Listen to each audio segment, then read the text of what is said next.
When the night has come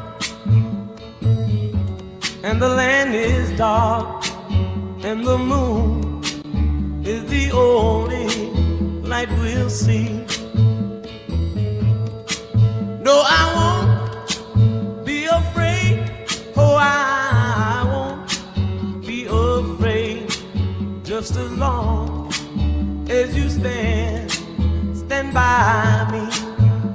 So darling, darling, stand by me. Oh, stand by me. Oh, stand by me. Stand by me. If the sky that we look upon should tumble and fall, or the mountain should crumble to the sea, I won't cry, I won't cry, no, I won't shed a tear. Just as long as you stand by me. And darling, darling, stand by me. Oh, stand by me. Oh, stand now. Stand by me. Stand by me.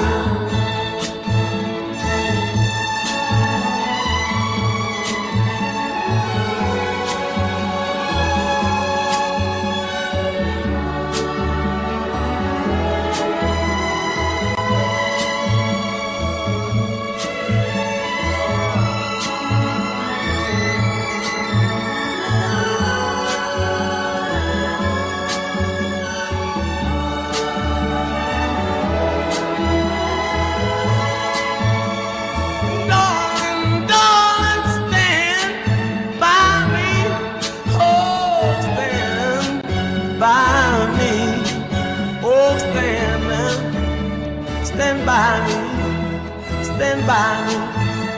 Whenever you're in trouble, won't you stand by me? Oh, stand by me. All right, guys, time to start the show, everybody. Welcome, welcome. Huge shout out to JDMTL for $14 super chat dedicated to Daniel Katz. This song, this is Stand By Me by Ben E. King. Thank you so much, JDMTL. He's got a situation going on in the chat. It's all going pear-shaped here by the looks of it. Here we go. What does he got going on? He's at the Omega boutique and he tried on the white Speedy and the crown is the same size. Nothing changed. No, the crown is different. It's really subtle. Trust me. The crown is different size. Look, I'll bring out the regular Speedy. I actually found it yesterday. Here's the regular Speedy, the older model that I have. And on this one, the crown is really recessed. Well, like the new crown on the white dial Speedmaster, it's only like a millimeter or two, but it makes the world of difference. If you try winding this watch versus the white Speedy, you'll find a significant difference. Let's see here, white dial Speedmaster. Let's pull it up on the screen. Pull it up, Timmy. Pull it up. Okay, here we go. Okay. All right, I got it. Here we go. Okay, so let's see if we could somehow measure this. It's tough, it's very tough to measure this stuff. It's so subtle. Honestly, I don't think it's possible to see from pictures alone, to be honest. No, you're not gonna see that. It's 1 millimeter, I believe. 1 millimeter or maybe 2 millimeter. It's almost imperceptible, but it might be the crown, plus maybe they modified the movement somehow to make the winding a little bit more pleasant, a little bit easier. Because for my case, I just use a t-shirt. I use the t-shirt to wind my Speedy. I don't want to tear up my fingers. And Let's see what else. He keeps going, trying on Red's World Timer. So he got a chance to try on the Omega World Time. Omega World Time. Don't buy it until Red comes back. He's gonna do a big review of the watch when he's back from the Legoland. Apparently, it has certain quirks that you might not be ready for. So yeah, don't rush to get this one, especially if you can't get a ridiculous discount. I can't share the discount publicly, how much Red Shovel got off, but it was big amount, guys. JD, don't rush it. I think you can get like 30% off, up to 30% off, or go and just buy on the gray market. This is not one of those watches you have to buy from the AD or a boutique. And also, there's really nothing at the Omega. There's nothing that Omega Boutique is offering you. It's not like there's opportunity to buy certain hard to get Omega watches that if you buy Seamaster, like one of these at full retail, that you'll be put on the wait list for. No, there's no advantages with shopping for Omega. So I would save money and use the gray market. European watch company, you might get a good trade-in deal as well. This guy going to a Tudor boutique. Oh my God, he's going everywhere. 13 grand for a world timer. And they give me a $50 gift card. That's crazy, bro. That's crazy. What the hell?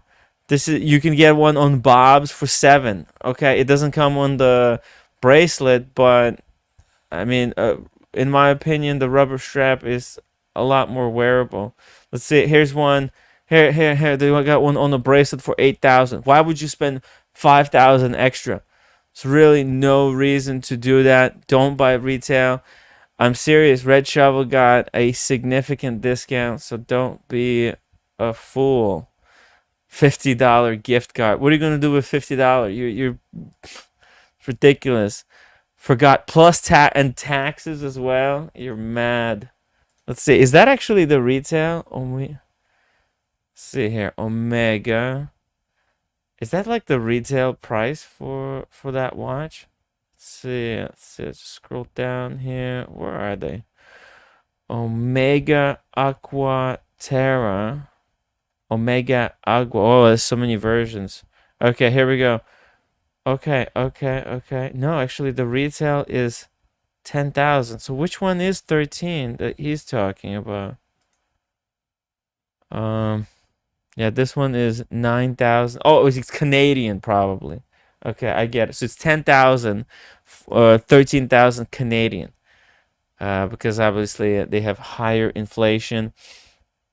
Yeah, no, don't do it. Don't do it, man. You can get it $5,000 discount. You can get at least $3,000 discount. It's a great watch, but don't pay retail. If you want the world time, why not just get that world time that was just announced? Let me just bring it up here. It's $800, a cheapie. Why don't you just start? If you want the world time, let me show you this thing. Just find it. Give me a second. Give me a second, guys. I need to find this really cool world time. Obviously, I'm a fan of the Patek Philippe world time. I think it's either Patek Philippe world time or nothing. It's just such a great way to do a world time. Everything else is just a compromise. Speaking of compromises, hey Cam, how you doing? Pretty good. Pretty good. Yo, where you at? Like I'm at home. Just chilling. Yep. Should be out with the ladies, but at home. Yo, it's really tough. I've been watching a lot of these dating videos. Yo, it's crazy. The world out there is crazy. If you're not wealthy as a guy, you're kind of screwed. Especially you, Cam. I don't know about No. that, especially in the black community. A lot of these black women are less well off than the other races like Asian and white and Hispanic. So like if you could be a middle class person and still get and still be a reward for somebody that works at like fucking Shake Shack.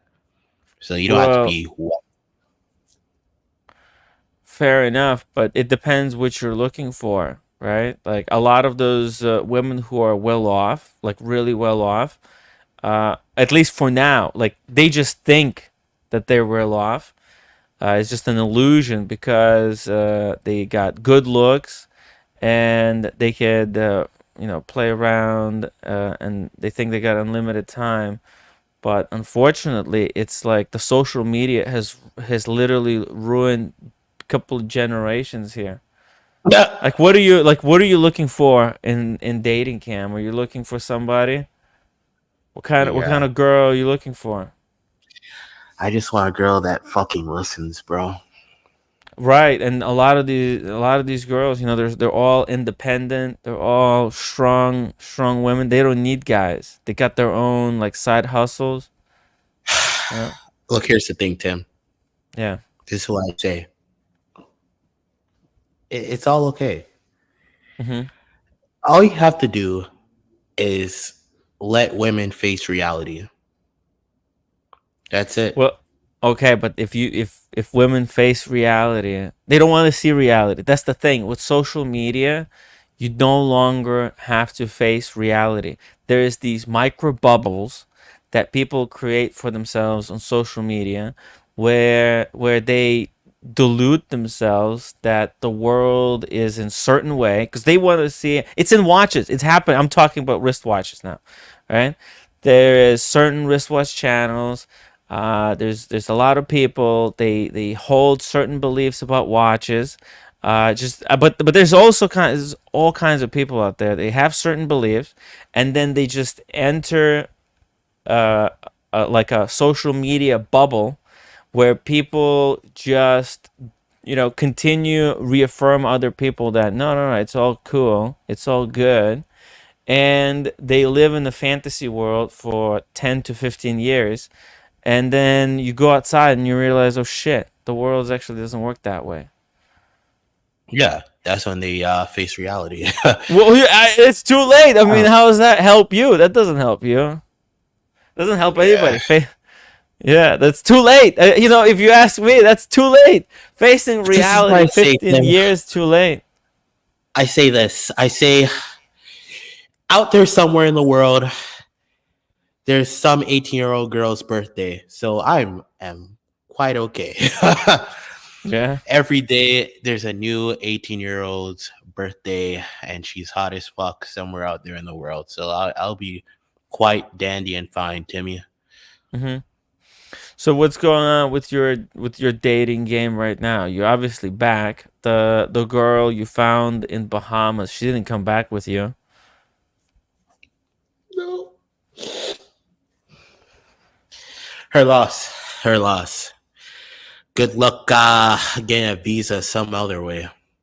Now, would you have spent your entire life with that girl if she came and moved in with you, or are you a player as well? Because you're not a bad looking guy, Cam. I don't understand. Are you I mean, like, struggling to if I brought find her to the dates, United or States, I how's your think that's a success rate? I'd say it's pretty good.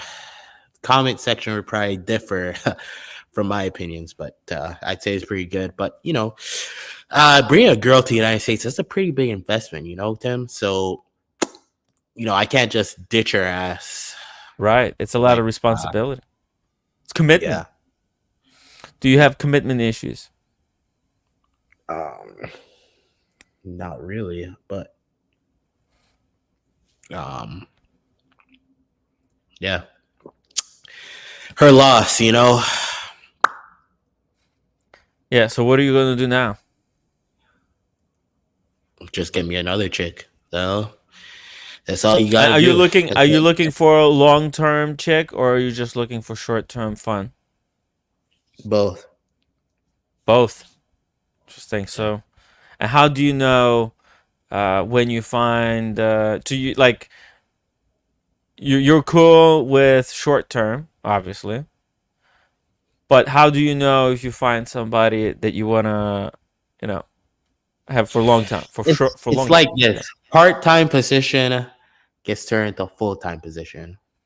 Hmm. Right? You get a promotion. Yep. And so far, you haven't had any luck. Now, why hasn't it worked out up until now? Did you had to fire certain girls, or did they leave you?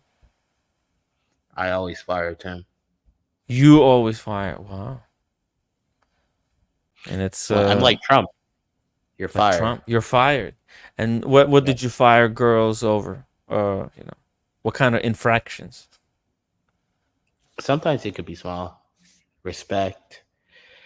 Uh, it's going better. They're getting better. Thanks for checking in on my lung health here. Yeah. But How's the lungs doing? they've been a little bit better here. What I'd have to say. did you do anything? You took some medication, right? Yep. Okay. And You feel like it's gonna work out? yeah, I'm not dying yet. Not dying yet. Not today, Okay. Reaper. Not today. Hey, Whiskey Reaper, I see you. Dave F451, welcome. Cam, let's see, what do we got? Versace Boy, Richard Simmons just died. Rest in peace. No freaking way. Who's that? Sure. Richard Simmons? It's the guy, the guy with the big puffy hair. He was like this workout guy. So he's very popular. He's like a comedian, but he does these funny exercise routines. It's crazy. It's crazy. Richard Simmons, rest in peace. Chris J says, "Is this a watch channel or Cam's useless love life?" Well, I mean, it's good to get an update on dating life, reality of the 25-year-olds. Captain Kirk says, "Another girl Cam will never touch." That's right. But it's really tough out there. It's really tough. Wait, doesn't what's his name? Drew. He has a girl, so he's doing pretty fine. He's got a kid, and I think he actually has a second kid. He's got 2 kids by now. What? Let's Guy's get Drew on the out of line. control. Yeah. Well, I don't know. Has he? Would you say that he has figured it out? I guess so. He has a baby mama. Yeah. Locked in. So it's working. It's working. I guess if you want to have kids, it's good to have kids like your age right now, 25. Now's the time to have kids. Later, it's too late. I'm serious, Cam. If you want to have kids, if you want to have that kind of experience, it's literally now or never. It doesn't get easier. I kind of want kids when I'm like 30, and then like when I'm 40. It's hard for women unless you get a woman who's like 10 years younger than you. Yep. Gotcha. That's okay. it. That's it, Timmy. But that's the secret. That's the secret sauce. But how do you do it? How do you do it? Money is root of all evil. But yeah, I kind of want kids when I'm old, because it's like, what the fuck am I gonna do when I'm old as shit? Good point, right? Like, look at Brian. What does Brian do? He just fucking Which Brian? Watches Brian? Yeah, he just fucking looks at his watches all day, puts it on, puts them back in the watch box, and fucking takes a nap. Like, he's got grandkids. He moved to Florida to be closer to. Well, he already had kids. What do you mean? He's done that. He doesn't need kids again. He gets to actually Brian. He's done it the right way. Do you know how fun it is to like be old and then you have like college age kids where you can like go on vacation with them? and like have a great time now that like y'all are all kind of adults now. It's kind of cool. Now, like if you have grandkids, your kids kind of have like the responsibility to like take care of their kids, and they don't have as much time for you.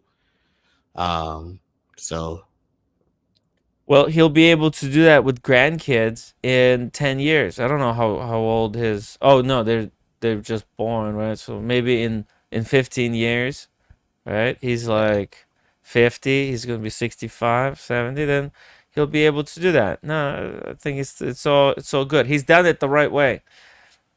But, not everybody. pull up Dr. Bob's Nightmares comment. Dr. Bob's nightmare. Okay, here we go. He's right, Cam. Do it before your ovaries dry up. There you go. Yo, it's hard. Wrong anatomy. You, Wrong you anatomy. you just started your career, right? At work. How is your work going? Are you Everything's good. yeah? But think of Blondie. When was the last time we had Blondie on? Look, Blondie, it's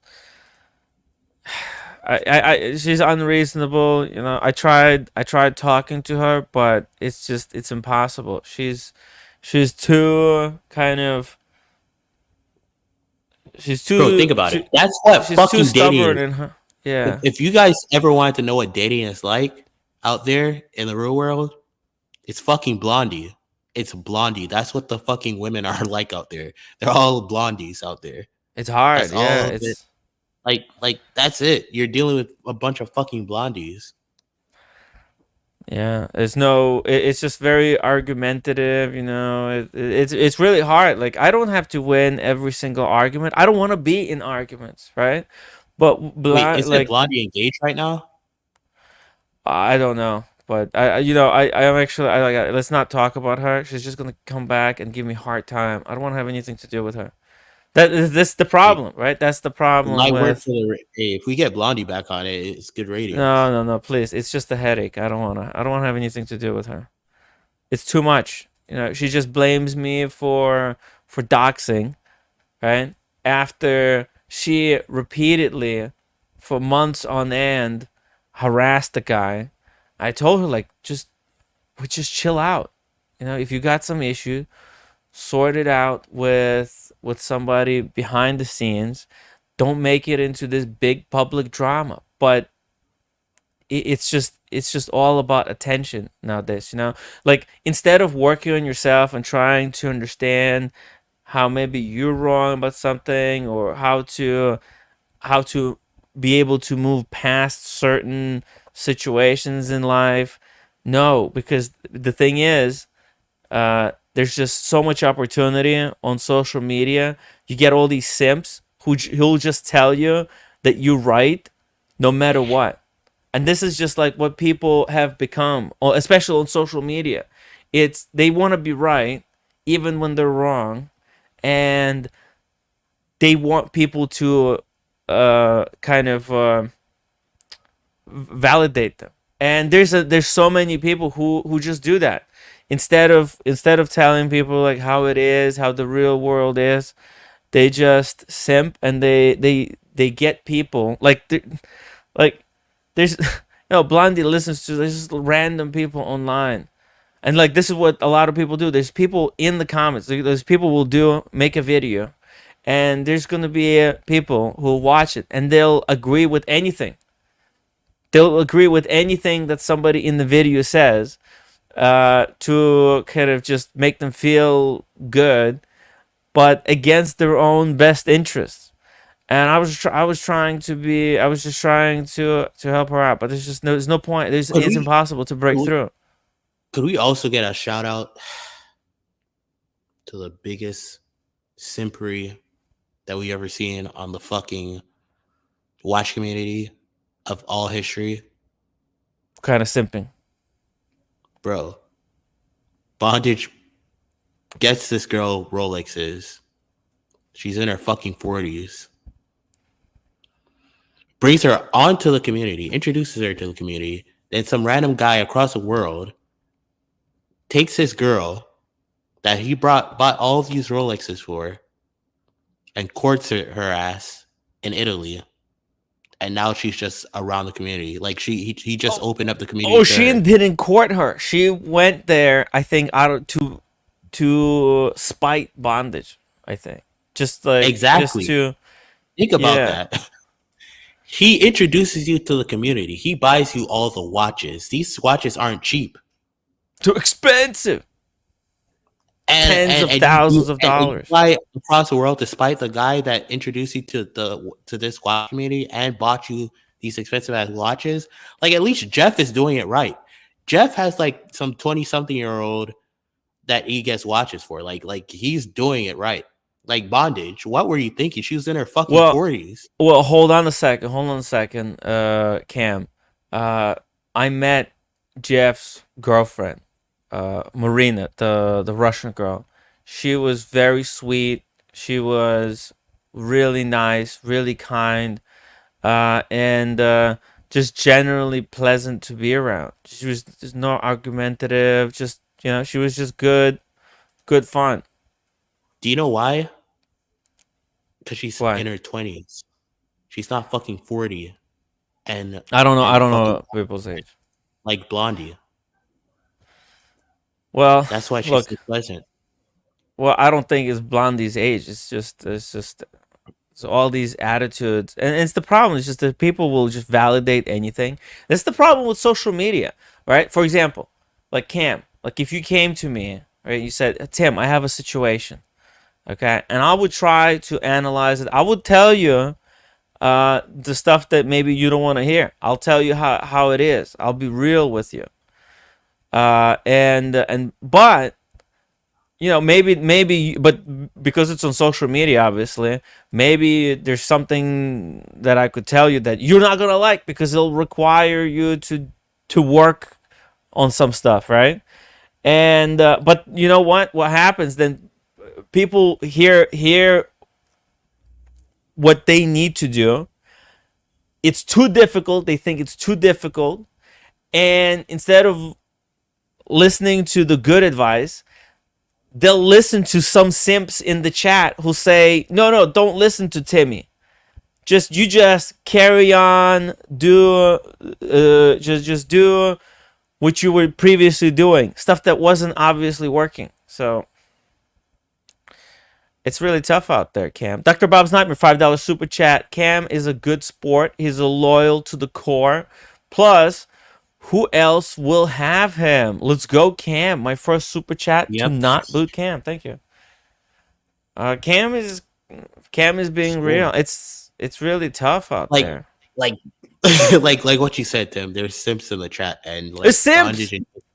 Bondage was the biggest example. That he's the proof that there's simps in this fucking chat. He was one of them. But you think Bondage was a simp? For you think so? Bro. What would you do? What do you do? What's the answer? To just go your own way?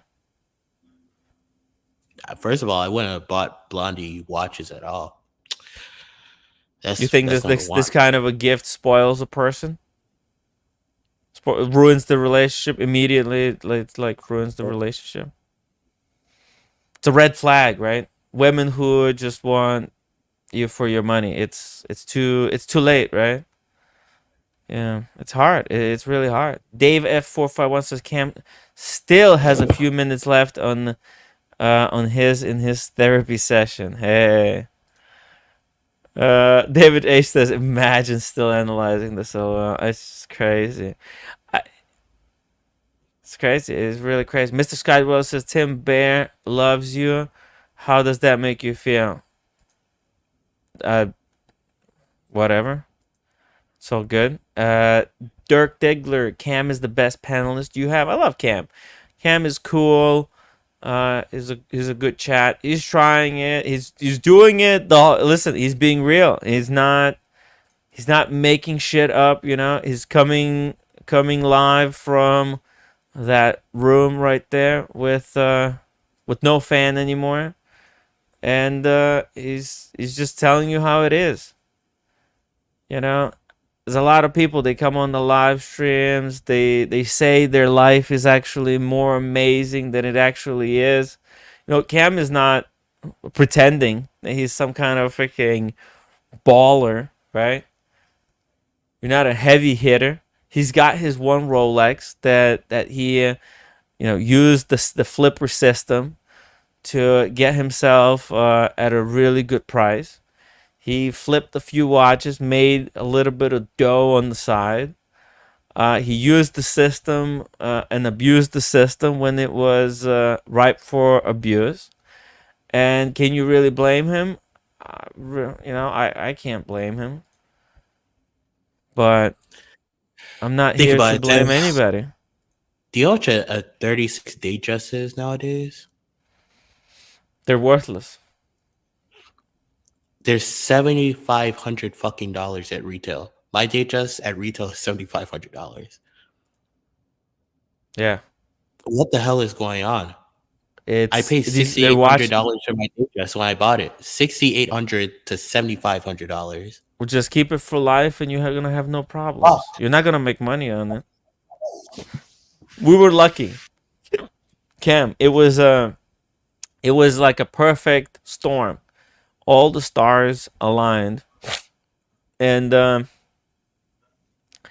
everybody was delusional together, and that's the only way it works, when everybody's delusional together. And these are, you have to come to, and you know what? Listen, Cam, it's still not as bad as you're thinking that it is. Obviously, this is an asset. It's never going to be worthless, right? That's what you have to remember. It's never going to be worthless, and as far as you should care, it's a watch that could tell you time until you fucking die. Okay, so don't worry about like, you don't even need another watch. Technically speaking, you will never need another watch. Huh? $5,400. That's not bad. It's pretty good, yeah. Look at silver dial, 36, smooth bezel. I like the smooth bezel over the dome bezel. I'm not a huge dome bezel guy, but it's kind of it's rough around the edges, but who gives a fuck? It's a Rolex. It's not going nowhere. Okay, it's a stamped clasp. You should be happy with the one you got. Drew bought like a super vintage model for like a 4-digit model for $7,500. Fucking, he got scammed, in my opinion. Like one of these. You see this 1601? That's 4,000 now. This is what Drew got for 7,500. And then he flipped it for like 3,500, I think. So you're still good. You just need one watch, Cam. Technically speaking, you're not a watch collector. That breaks my fucking heart. Dude, you made money flipping a Laureato. What the fuck are you complaining about? I saw one of those blue dial Laureatos for 6,500. Yeah. Do you remember how much you flipped the blue dial one? You got like 12. Now there's 6. This shit is. Well, my question is, who's still into watches? Because like collectors. Like I've seen like a significant dip in interest for watches. Mm-hmm. Like, who's the person going to the Rolex AD right now asking for a watch? I was at the Rolex AD yesterday. Let me show you some of the stuff that I saw in the window. Okay, here we go. Is it first time Rolex buyers? Is it investors, or is it collectors that are going to the AD right now? Like, who is it? Guys, let us know in the chat. We've got M2 Carlino. Watches and car prices are collapsing. Everyone had a FOMO. Now Porsche 911 prices plummeted, and they still cannot sell them. People don't want to buy them because a lot of these watches, they come with new liabilities. Like the upkeep costs have gone up, right? So that Porsche, right, that Porsche 911, in 2022, it might have been selling for double its retail. Now it's back to retail, but back to where the prices were, but where the maintenance costs, have gotten, have been doubled as well. But unlike the price of the vehicle, those maintenance costs didn't go down. So a lot of these car manufacturers, they're going to be cashing in on what's it called? On servicing the watches, right? FB Journe, for example, it's like they charge crazy money in watches, and same thing in cars, right? Why do you think I'm not a huge fan of Lange compared to Patek Philippe? Because Lange, their watches have much more complicated movements with more parts, and when the time comes for servicing, Langes are a lot more expensive to service than the Patek Philippe. There's a big gap. Yeah. And it's like, when the prices of watches were going up, like AP is a perfect example. Extremely expensive to service the watch, right? It was okay. Now here's the thing: when the prices were going up, right? People in their minds, they were thinking, okay, this is a $15,000 watch, which is what the AP Royal Oaks used to go for. 15,000. Okay? You could get a three-hander or a chronograph, steel AP. That was retail 15,000. Okay? Now you would think, okay, 15,000, it's a lot of money. It's kind of Rolex prices. But they were a lot tougher to get, right? And the prices were like doubling every couple of months. But, the big difference between Rolex and AP is it costs $1,000 to service a Rolex, whereas AP is going to cost you $3,000. Okay, and sometimes you service it, comes back, it's still busted. Red Shovel had the problem with that. Right? So you pay $3,000. So you pay $3,000 for a watch, and now where you could justify, paying more for a watch because it was increasing in value, right? You think, okay, yeah, I'll eat $3,000 service cost because this watch is going to go from 30,000 to 60,000, right? You just think, hey, it's a free. It doesn't matter. I'm buying a watch for 30. It's going to become 60. What is 5,000 for service? It's like you're getting 30,000 in free cash. That ship has sailed. It's no longer happening. Okay, let me see here. Let's pull it up. Okay. Oh shit. Whoa, Chrono 24. Here we go. Wowzers. Beautiful. 2002, 36,000. Guess what? 15,450. It's a 37 mil. This is one of the most beautiful watches ever. It's blue dial. Yeah. It's better proportion. I tried these on back when they were really high. This used to be like 90K. Actually, let's see it. It actually says here if we log in. Just 1 second. Let me just log in here. I don't want to. Can you imagine, Tim? Fucking Christ! And this was in 2020. It was a 2020 model. Bro, right here. Check this out. Look at this. This watch. Okay, they were at the peak in 2022. These were selling easily for 67,000. So they're halved. They're halved in value since then. And now, guess what? If you bought this watch for 60,000, now you're down like 30K, and guess what? You're gonna have to pay. This is a ticking time bomb. Like if you wear this, if you get a couple of those key scratches on the bezel or on the bracelet, you can expect paying $3,000.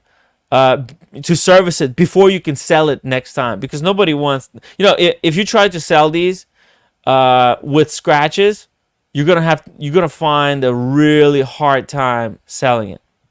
Okay, because like this one is really good condition. You can see this is brand fucking new. Oh, there's a small ding here at the 12 o'clock on the bezel, very small, but generally this is a good looking piece. And yeah, they had to drop the price by 50%. So You know what NBA YoungBoy said? what did he say? He said 70 for this Audemars and this bitch of stainless steel. That was 36.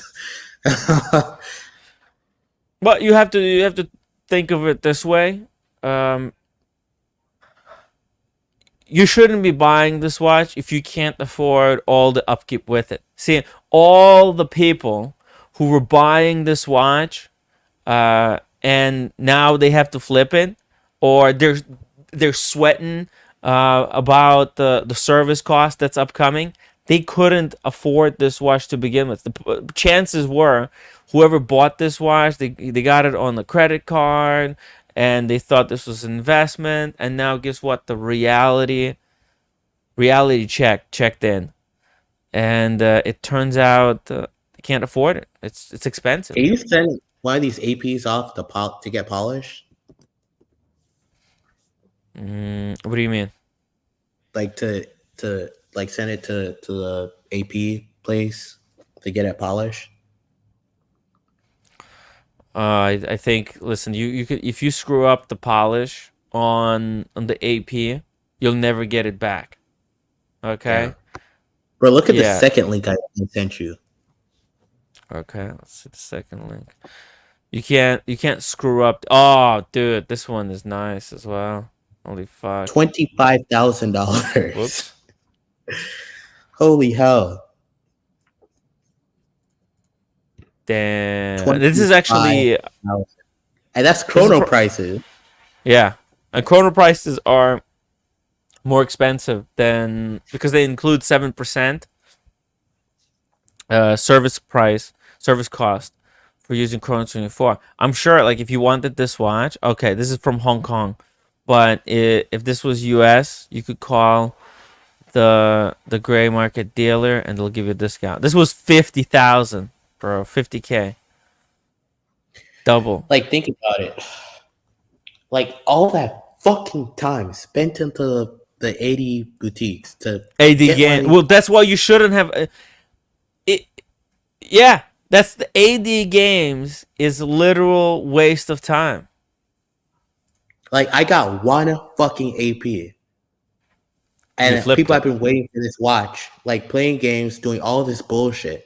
I wanted another one. They fucking closed the store. I didn't get another one. And these fucking things are going for 25. How the fuck can't you get me another one?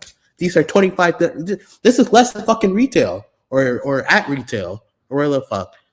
But like, what the hell?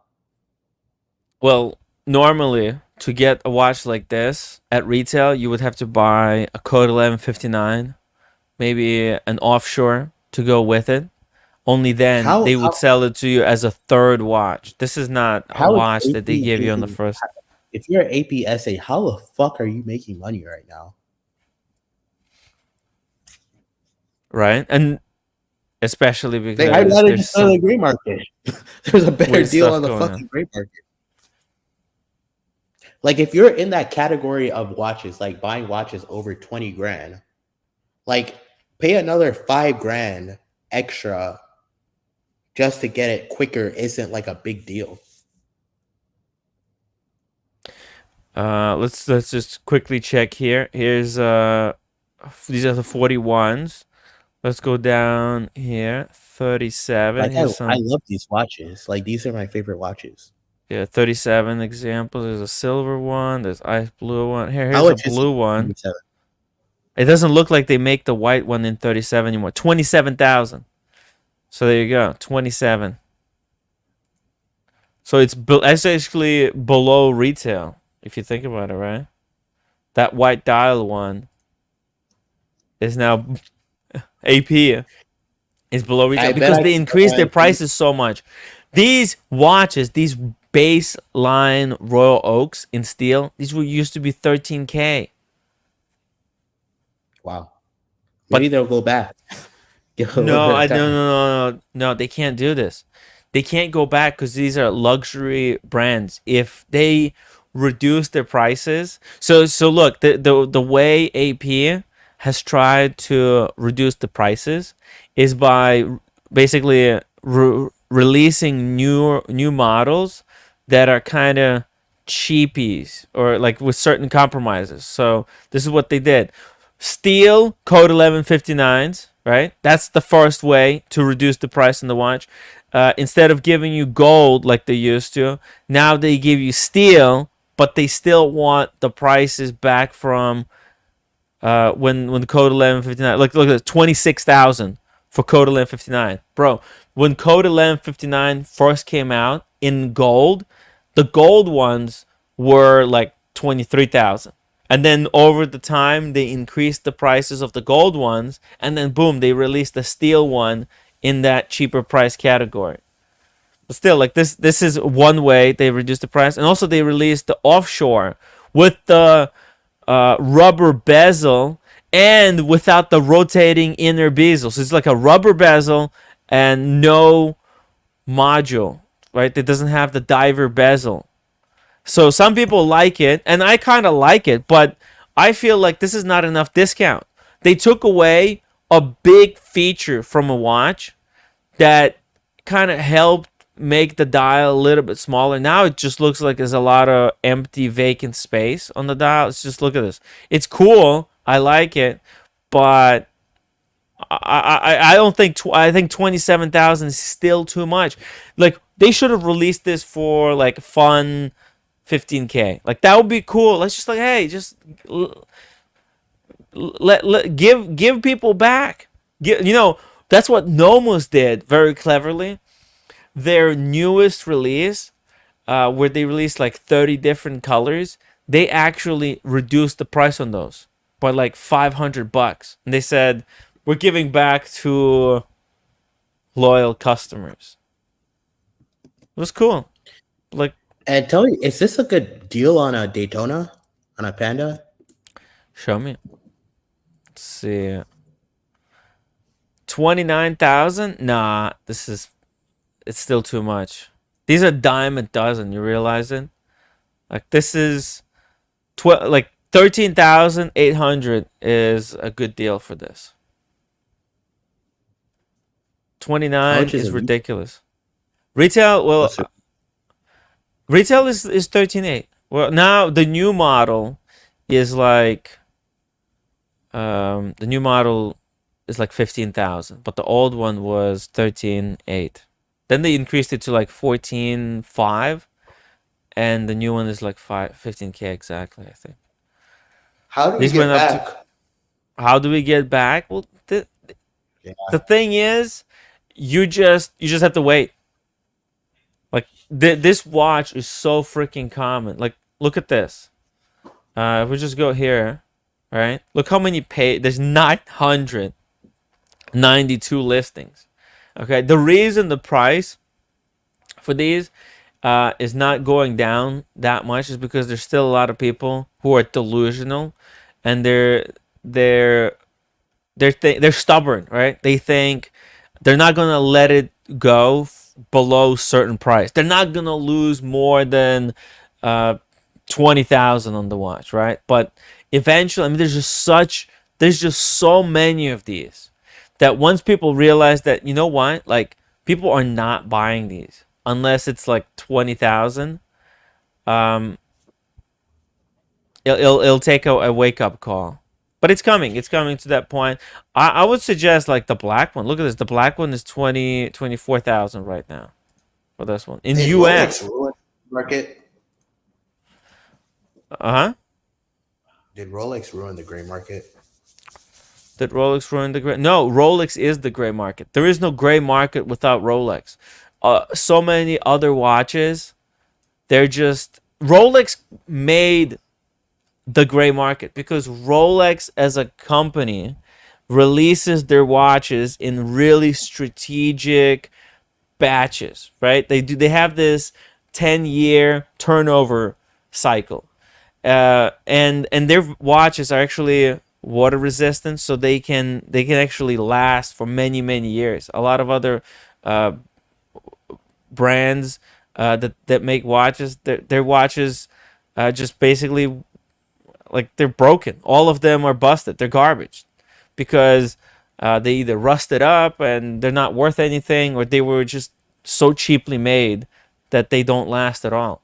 So Rolex basically made the market. I mean, you could go and buy Rolexes today from the 50s, 60s, every era that you can name, right? You could get a Rolex from the 40s, 50s, 60s, 70s, and they're all relatively well preserved. And the further back in the catalog you go, the more rare and the more valuable kind of they get. And they're still, majority of them are still in functional condition, okay? And they could still be worn today. And they will work for another 100 years.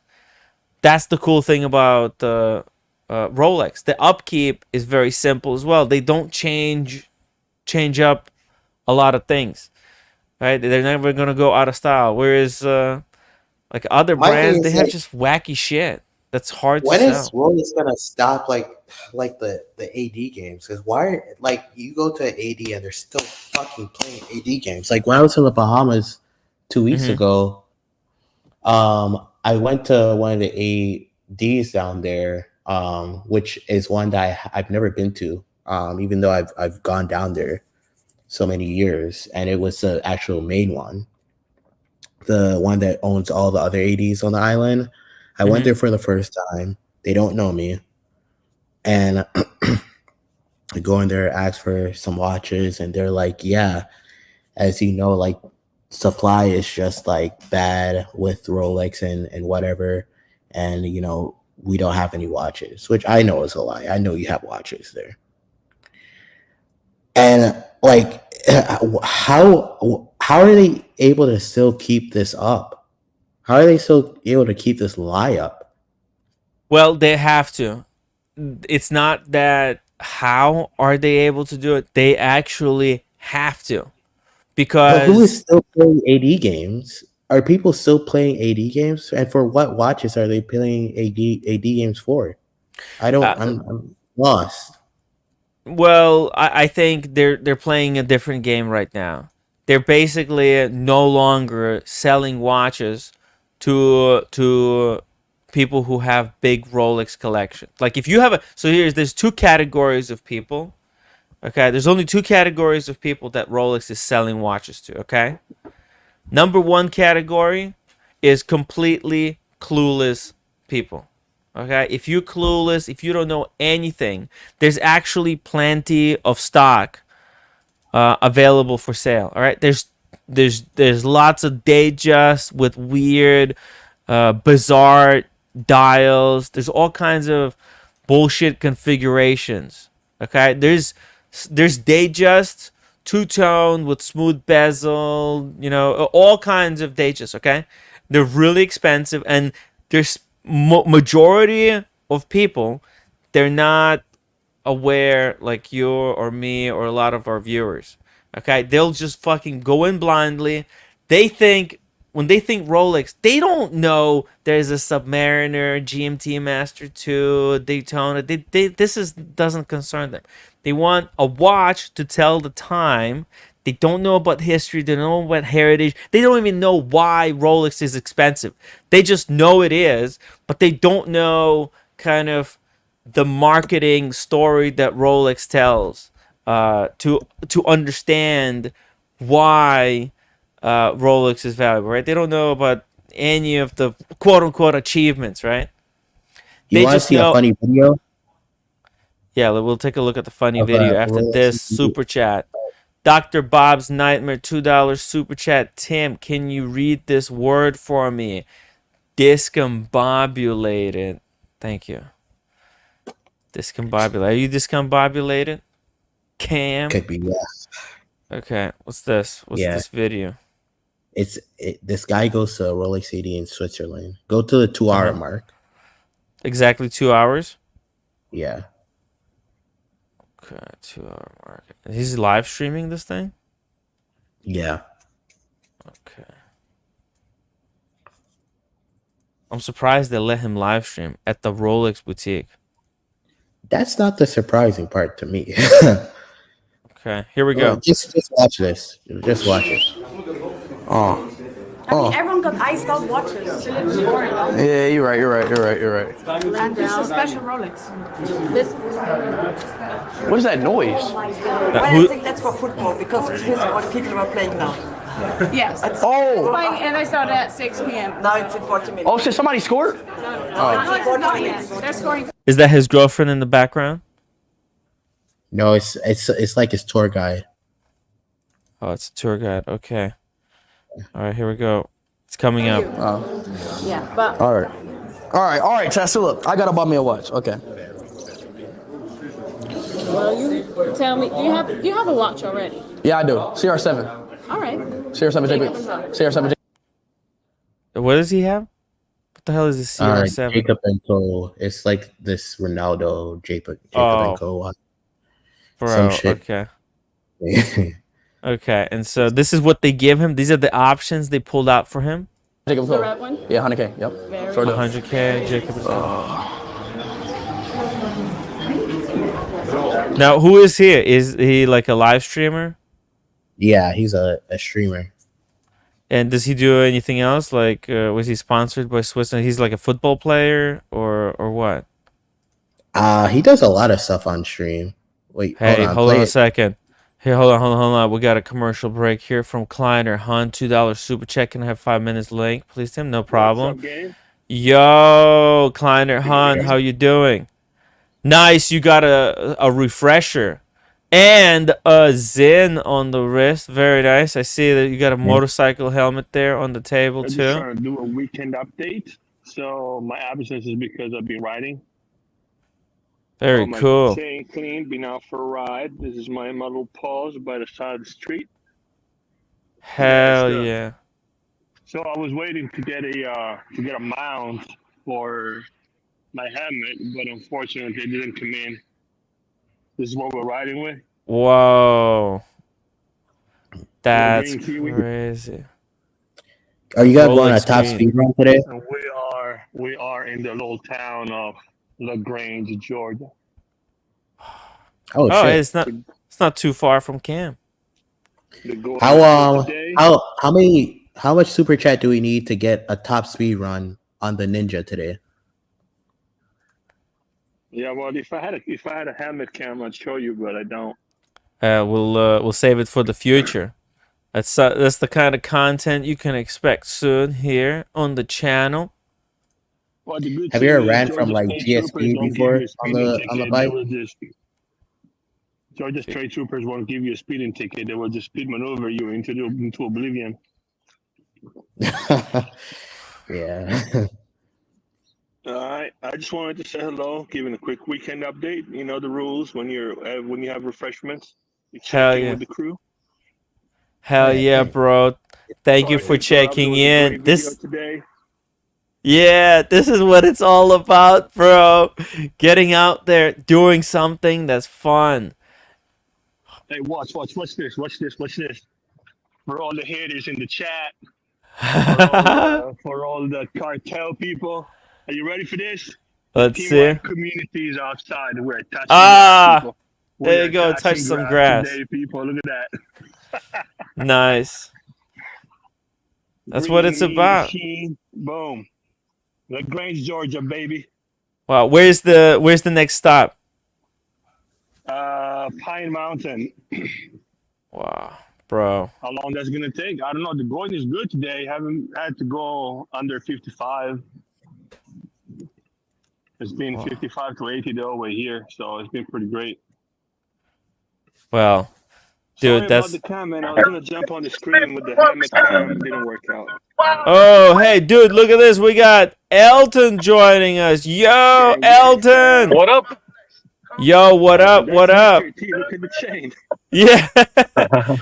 Yo, Elton, what are you doing? Nice turtleneck. You like that, bro? Yeah. Yeah. Where Gucci we up from going the right feet now? up. Yeah. How you guys doing? Good. Pretty good. Pretty good. Just chilling, looking at this situation right now with the Rolex at the AD. Cam wants to know what's going on. AD games. Why are people still playing AD games, and how long are these boutiques going to pretend that we have to play the game? Let me bounce. I think the days are numbered, bro. There's no need for authorized dealers anymore. Sure, they can make the whole margin themselves and sell every watch. And apparently, Rolex and Patek insist Peace on out, having Kleiner. that. So, hey, Bruce, what's up? Kleiner, see ya. Bruce, what's up, baby? Yeah, Bruce is perplexed. Well, he doesn't know you're talking to him. Cam, it's Cam. Oh, yeah, yeah. Nice. What's up, brother? You all right? Everything going. So I think the days of authorized dealers will be gone in our lifetime. Like, you know, It's got to move over to like online sales, I think. Unless, but you know, the way Rolex has done it by buying the Booker, Rolex could actually do it. Like, I think there's only few brands that could survive in this new way, and it would be AP, Patek, Rolex, and Vacheron maybe. A lot of other brands are gonna struggle. They're gonna struggle. Yeah, maybe Cartier will do well. Well, Cartier, yeah, Cartier could do really well as well. They got very good jewelry. Yeah, Because we were the just jewelry, very hard to get the jewelry if you're an AD, practically impossible. You know? Yeah, they're pretty diversified, so they'll do well. Hey, shout out to Sean in the chat, and Capoeira says Cartier turtleneck. What kind of turtleneck is that? Gucci. Yes, Chinese. Where are you going out today, Elton? I went back home earlier, did a quick change at the shower, so I thought I'd come out, maybe go for a drink, say hello to you guys. Check this out for a tune.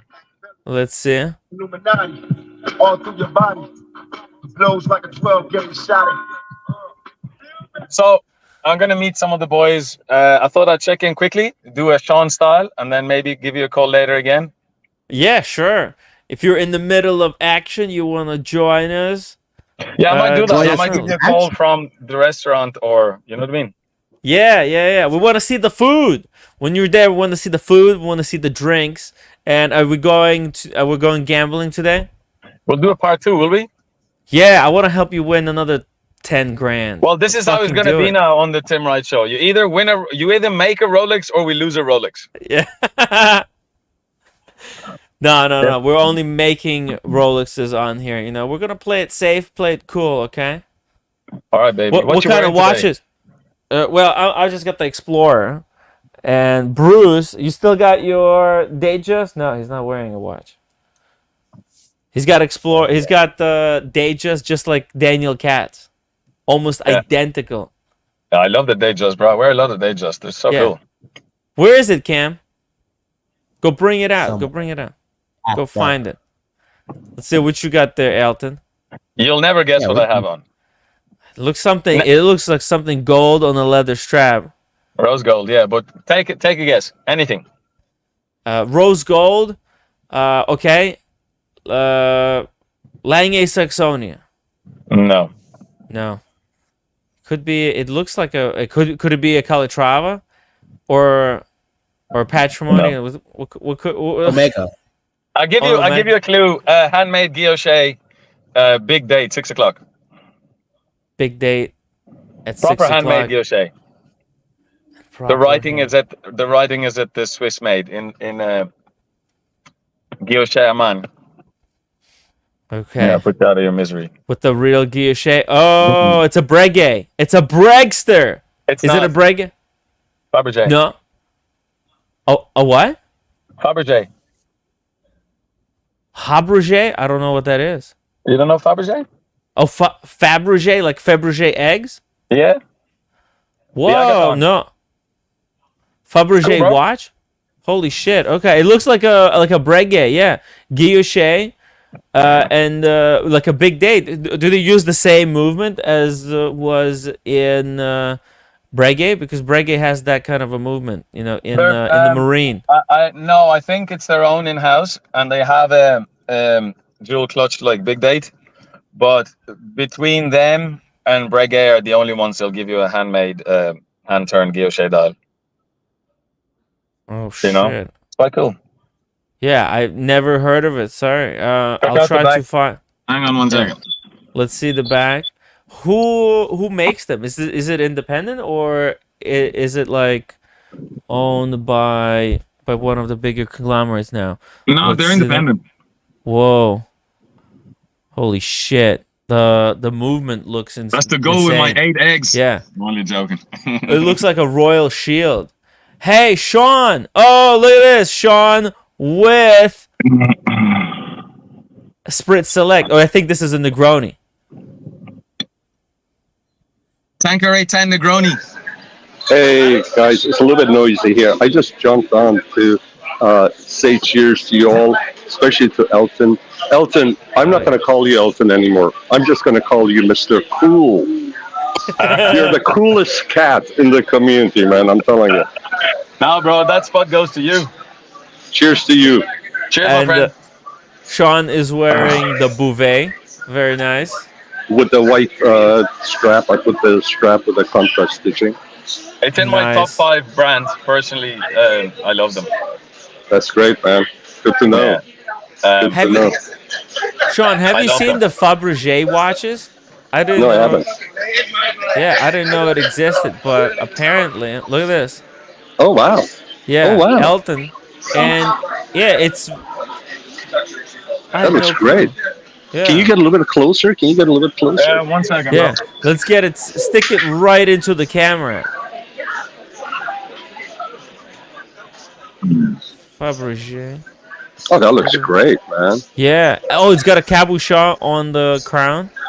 Yeah, and you know, Cartier's cabochons are not real, right? Most people think they are. Well, This comes with a certificate for the diamond. Very Oh, interesting. damn. I had no idea. Had no idea, and that strap looks great, man. Contrast Point- stitching. Yeah, cool strap, bro. 0.17 carat for the cabochon. Wow. Very nice. When did you pick it up? I think the cabochons in those new Cartiers, those expensive ones, they're real. When did you pick it up? This one, Yeah. like 2 years ago, first time I wear it. Okay. No, you should wear it more often. It goes with what you got, by the way. Yeah, thanks, bro. First time Yeah. I wear it, I thought I'd wear something special for Tim. Elton looks like a player. He is, man. He doesn't look like it. He is. Mr. what's Cool. What's the name of the game tonight? Tonight we stack it. Oh, Who's that behind you, Sean? let me see if I could. Sean, I'm just gonna mute you for a second because it's really loud at the moment. Yeah. Sorry. Let's pull up the video here real quick. You want to watch it together? Well, hey, let's just chat to Elton here for a while. I don't know, Elton, you want to watch this video with us? Cause Yeah, bro. Yeah. Let's watch it together. Okay, here we go. This is an interaction at the AD. Let's see what happens. I might get this one right here. I might get Yeah, this one. let's see what is. I mean, this is exclusively at us, and you can. What do you mean exclusive? You can only buy that here. And It's a burn? Breitling. Yes, By the looks of it, top time. Because you can't buy it anywhere else. But you can always buy this as well in Bern only because Rolex is not available for everyone. So if everyone you- does yeah. lists. Exactly. Like a local person comes in here and asks, "Do you have a Rolex?" We say no. Yeah, because you need to wait, you know, it's You need, on the you need list. to wait like It's fashion. 5 years and up. 5 years and. When you're here, Pause. you can buy it. Pause We it. just exclusively got. Do you Got it hear what for she you. says? If local people can't buy it, but they'll sell it to him. But Right? they're ganging up They'll on him, sell it. like the two of them, one after the Yeah. other, telling him what time it is. This is actually like they're reversing the game. I like what is going on? Local people. She's telling him that like local people can't buy it, but they'll sell it to him exclusively. What? I don't think if there's a possibility that local people might. I don't know if this is even true. Like they might be making stuff up here. What's your read on this, Elton? Sorry, bro. This is the Bruker store in Switzerland, Tim. Yeah, so This is what this doesn't make any sense. This is, I've never heard this kind of a script. Them telling him. What kind of Rolex are they selling him, Tim? Whoa, hold on a second. This is just one of the Oh, most. Well, this is my tapas. favorite salad. It's tapas. Wow. No. This is the Italian salad. Boiled egg. Caprese. No, it's cheese. It's cheese. It's It's a like caprese. what's it called? Caprese. This is a burrata. Burrata. Yeah, burrata. Yeah, it's a caprese salad with burrata. Yeah. Yeah, it's the caprese typically is mozzarella. This is more of a fresher cheese. Yeah, so it's like a fresh cheese. They make it, and you get the tomatoes, olive oil. It's so nice. Okay, let me just play this a little bit more because he's not buying this. He's like not buying the script. Yeah. Today. Rolex is an investment. Yeah, He's it's an an investment. So you would like if you sell it, you will never lose the money. You know. Oh my God! It's every tactic. Imagine. It's investment. The price increases. But this costs 93,000. Oh, they're trying to sell him a platinum day-date. Yes, and if you 63,000. Oh, 63. Okay, so it's a white gold day-date. Let me try it on. Put it on my wrist. Let me try it on. Let me put it on my wrist. Where do you want to Right there. Yeah, right there. turn your wrist, please? So they took out all of these kind of Rolexes for him, but I'm not buying any of this. This just all seems so scripted.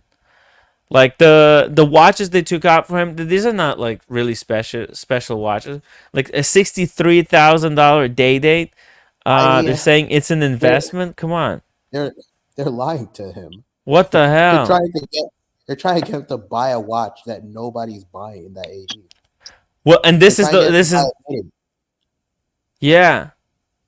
And they're trying to lie to him, telling him that you're gonna have to wait 5 years for this date that nobody wants. Yeah. She's saying to him that there's local people here. They're not selling it to local unless they waited 5 years, and she's saying it's an investment, and like they're really trying to pressure it really hard. It's over. Hey, by the way, we've got Ved joining us. Hello, Ved. Hey, good evening, everybody. Hey, man. Welcome to the show. Hey, Elton. What's up, baby? And we got Private Gentleman. Holy shit. What up, PG? Full panel. We got full panel. Welcome to the show, everybody. Like this girl or this AP, I mean this not AP, the AD shut Rolex, down the whole entire store in anticipation that this guy would come in and just buy like the worst Rolex, the one that they're stuck with that's so expensive, and take it off their hands. And you know what he does?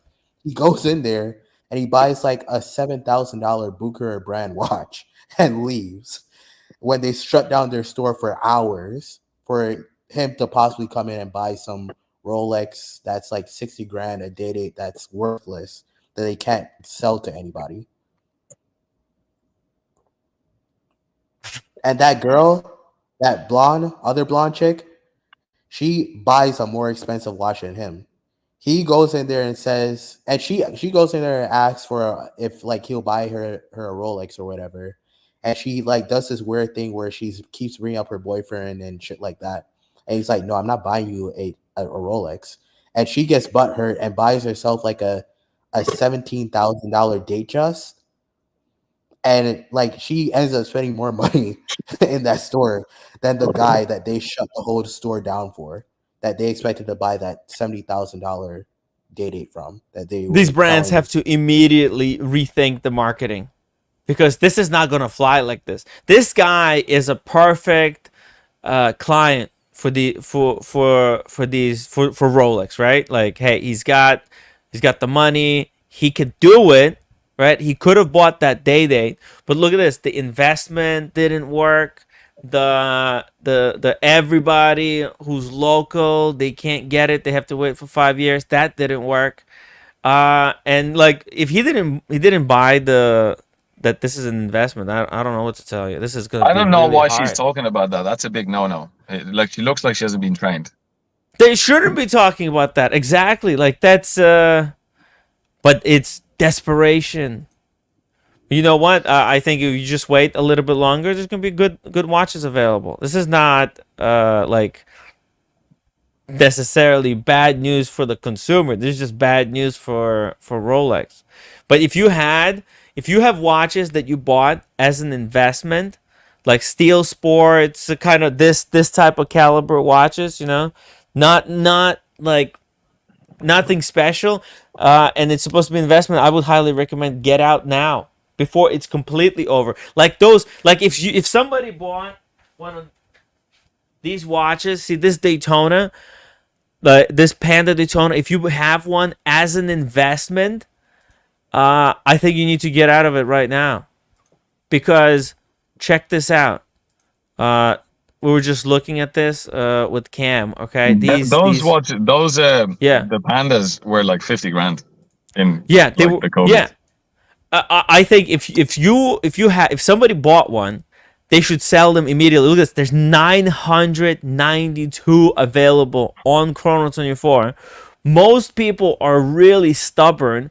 They don't want to list it at fair price, and that's why a lot of them are not selling, and they're just sitting here at around 25,000. I think like this is a realistic price for this, 24,000. I think you can sell it almost immediately, and I think if somebody's sitting on these as investment, they should sell now, because so many of them for sale. It's incredible. Yeah, it always baffles me how sellers. I mean, if I'm selling a watch, I look at the listings. Like, some people just list the stuff for mad money, and then there's one next to them for like the third of the price. literally. There's some delusional fantasists listing their Panda Daytonas for 38,000. Like this 38,000, that's never gonna sell for 38. Why would anybody buy this one for 39? Well, dealers did that in the mad COVID years. The prices just went up. Then and some of them are in for mad money, but they'll never sell it anyways. Time is money. They should just cash out. Yeah, exactly. And there's too many of these listings at fantastical prices. I mean, look at this. There's so many Panda Daytonas here listed for ridiculous price. Let's face it, guys. The prices are going to go back to 2019 pre-COVID, and pre-COVID, that piece was still a little bit over 20. So that's where the baseline is, right? Mm-hmm. And everybody's panicking, and they just don't realize that the last 4 years was just abnormal times. It was extraordinary, and it's not the end of the world. It's just going to go back to 2019. So everybody needs to chill, and then and just find the silver lining, which is, hey, it's going back to norm. It cannot just escalate and escalate. I mean, the bubble. I mean, thank God the bubble really hasn't bursted. The air is slowly being let out. Mm-hmm. Okay, we still have a nice balloon with plenty of air in it. Yes. So just be happy about it. This is as soft a landing we can have after the huge, escalation of the prices. So I honestly welcome that. It's not going to crash. It's going to go back to 2019. Yeah, and Sean, you're right. It's we have been let down easily. It's like 747 going for a bit of a turbulent landing, but it's pretty good. A huge respect. Have lost control of this fucking airplane. What they got? No, they're not living in real world. Okay, they still think it's pre-COVID days. They want the fantasy to continue, the easy ride. But you know what? Respect to this dude for not buying the hype, not buying what the salespeople were trying to tell him is an investment, and getting what he likes, and getting that Bucherer watch, because Bucherer makes solid watches. Yeah, he bought a Bucherer watch and said, "I'm just gonna give this to a fan." He didn't want he was so sick of them trying to bring him around, sell him on shit. He was just tired of it. They're pushing it really hard. They were twisting his arm. Buy it. It's an investment. It's never value's never gonna. It's such a turn off. Are they still getting like customers that they can like you just walk in and you just tell them, yo, this $60,000 or $40,000 day date, this is great. This is hard to get. You want to buy it, and somebody's in there buying it. Like, who's doing that nowadays?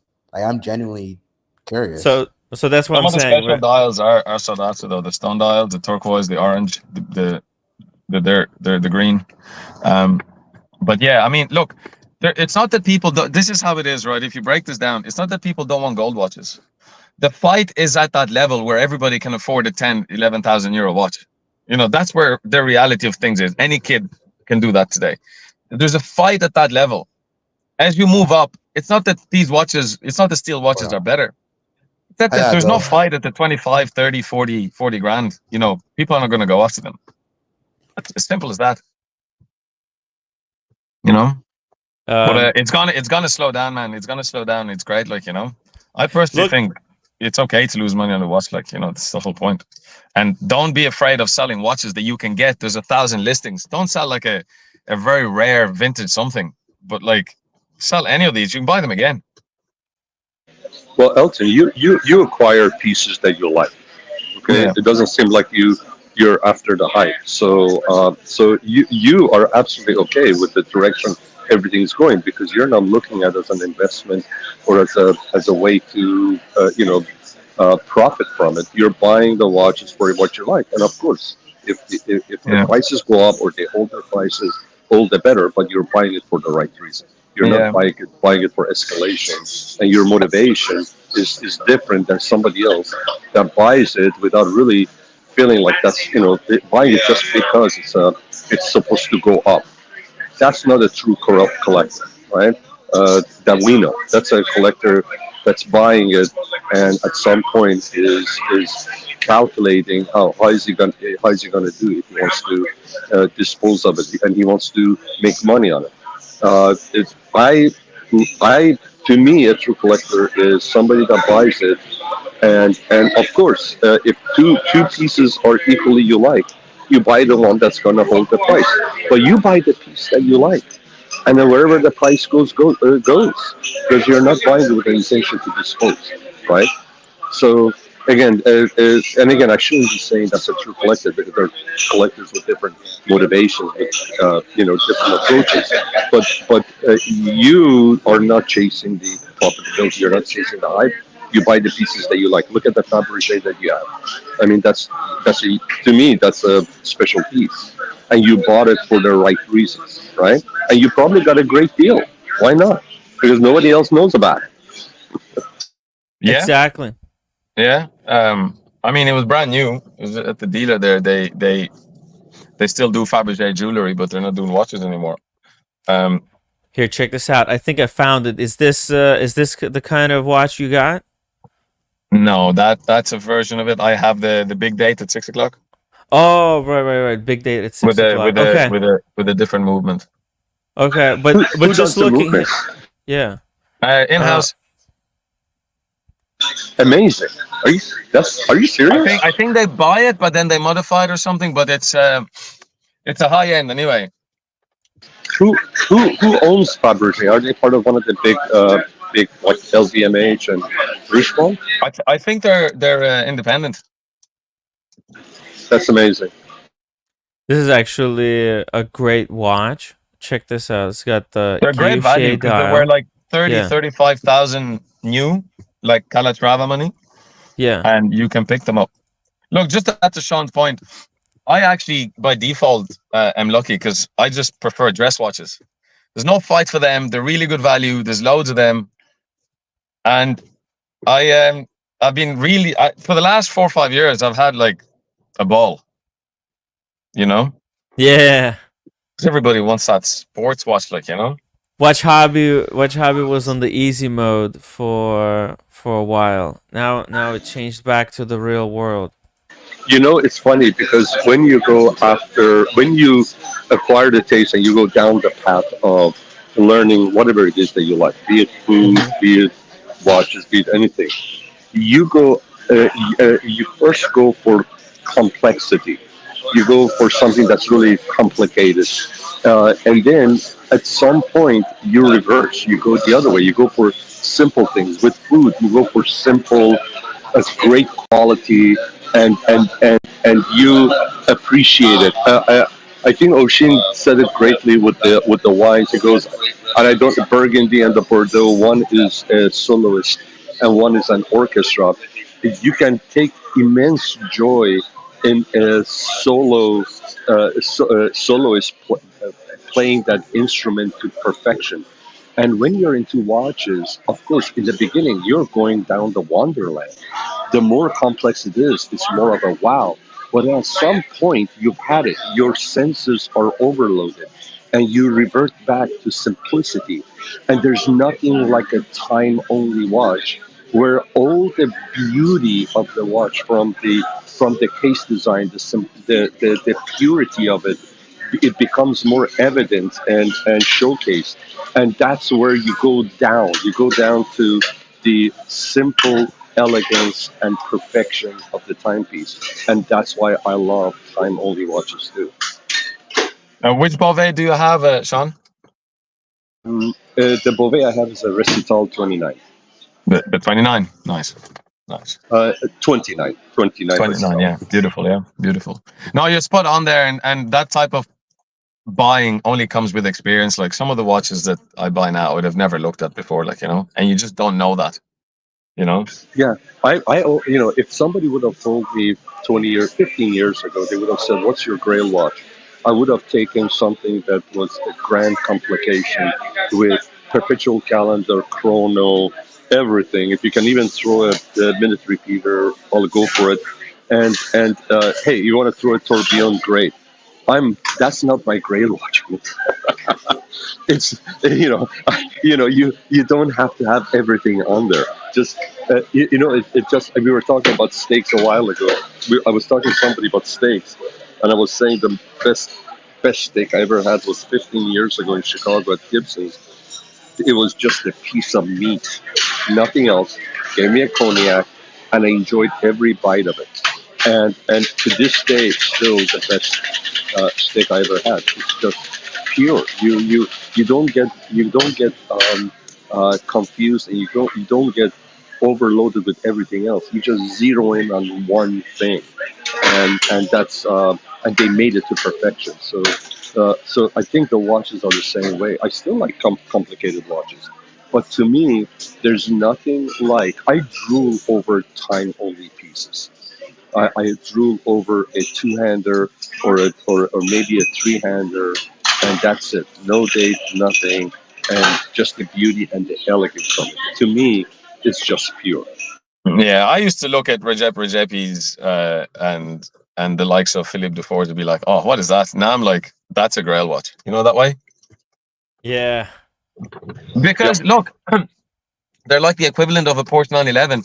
It's obvious until it's made obvious. It's not easy to make something desirable and really special with very little detail. So it's very, very easy to impress when you just make a perpetual and annual calendar. It's easy to impress, but a three-hander, not easy to make it and impress. It's the same. It's the same thing. Quite frankly, with even with fashion, right? You go to PPOMO, you take a look at all these guys that are putting all these different stuff and they're overloaded with the hat, with the scarf, with this, that, and they got a bunch of these bands around their wrists, and then you all of a sudden a guy walks in with a beautiful gray pants, double-breasted navy jacket, crisp, pure white shirt with a little pocket square, and it's pure elegance, right? It's the same thing. You can, it's just the simplicity of it is the elegance and the elegance that really appeals. And again, as you get older, I think you go that way. In the beginning, you go towards, hey, give me more, give me more, give me more, and at some point, you go back. And you listen. There's always going to be exceptions to these general rules. Obviously, I think there might be someone who will just like perpetual calendars. They will want to have a full collection of perpetual calendars. The most important thing is to do what you like for the reasons that you like, you know. No, And exactly. yeah, And you know, if somebody comes up with a new design that's on a very complicated, grand complication, and it's fresh, absolutely. But you know, it's appealing. But if people are just doing it for the right now, look at tourbillon. For a while, tourbillon was very rare movement complication. feature on a Yeah, complication in the movement. But now everybody, including Tag Heuer, is putting a tourbillon. The tourbillon is like, okay, it doesn't mean anything anymore. You just get overloaded with it, right? So every model has a everybody has tourbillon. it. Give me a Yeah. break.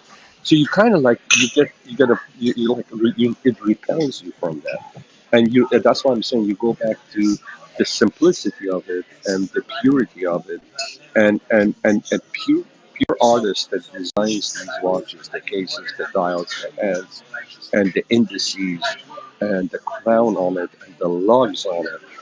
They really, when they put it together, something as simple as a two-hander can be more elegant and beautiful than the most complicated watch in the world. Agreed. Very good point. Very good point. Guys, let me jump out. I'll jump back in shortly. Would that be okay? Okay. Okay, go. We'll be here. Feel free to jump on at any moment. Just type link in the chat and I'll drop a link for you, okay? We want to Fine, my see man. the food. We want to see the food and Food the or the drink cocktails? Which and one? the cocktails. Well, What's where your you what's your favorite cocktail? My favorite cocktail is French 75. Yes, baby.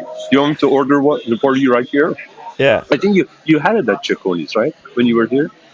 Yes. Do we have Yes, French we did. 75? Yes, we did. I'm right there, baby. I'm at the Yeah. bar at Cicconi's. I'll order one for you. Get one. Yeah. I'll order one. Okay. Get one. I want to see it on the camera, and I'll grab a Red Bull. Do that. Because the roommate right now is at home. She's giving me such a hard time lately, Elton. What's going on, baby? It's hard. You know, it's really hard. Can't hold the player down. Man, she told me this story yesterday, and it's just like it was hard to listen to because I don't know, it was just okay. I love her, but sometimes the stuff she tells me, she's expecting one kind of reaction, but it's hard. It's hard. Anyways. I know. We're all here for you, man. We're all here for you. Don't worry about it. Thank you. Listen, I'll jump back in, okay? Come to LA. Come to LA to me. All right, Elton. We'll Sean, I'll see you later on. Will you jump back in? Take care, brother. Yeah, sure. jump back in. I think I found. Timmy, I think I found send your Sean watch. my number, will you? Oh yeah, sure. I can All right, forward baby. it right now. All right, guys. See you later. See you later, man. Cheers. Bye-bye. Elton, see you in the few. See, something else I'd like to add on a topic that Sean and Elton just beautifully elaborated. You see the style, your palette changes with the time. Okay? So I know for myself from my watch journey or even the food journey as a child, I couldn't stand olives, but as I matured, you know, I now I can't live without the olives. You see, and lots of people follow a fashion trends, but not everybody has style to implement those fashion trends to suit them and to make them stand out with a simple, well-executed suit or outfit amongst all the people that Sean mentioned wearing crazy hats, you know, and all the jewelry and stuff like that, you see. So I think it's when you're one with what you're wearing, you know, when it's your style, you hit the spot. And that transfers into watches as well.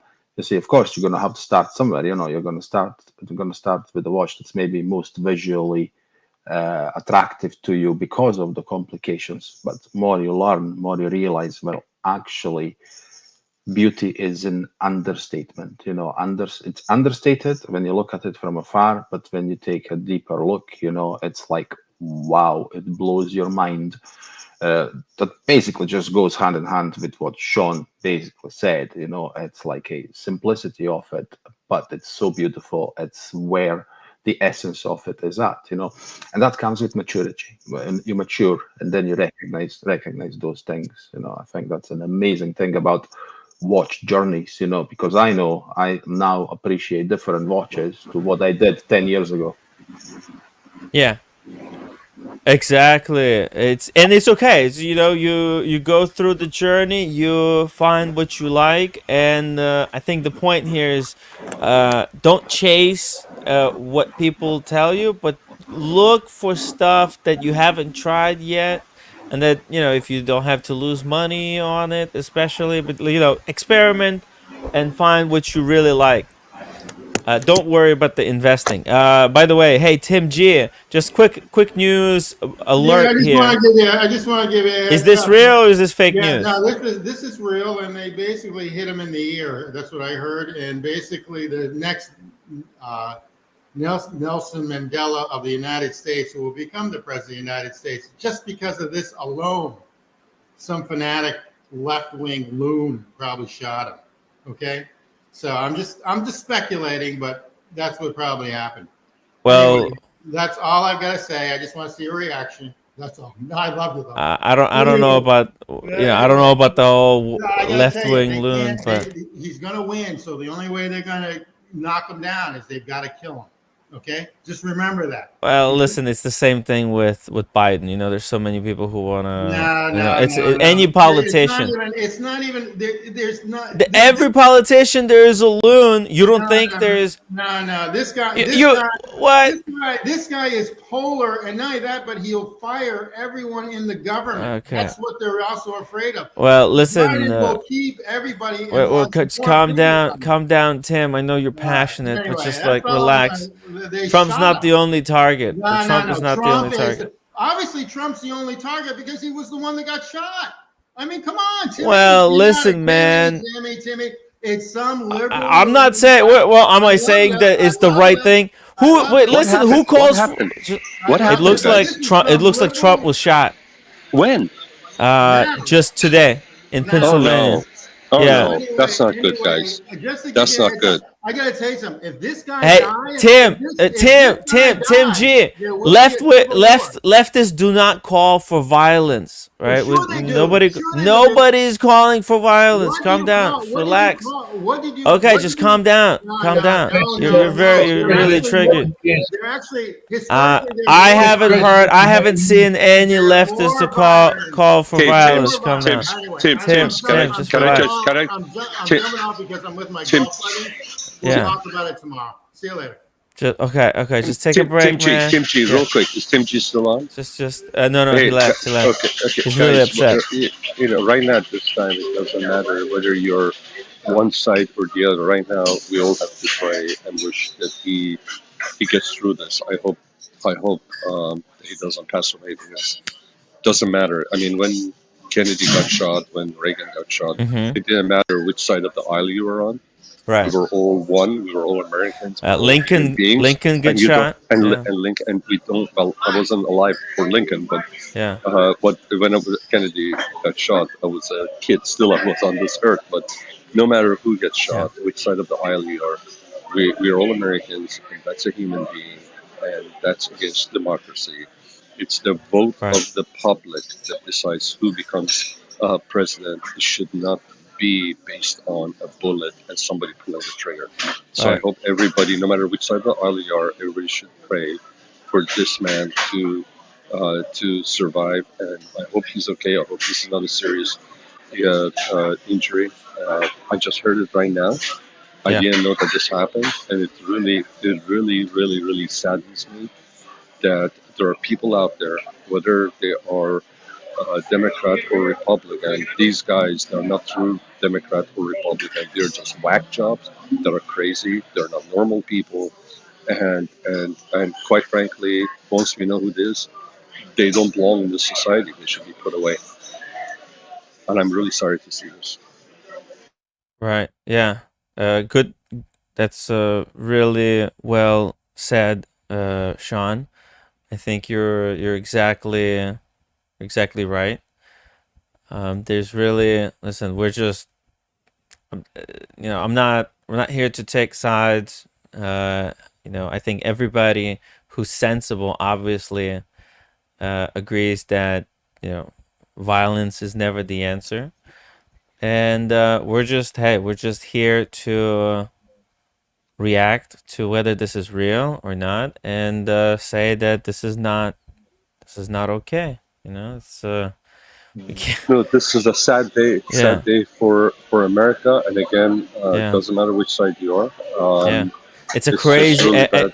and you know what? Like this is like we have to call for just cooling of the rhetoric. Everybody has to kind of calm down.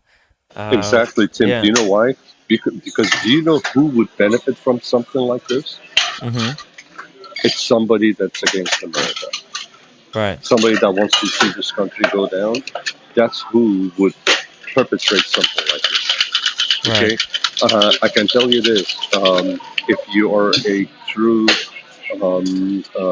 patriot and you're a Democrat, you know by doing this you're hurting your own cause.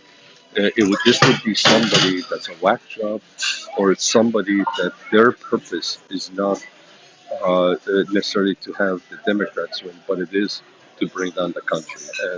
And I hope everybody, instead of taking this and the people separating and trying, they go against each other. This should unite the country. And all we can do right now till we have more information is to pray for his well-being and for him to be okay, because it would be a sad day and we don't want anything. Even if you hate the guy and you disagree with the guy's politics, you have to be concerned and you have to pray for this guy's well-being and health. And I hope most people feel that. Exactly right. That's what this the freedom of speech is all about, right? It's defending the speech that you might not like, right? Because nobody is going to shoot somebody who says everything that they like, right? We might not like freedom of speech, but that's what it is, and you can't resort to shooting I have people. a question for Sean. Yes. Sean. Yes, sir. Yeah, hi, ciao. Hey, how are you, ciao? Yeah, ciao, come on. What was your business like with BMW during the 4 years that President Trump was running the country, please? I'm sorry, can you repeat your question? Yeah, what was your business like when President Trump was running the country during the 4 years he was running the country like? Listen, I don't want to get political. This is not the platform for me to get political. I would love to have a chat with you one-on-one, and I will do that. I think that's more of that's not something that I like to discuss in public, with all due respect. But Tim can give you my cell phone, my telephone, and we can have a discussion on that. And I'll tell you what it is. I can tell you this. I'm a center line liberal, and the person that's the closest to me would be a center conservative. A center conservative and a center Democrat, I think, are one. And that's who I would see myself more in line with. I can tell you this: in the past, I voted Democrat, I voted Republican, and it's all based on the substance. I don't vote party line, but I can tell you that if this was done by if this was done by a Democrat, he has done not only he's done a great disservice to the country, he has done a great disservice to his own party or her party, and it takes the focus away for whatever agenda or points that they have, concerns they have. This is going to take it away. And on a human level, that's on a political level. On a human level, it's absolutely wrong, and I know we all agree on that. But right now, Timmy, and I don't want to make a light of it. You asked for a French 75, which I Yes. requested it, and I asked them to make it in a Collins. And thank God that both drinks are gin, so I don't get sick after drinking this. They don't clash. I'm gonna Nice. drink this to help um, ex-President Trump, and I hope that everybody that's listening to this, whether you're a Democrat or you're a Republican, um, you also raise your hat, or your well wishes are for his health and recovery. Thank you. Cheers to him and his health. I'll go pour a glass as well.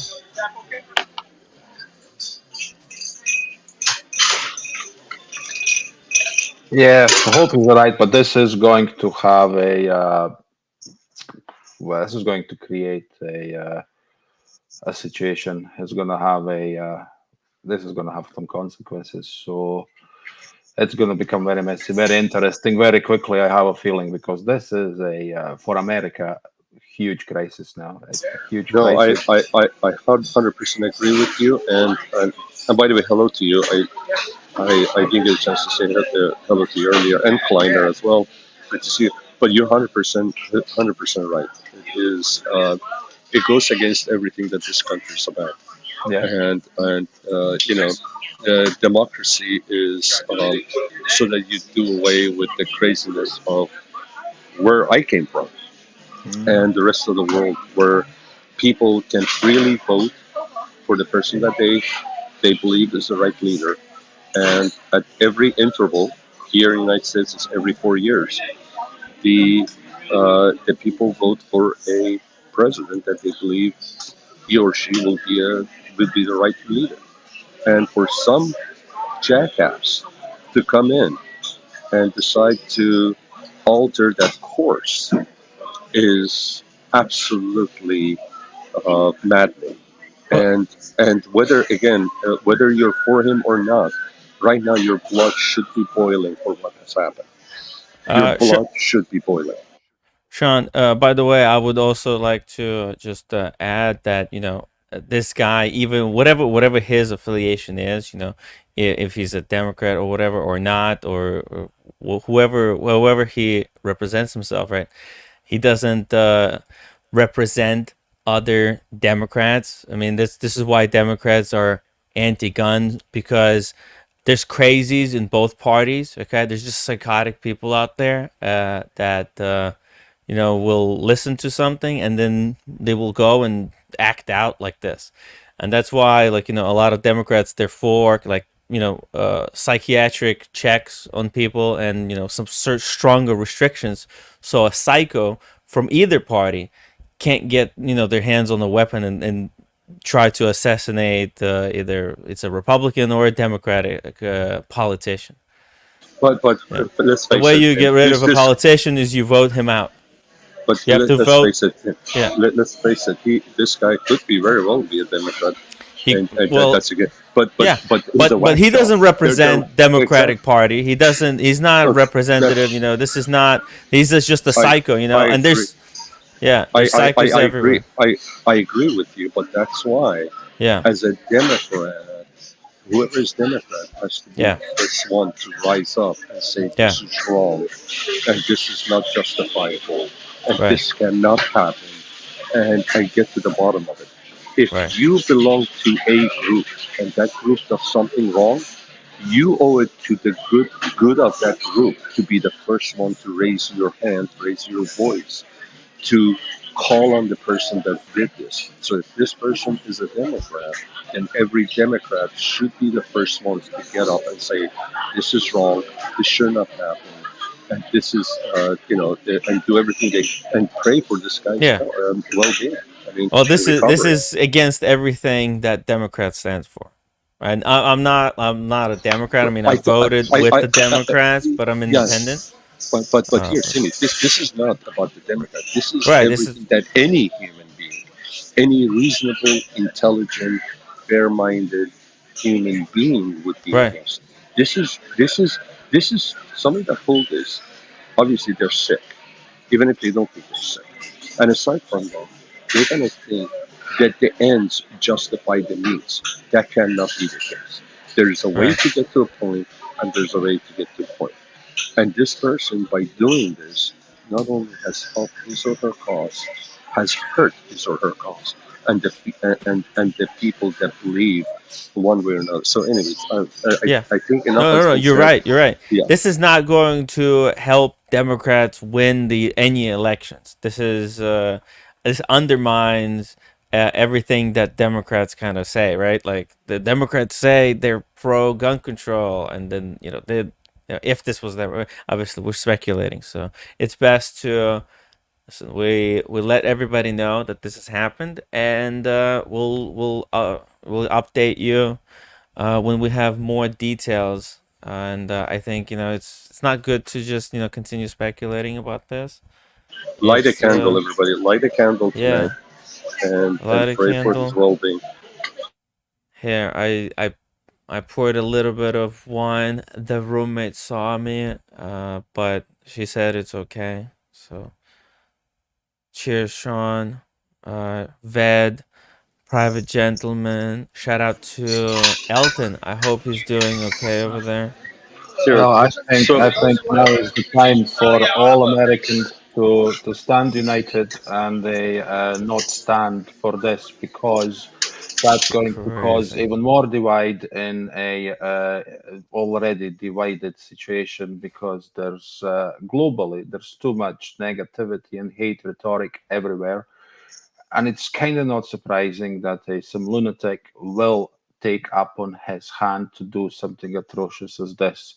The way This that country is divided, it's so toxic. It's really toxic right now. The the country's best really polarized. Yeah. the best thing that can happen is, again, and this falls more on the shoulders of the Democrats and the people that are not for Trump. But the best that can happen out of this, and again, hopefully, he'll make it through this, is for the country to come together. And again, the responsibility and the load falls more on the Democrats' shoulders than the Republicans. But this should bring all of us together and realize that somebody that did this is not part of us. It is not on the same wavelength as us, does not have any good intentions for the country like we do, even though we may have opposing opinions, and it should be just denounced. Right now, the biggest march in the history of this country should be Democrats and Republicans, arm in arm, go in the street and just wish this man to recover. Mhm. No matter which side you're on, grab the guy across the aisle, the Republican or the Democrat across the aisle, the guy that you don't, or the gal that you don't agree with, grab their hand and walk together and wish for this man's recovery. And for so that way, at least a unity comes out of this tragedy. That would be the best thing to do for the against the person that did this, Right. because the person that did it didn't want unity, wanted Yeah. that fracture to become a huge gap between the country. And the best way to win this over is by just doing the opposite and bringing the country together. Yeah. Now, with that being said, because you had me order a second drink, and at some point I have to get behind the wheel, I had to order more food.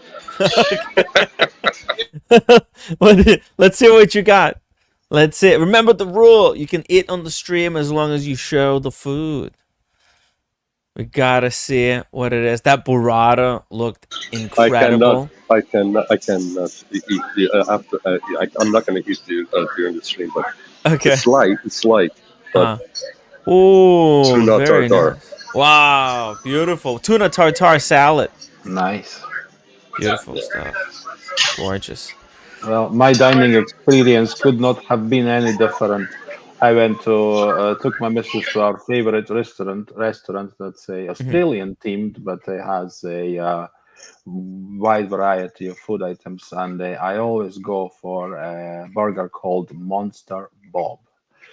right? It is huge. It has free patties. It has chili in it, mushrooms, cheese, pickles, tomatoes, onion, lettuce, and it was amazing. It was absolutely. I haven't had it in a few months now. It was absolutely brilliant, and washed down with a couple of Negronis. So I'm in a good place. Nice, very very nice. What did JDMTL? What was the chat from JDMTL? Can you read that? Because Oh that was yeah. flashed quickly. Yeah. He said, "It's not what your country could do for you; it's what you could do for your country. Just be kind to one another. God damn it, it's the right thing to do." Amen to that. Together, we'll be able to move mountains, right? Yeah, That's what it's about. exactly. Cheers, JD. Yeah, it's really profitable to divide people, but uniting them, it's much more difficult task. But it's a That's why they long-term do it. investment. Yeah, that's why they do it. You divide people and you isolate them, and then you get profit from them. And this is what like a lot of the social media has done, right? It's segregated everybody into their own hashtags, individual hashtag, and we're kind of got a conundrum on our heads. JBB says ODR, or maybe it was sound of firecrackers, wouldn't be the first time. No, it's confirmed, and yeah, there's some images. Anyways, looks like it's gonna be okay. So just be cool. It's okay. It could have been worse, obviously. Let's make sure that whoever did this, that they're punished according to the law. Whatever, right? It's crazy stuff. But anyways, listen, there's what can I do? I've been telling people to be chill. Just chill out, right? Just chill out. If you disagree with someone, you don't have to resort to violence. Jeez. I'm loving the shades, by the way, Tim. Really Yeah. nice pair of shades. Yeah, really nice. Thank you. I really like these. These are the Oliver's Peoples. They're the best. The best. The best in class. Nice. Timmy, Oliver my- People's son also has a line of glasses. It's actually less than a mile away from where my business is. And when you're next time in town, I'll show it to you. He's got interesting set of sunglasses. By the way, I didn't realize Kleiner Hunt is a motorcycle rider. Yeah, right. Oh. He's got a sick motorcycle. I like this guy a lot, and now I even like him more. He's a motorcycle rider. So Yeah. cool guy. Yeah. He's a great addition to the channel. He's going out there, Absolutely. touching the grass. Once he gets the hookup for the motorcycle, he'll do like a live ride for us. It'll be funny. It'll be cool. He's doing some United States is the perfect country for a motorcycle. It's just, and his job allows him to take time, big portions of time for himself. So he can go by on any this chance, is he on long the journey. West Coast or East Coast? I think he's like Atlanta, right? Oh, I see. Wow, great Yeah. quote from Atlanta. That's amazing. Yeah. So he can pretty much go from there to any point in America and back. It's really good way to unwind. JBB says blood from his ear was seen, but they say it could have been a result of Secret Service agent taking him down. Look, I think he's okay. It's not. I think they didn't pronounce him. So it's so cool. Thank God for that, guys. Thank God for that. Yeah. So yeah, we'll just see. I mean, it's crazy. It's scary being a kind of not just a politician, but social media person. Together, there's or a celebrity. There's so many crazy people out there. say the wrong thing and get a guy stalking, you know. A JDMTL, sir. Read it hard. Do it for your country, sir. Okay.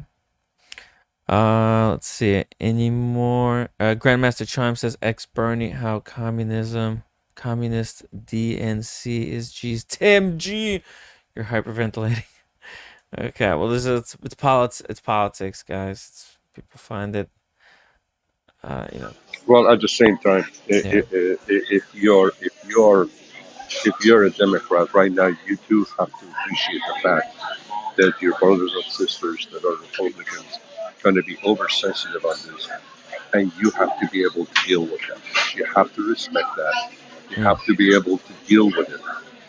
Okay, and you cannot react to that. Okay, you cannot. All right. If we're gonna bring everybody together, everybody has to know their place right now after this happened, what their responsibility and what they need to do. And right now, just like right now, Tim G jumped on, and as you can see, he was very passionate about this. You have to respect and understand that, and you have to give them the space to say what they need to do, what they need to say to get to say it. It is expected, all right, and you just have to have compassion and understand where they're coming from, and again, the more opposed to Trump you were, the louder you have to be for what just happened. Okay, it's as simple as that. The more opposed to Trump you were, the more louder you have to be to voice your disgust with what just happened. Thank you, Sean. It's a really good point. I mean, it's crazy. It's crazy. Because if this is not addressed, then it's only gonna get worse, and it just plays into, like, stuff like this actually plays into worst people's hands. So yeah. Let's see a few more things here. We actually do have few other watch releases. There's some smaller watch releases, and there's some Timmy, bigger stuff. I'm gonna out of respect, I'm gonna bow out. I don't think after what happened, I'm in the mood to talk about watches. With all due respect, if anything, I would probably welcome anybody that wants to jump on and say their piece, just like our friend from Scotland is on, and he said his piece about what happened. I would probably I would suggest to have anybody that wants to jump on. Team G, I hope he jumps on again, and he has anything to say, or anybody else in the chat that Team G, come wants back. to get it off their chest. Out of respect to what happened, I think it would be right now talking about watches is not meaningful and probably maybe even inappropriate to me. You think? And I'm gonna jump off, but I would love to hear if there's anybody else out there that wants to express their feelings one way or another, just to talk about it. Yeah, sure. Of course. I appreciate that, Tim. Thank you for letting me on. It was great talking to you and the guys. And again, guys, everybody, light a candle. Pray for ex-President Trump's health, and also pray for our country and the unity of our country. We are all one.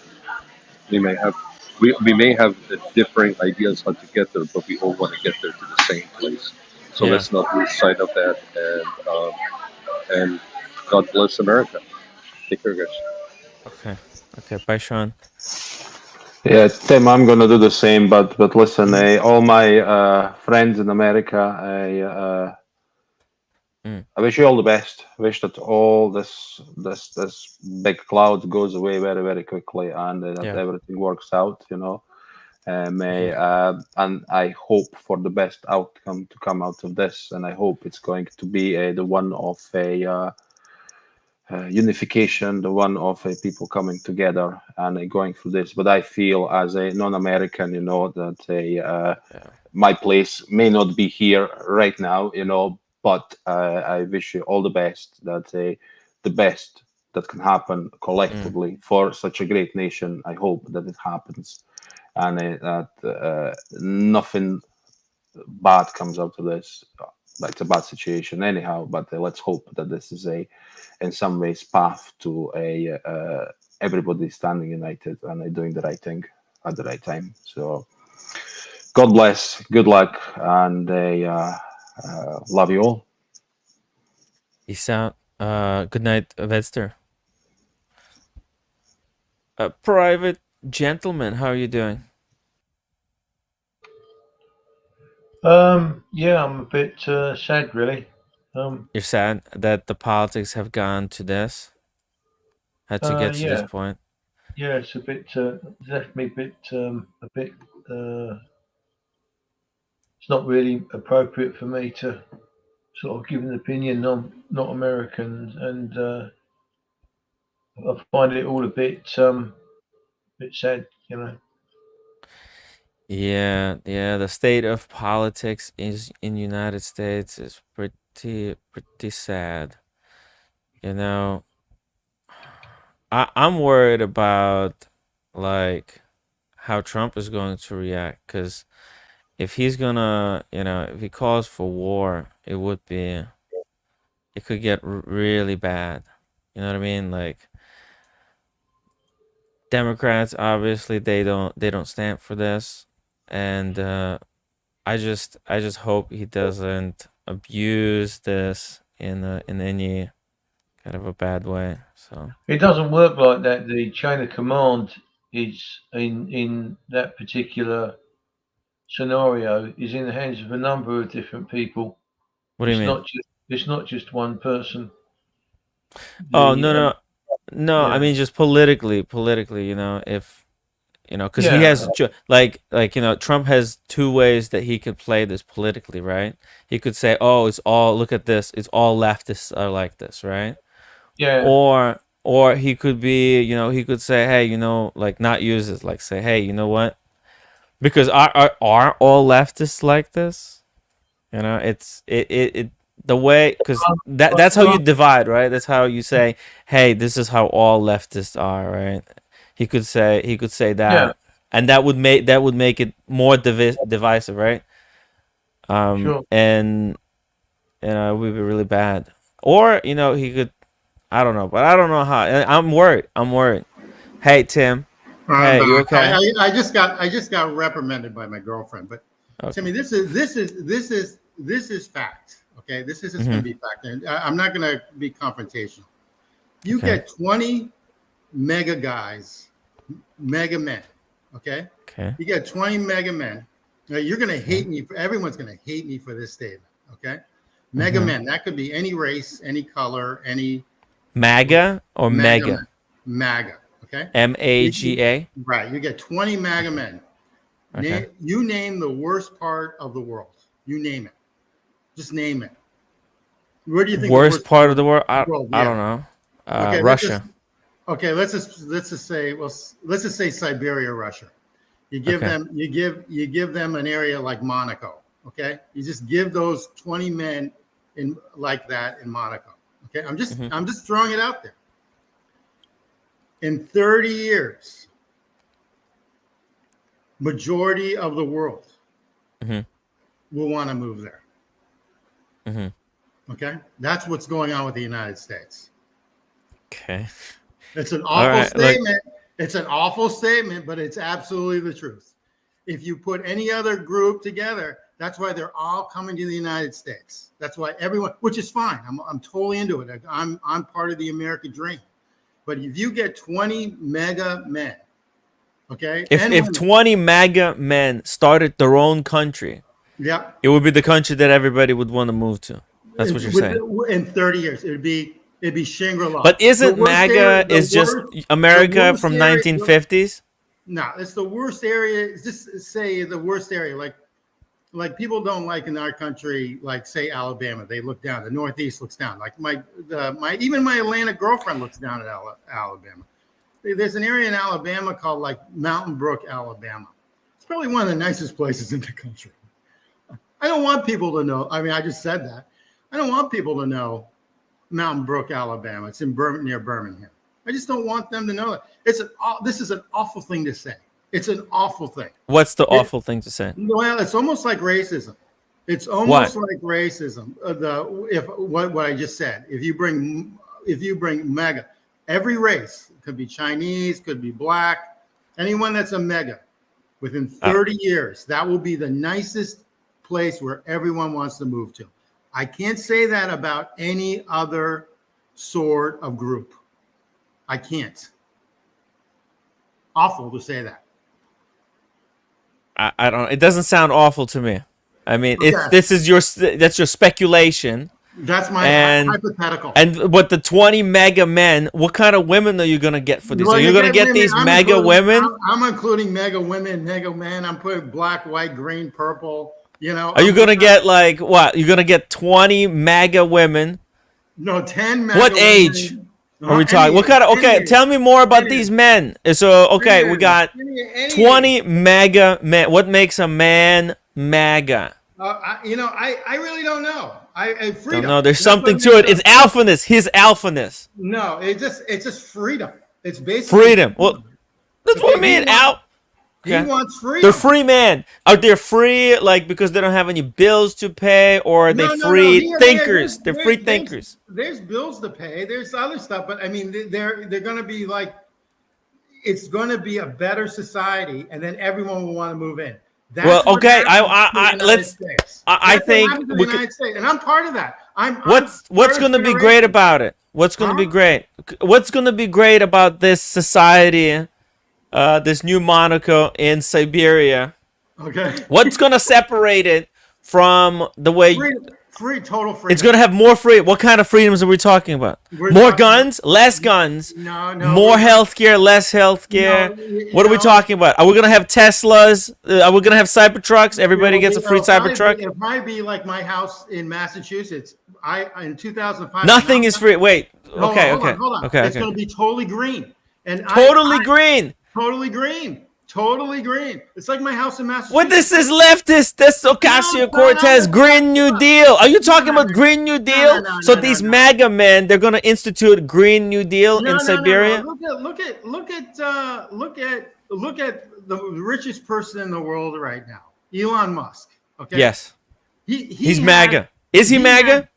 He just gave a ton of money on Friday to Donald Trump. Shit! Really? How much? I don't know, but he gave a ton. You can Google it. And so basically, Google it. Okay. And so I don't know the exact number, but he gave a ton of money, ton.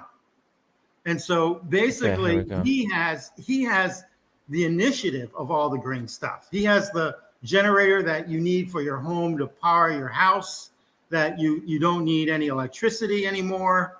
He's got that car that I still don't like, the Tesla, because you can't drive it like 500 miles without a charge, especially in the cold. It only goes like 240 miles.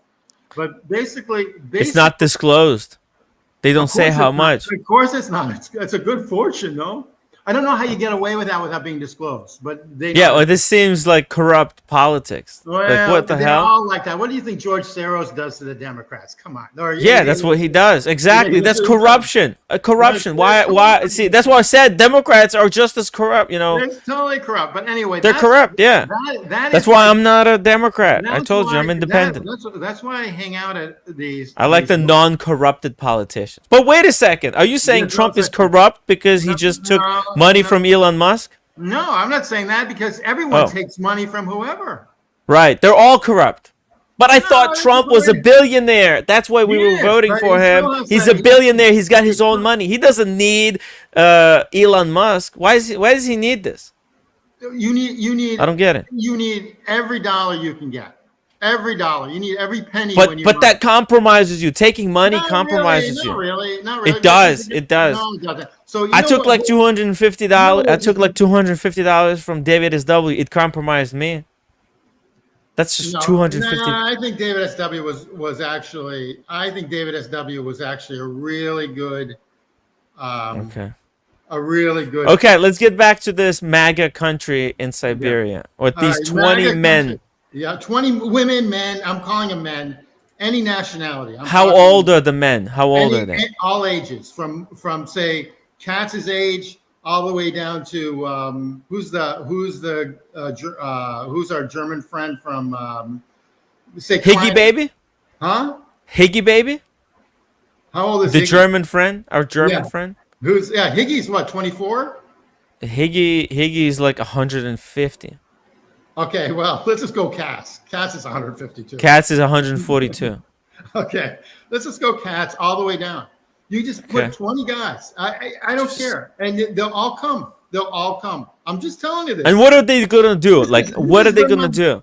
I don't know. They're starting this country. Give me some fundamentals. They'll probably make like what the Dutch did on Wall Street. They'll make a better Wall Street. That'd be, instead of having it more, even though it's more electronic now.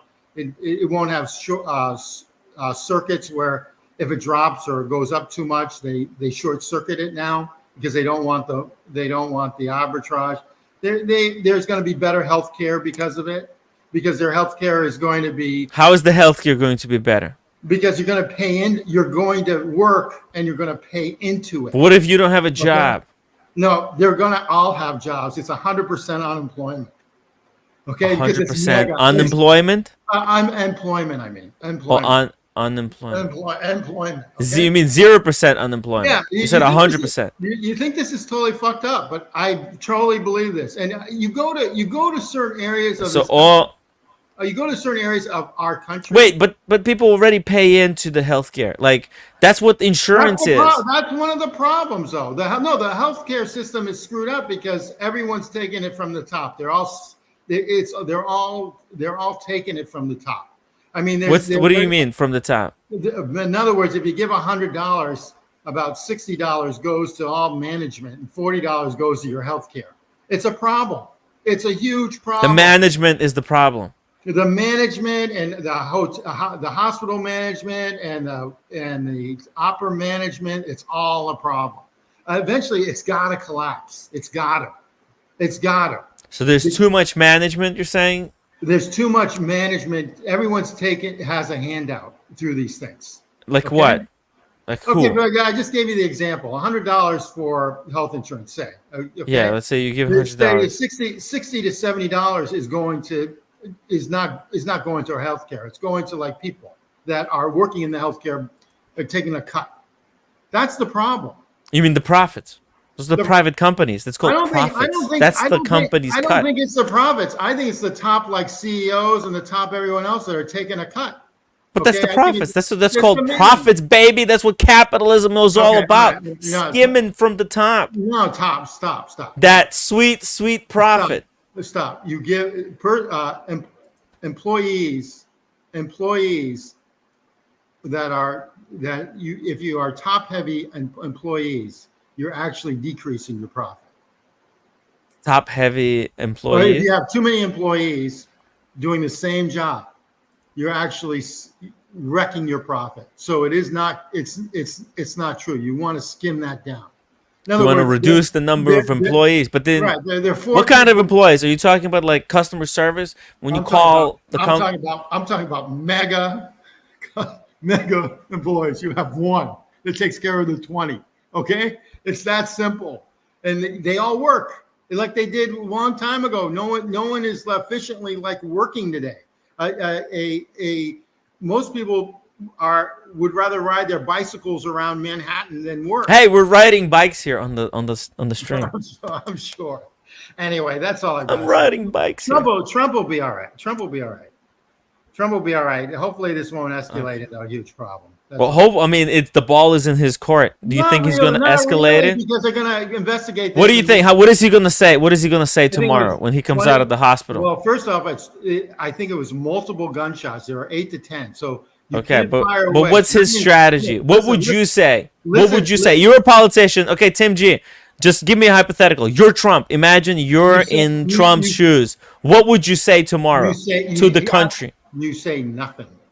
You just say nothing? Yeah, and you find out. Okay, who do you the think he's perpet- just going to stay quiet about this? He's not going No, to talk about this? but you're going to be you want to see who the perpetrators were. I think there's more than one.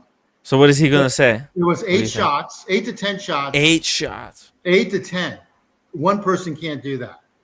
And it was in the JFK case, how many shots did the guy fire? Oswald, yeah. How many shots did he fire? You got to ask the CIA there because I think the CIA killed JFK. Some shots came from the grass, direction. and it was different direction. Right. I grew up. How's that work? I grew up down the street from the guy that investigated that 30 years later, and they almost tried to kill him. He was an MIT professor. I grew up literally down the street from him. He was in his 50s when I was in my teens, and they literally tried to kill him. I think that was the CIA. To this day, I still think it's the CIA because they didn't want the Kennedys to expose a lot of stuff. I really think that. I'm fucked up saying it. But weren't all the JFK documents released, or still not all of them? Yeah, Chris J. Go to New York Post, and then also you can get the video now on YouTube, and there were 8 to 10 shots. Oh, you can hear it when he's going down. The Secret Service dropped him when he got hit in the ear, and so you can tell there were 8 to 10 shots, and supposedly it was a 22. There were 22 calibers, but then I heard it was like a BB gun. But so what do you? So what do you think he's gonna do tomorrow? How is he gonna? I don't know. We'll address this. Those people will figure it out. His people will figure it out. I'm afraid to say. I don't know. But you know what? He's already won. He's already won. It doesn't. You make think a this difference. is gonna secure him victory? He's already been secure because of Biden's head. It doesn't exist. And I think they just give him transfusions like every day. What if Democrats replace Biden with somebody else? Well, with who? Newsom. Like you said they're going to replace him with Newsom. Yeah, that would piss off. Or Kamala Harris. That will piss off Kamala Harris and piss off the black population. So I don't think that's going to happen. Okay, well, let's say they put Kamala Harris yeah. and Newsom as a vice president. What do you think about that combo meal deal? Two California people. Leftist dream. Okay, let's just. What do you think? He's tanking. Newsom is tanking the best state in the country. He's tanking the best state in the country. It's like San Francisco. It's the nicest city in America. And even when they fuck it up, it's still the nicest city. I mean, it's totally effed up today, and it's still the nicest. It's always been progressive, which is fine. But they're going like too much. Like the commercial market there is done. I mean, the AI can't bring it back. It's going to have huge problems. Even New York City, they're going to have problems with all the office space. It hasn't hit yet. All these regional banks are going to get socked. It's going to be bad. Something big is coming, right? I feel like I feel like big housing market turnover is going to happen. Gen Z, dude, Tim, if the country can't go this way, Gen Z is completely freaking screwed. Okay? They're screwed. They have no future. Okay? Gen Z is fucked. Okay, Tim? It's hopeless for them. There's no jobs for them. Roll it back. They said that about my generation when I was in my 20s and 30s. No, but you guys had the computer revolution sector. You had big booms in Silicon Valley. That stuff, the Silicon Valley is not growing anymore. Like this new Gen Z cannot cash in on the Silicon Valley boom. There's no more booms like that. There's really nothing in work sector. I've got a son that's 25. I don't have to worry about him. Well, because you got nothing to worry about. You made sure your son had the greatest education, that he's ready for this new paradigm. But I'm not talking about you. I'm talking about like a typical person. Yeah. A typical Gen Z is fucked. Yeah.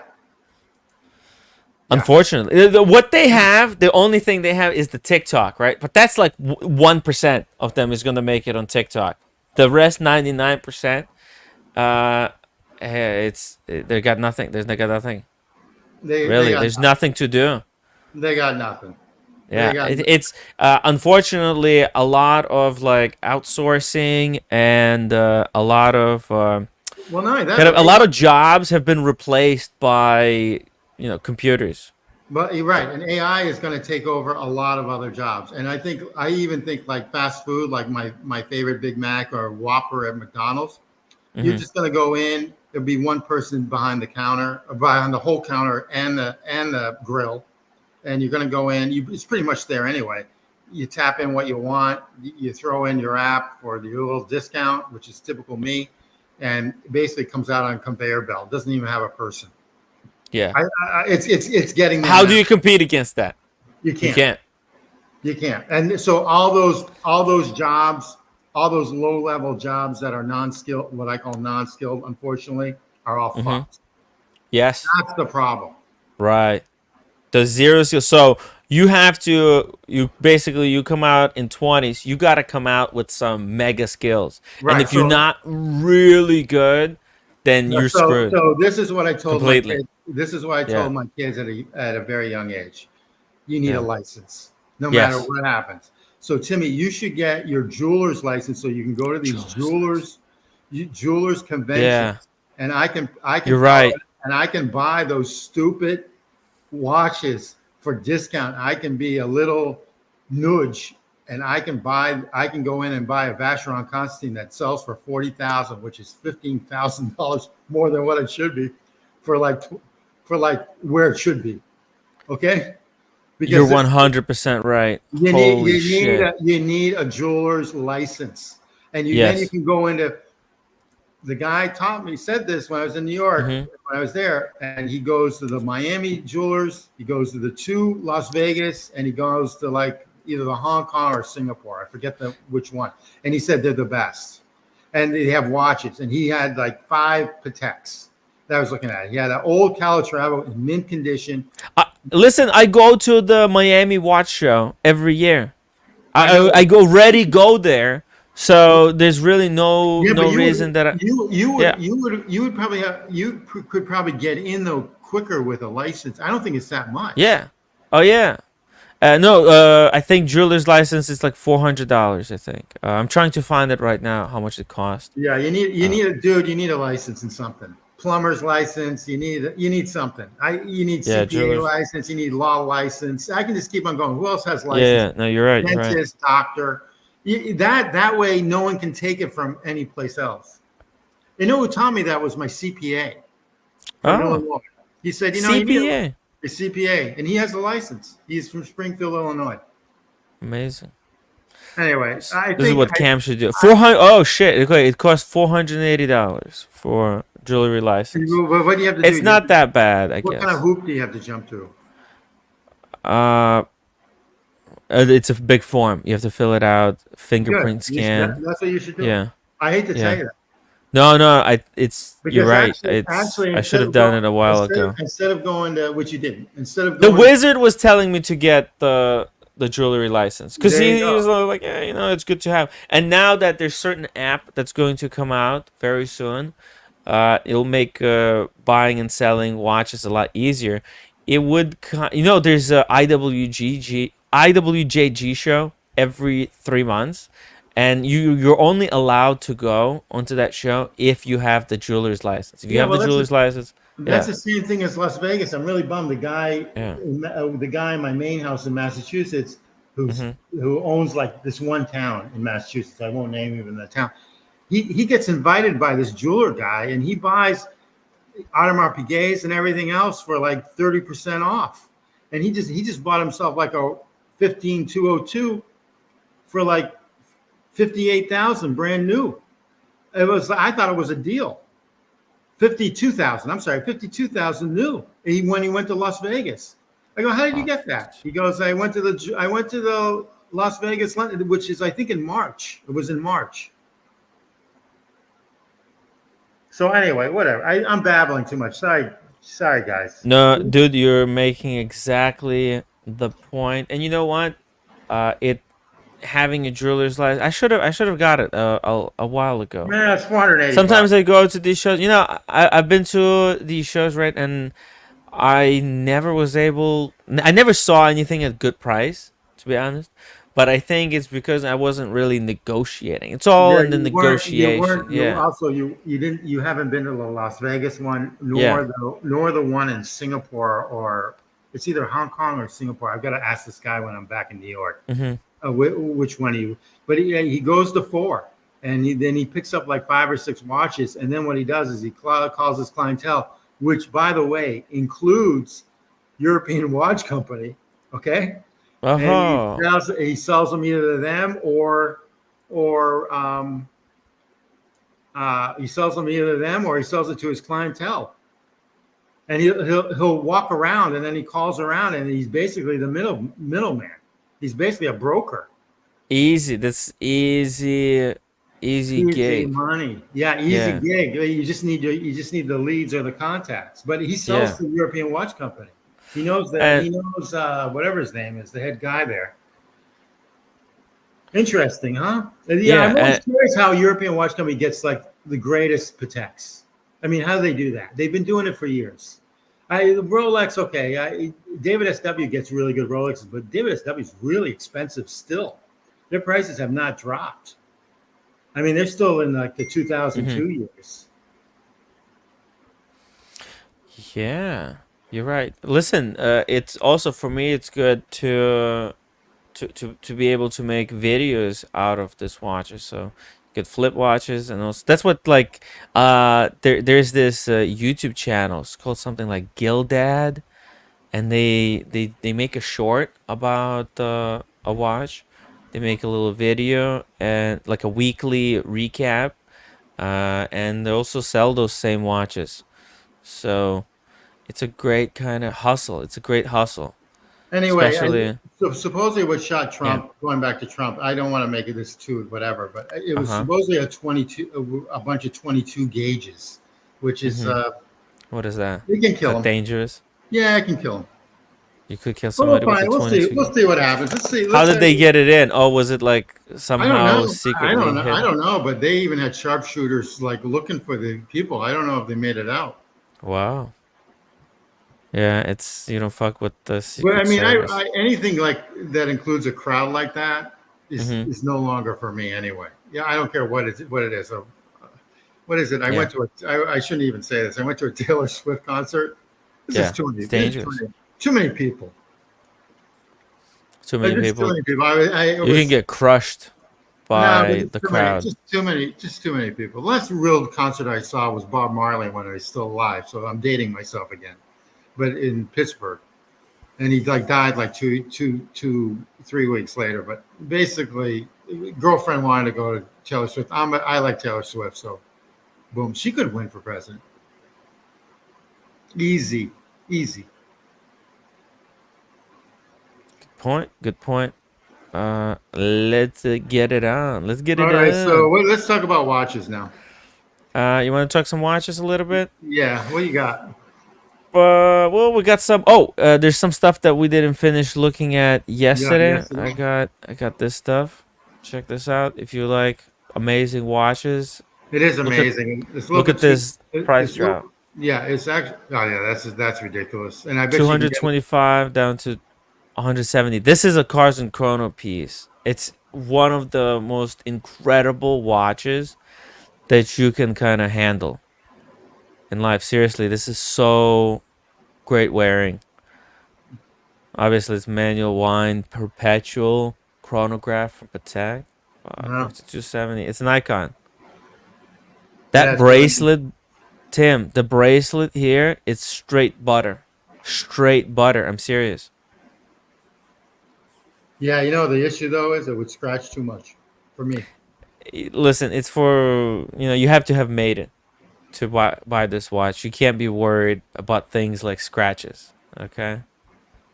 You have to this is a keeper, I actually saw one dude when I was in Barcelona. Saw one dude with an annual calendar So very similar to this, but obviously cheaper model. It's like 50K at that time. Also full bracelet, annual calendar, Patek. With this bracelet so one guy was just like in Barcelona, It's a great piece. It's a day-date equivalent from Patek Philippe. It's like their version of a day-date. Anyways, good. The prices are keep dipping down. I think this is below retail now. They increased the prices I for don't this know. piece. This is an incredible watch. It used to be 120,000. Now it's like the base model available is like 200 something. Interesting. So yeah. I just like to mention that Jean Watch Cartier in the watch community chat mentioned that the shooter is dead. They shot the shooter. They shot the shooter. Two fatalities according to AP. The shooter and one rally goer. So just to give you a heads up. Interesting. Now we can move on to watches again. I get more news from the watch community than any other. Yeah. I wonder if they're going to release who the shooter was. Oh, eventually they will. No, I don't know. You think they're gonna show somebody? Yeah. Or I mean, it would be if they release it. That's just going to cause more violence. I think because it's almost like giving the recognition to the guy who did it, right? I don't know. They in Nashville, in Nashville, the woman that killed her went back to her school and killed people, and she was like LGBT. They kept that quiet for a very long time, and then she had a manifesto, and they kept that. Yeah, I quiet. mean that's what these shooters want, right? They want attention. That's unfortunately correct. They want this legacy. Like think about it, Oswald, right? He's obviously look at all the attention he's getting. I think that was more. Again, I'm going back. I think there were multiple shooters, and I think it was CIA with Cuba, believe it or not, with Castro, and I think there's more into that, and we'll never know. I personally think so. Even but Jackie O, who was married to the guy, thought so too. So what? Anyway, Their names should be released, made public. Well, yeah, they'll never release them. It's our government. Our government. Oh, you mean if there is a other shooter than the Oswald? Okay. I think MythBusters did kind of a test, and they proved that all these conspiracy theories are pretty wrong. Yeah, I know. There's a couple great physicists that are friends of mine that think that the U.S. did not go to the moon, and I mean my dad worked on that, and I know they went to the moon, so I know they did because he worked on it, and I was like a kid when they did it in like 68, 69, 70. He's like an aerodynamicist working at NASA, and I know they. What? You're never going to prove it to the people that don't believe it because those people don't want to believe it. See, the people who believe, I get it. I understand why some people believe that the moon landing never happened, that we never went to the moon, because they like the attention.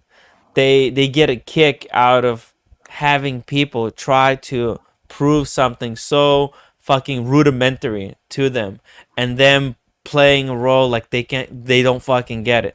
It's like talking to a child like 2 + 2 = 4, and these people, these grown men and women, they're just like, no it isn't, 2 + 2 is not 4.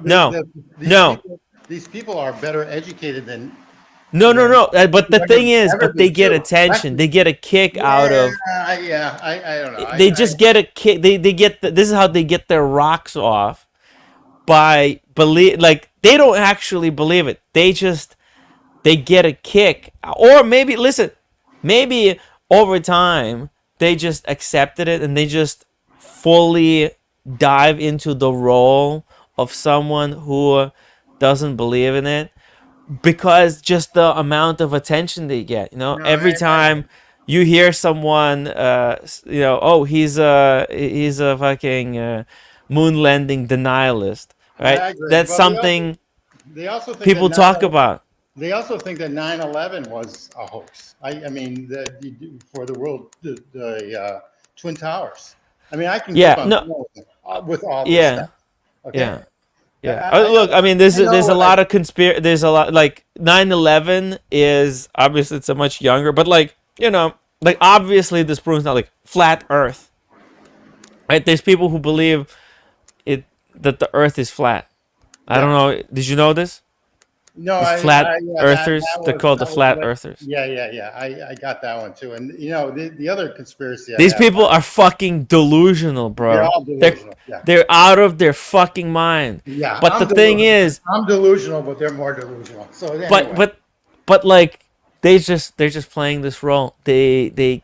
clearly get I a agree. kick out of just, I agree. you know, I agree. So anyway, we're looking just at trolling. It's called IRL trolling, like Yeah. trolling in real life is Yeah, no, believing I agree. It's stupid some shit of, like this. Some of the hate people on these streams. Unbelievable. Unbelievable. So Well, anyway, let's just keep on going. they're with- attention seekers, you know. People get Seekers, their yeah, rocks that's off true. different ways. So Gladiator. Let's go with this watch. Why would you buy this watch? Why? Why would you buy this If you Porsche have- Design? Yeah, I'll tell you would why. Yeah. I'll tell you why. Because believe it or not, this is actually historically a very significant watch. It's Really? it's the first DLC full black DLC watch ever made. So Porsche, they did kind of invent this genre of watches before Bamford started DLCing Rolexes and charging extra money for it. Hey, Red, jump on. He just woke up. Red Shovel in the chart. Get the Link for 18, Red get Shovel. the 18 back.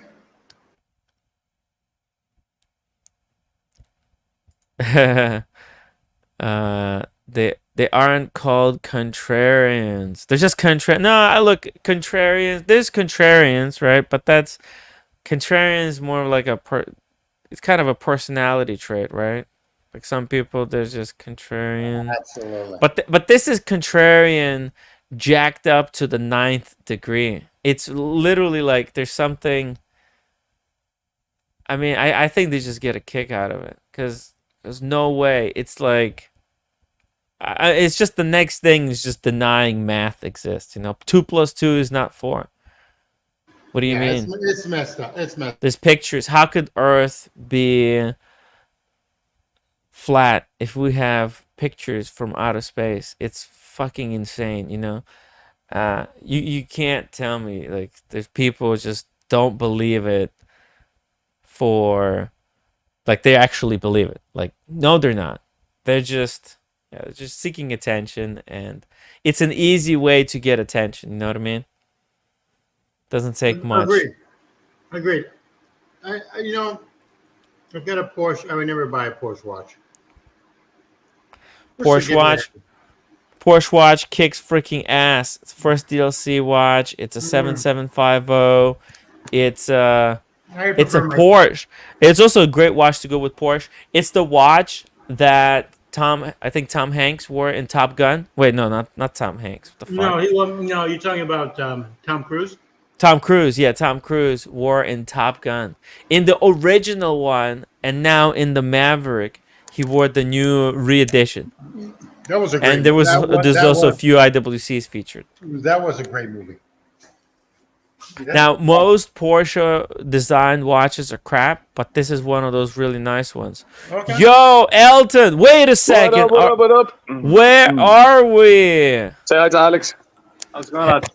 Yo, check out Alex, this what's watch, up? bro. Check out this watch. What has he got there? You would Atlantic, old school. Seacrest. Seacrest, Atlantique? Yeah. Okay, I never heard of it, but it looks really nice. I like it a lot. Yeah. Atlantique Seacrest. Whoa, it's got nice bracelet, 5-link. Tell them the story, Very bro. classy. Tell us the story. My father got it for me like think 10 years ago. Before that, I had a Seiko. Yeah, it's been on my hand almost 24/7, except when I taking showers. Yeah, that's about it. How Hell are you guys? yeah. That's a great gift. So It was indeed. because your father got it to, what did he get it to you for what occasion? Was it just gift for fun? To be fair, I was 18 and I just broke my previous watch, which was a Seiko. I can't remember the model, the exact model, and I was pretty upset about it, right? Yeah. So he got it. He got this for me on my next birthday. So Hell yeah, it's pretty yeah. sentimental. Yeah. Wow, that's like the best that's the best watch that you will ever have. Okay, so make sure you never get rid of that watch, no That's the matter plan. what. That's the Okay, it plan, yeah. cannot be upgraded. So always a keeper. Make sure to maintain it really nice and take really good care of it. Even if you get other watches in the future, it's okay to get other watches, but never get rid of this watch. I'll keep it in mind. Yeah, definitely. Yeah, one of the biggest mistakes I ever made was to get rid of. How are you guys? Good. Hey, we got Red Shovel here joining us from Northern Ireland. He's watching. Hey, there was a assassination attempt of Trump, guys. I know. I know. I'm just watching. What? It now. Yeah, somebody tried to assassinate Trump. He was taken from the stands. There was some kind of gunshots fired. Yeah. No way, bro. Poor guys. Yeah. Yeah, and looks like he was shot in the ear and he was bleeding, but it doesn't look like it was fatal. So that's the say. That's the It's a bit quiet here, so we got like a private. It's like a private room. Yeah. Could say so. Yeah. Where's Ray Ray? We need him to give us those numbers. 26 black, right? No. No way. 22. Gone. 22. Wait, what's the name of your friend? Alex? Alex. Yeah. Alex. And how do you know Elton? Repeat that. Sorry. Yeah, we just from here, bro. Oh yeah. The guys are here all the time. He works here.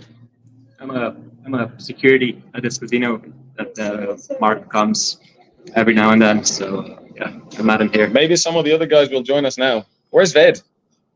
Well, I dropped the link. Let's. I couldn't call you Ved. there because it was a bit too noisy, bro. You wouldn't have been able to hear or see anything. I couldn't even take pictures.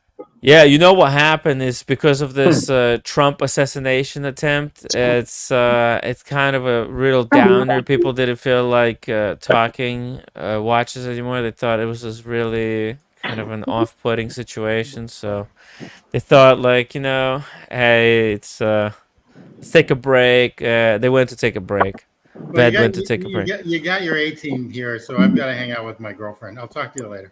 Okay. Peace out, Tim. Well, yeah. I mean, yeah. It's quite a situation. Look at this. Even Red Shovel woke up. Like that's crazy. Look at that. World timer. Yeah. Look at the world timer. A world timer. What? Where are you staying? This is in the hotel room over there, Red? England? Sort of like a hotel. Sort of. Look at this. You got woken up? Yeah. Yeah, people are talking about Trump. My God. Yeah. They nearly got him. Do you see how close that was? Yeah. Holy fuck. Got him in the ear, like right here. Wow. Boom. They got him like right there. It's 1 inch. 1 inch to the other side. But they said it was some kind of a very low caliber shot, so maybe it can't. I don't know. I don't know anything about guns, so I better not talk too much about this because there's so many people who are waiting to misinterpret or clip something and misrepresent what I've said. It's wild. It's a crazy world out there. Politics is a crazy world. But let's Elton, last time he was gambling, he won $7,000. You know that, Red? No. Yeah. When was that? This was last week. Wow. Yeah. So I want to see him win again. It's kind of this whole assassination attempt put a downer on me. Yeah, it's a bit weird. It's a bit weird. Yeah, you know, it's been a very long time since there was a presidential like assassination attempt, right? Like you forget, like it's really dangerous for politicians or any public figure. You know, there's so many freaking weirdos out there. Mm. Yeah, you could say something, they'll misinterpret it, and then they'll try to whack you. It's kind of crazy. So, Hold on. oh Back hey, in yeah. 2 seconds. Back in 2 seconds. Okay. Yo, Elton. Okay, well, show us the machine. I want to see what are we playing? Oh no, Elton's. Elton, you froze. Okay, I'll drop the link just in chat. It's pretty tough, guys. Tough, pretty crazy situation. Wow. Never thought this would happen. You know, it's always danger, but let me just turn on the lights. I don't know why roommate turned off the lights. Give me a second, guys. Just hang in there.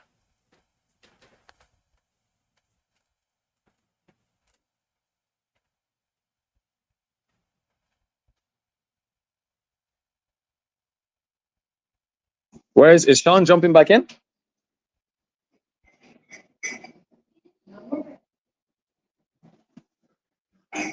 Bam bam. Bam bam bam. No way.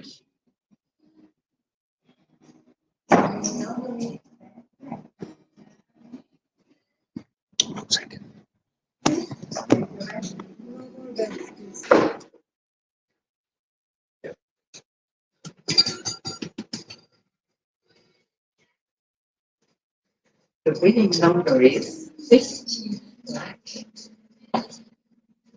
Well, Next your best, please.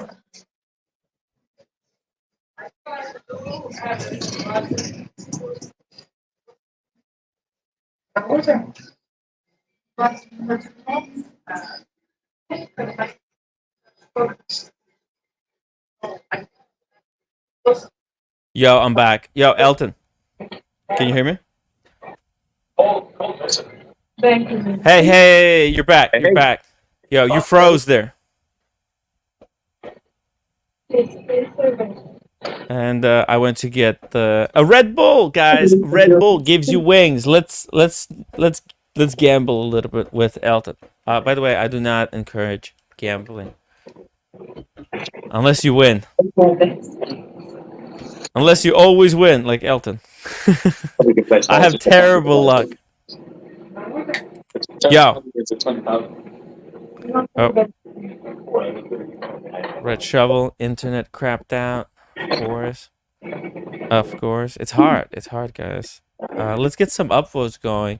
Before you guys tune out, make sure to upvote. Let's get us to 50 upvotes. At least. At very least. Freaking hard day. Jesus Christ. Ben? Yeah. We need some numbers. Where's Ray Ray? He wants 26. We need some freaking numbers. What are we playing? Show us. Flip the camera. Show us the game so that we know what we're doing. Oh yeah, we got the roulette. We need numbers. Who's an expert? Oh, who's an expert? Yeah, let's get some experts in here. Ray was really good. Oh, where's Oshin? Yeah. Well, he was at the concert. Let me see. Let's contact him. Let's see here. Where's Ray Ray? Oh no. He is the man. Oshin finished his live stream a while back. Okay, an hour ago. Okay, we'll text him. See what he's up to. Let's see here. Oh, hey, you know what? We got Ved back. Hey, Ved.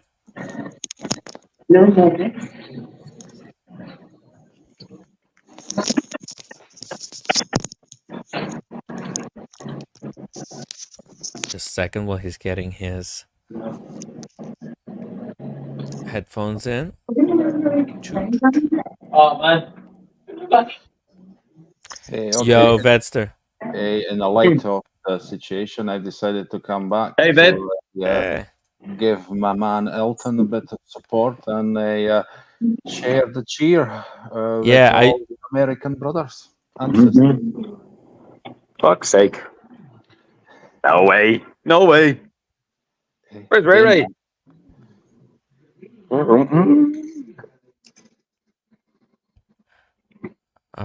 Ray, he said he's coming, so maybe he'll be on soon.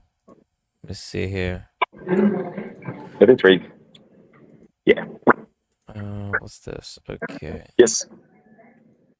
No. And hey, here we go. JDMTL, $14 super chat. My lord, did you pay Timmy $5,000? Quote, you said this is your money, Timmy. Did you give Tim the money or it's bullshit? I did give him the bet, yeah? The bet? He actually did. Thank you. Okay, here we go. We got APIZ says 17 and 11. Oh, I have both. Do this. Okay, let's do. You already have both of these? Yeah, I have 27, 17, 11. Okay, one day retro says 13. Said like 23. before. Let's get 13. 13, not 23. And 21 from Chris J. Did I have a 166? No, I don't remember. 23 red. Yes. 13, 27, 21, Yes. 11, and 17. 17 I have, yeah. Okay. Okay, and I was So we're playing checking. small. We're just waiting on that marker because the manager's not here. The manager. Oh, what Right. happens? What happens when the manager is here? Did they tell you like there's a limit how much you can win? Yeah, some shit like that. Cause like, I mean, with the amount you're winning, you know, it should be kind of a little bit balanced, no? You can't just be winning nonstop. Every time you walk into this casino, you leave with like 5 to 10 grand.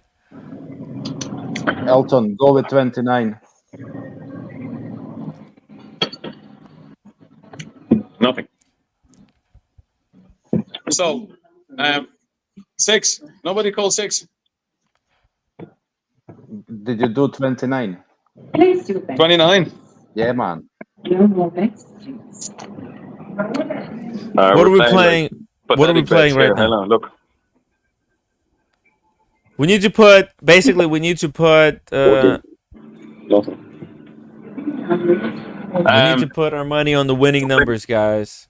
I have all those numbers covered. 13, 27, 17. Louvet 66 11. says number 20 is the money. Oh yeah, 20. 20 is a big number there. You can go around that. I have 20, yeah?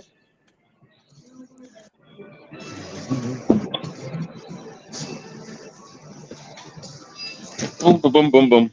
Now, let's see. I have 2 roulettes at the same time playing, yeah? 13, yes. 13, whoever called it. 13? You got 13? I got 13, yeah? Shit, that was one day retro. There you go. Like last time. 1327. Yeah, yeah. 1327. I need to find my lucky numbers. Because what's your lucky numbers? Well, I don't have any. I only have the unlucky numbers. Ved, what do you want, baby? I can't hear you, Ved. 29, my man. My oh, yeah, I have that, bro. I have that. Have it. Okay. All around the 29. Okay. 32, 26, all of that. Excellent. Okay. Have you got? Okay, well let's start scrapping numbers that are not winning us anything. Okay, let's start with this. Yeah. Which numbers? What did you get? Tell us the number. When you get the number, you tell us the number. Both. 5. 5? 5's not good. 5 is not good. That's a horrible number. That's the number that just hit? Yeah, bro. Terrible. What the fuck? Nobody plays 5. It should never hit. Yeah, not a good number. Did you have 8? I have 8, yeah. Okay. I have 8.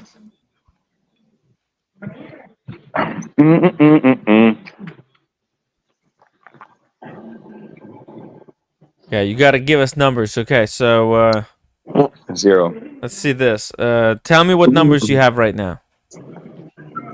I have these ones. It's hard to see. You're not zoomed in. It's like okay. Get closer. Get closer. Okay, there we go. Okay, just let's see there. Okay. We got the middle of the board covered. Okay, and what was the winning number just now? 9. 9. Okay, well it's 5, 9. Okay, it looks like it's a different side of the board. And yeah, do you actually trust these electronic? Yeah, 29 black, 28. 28 black. Nothing. €20.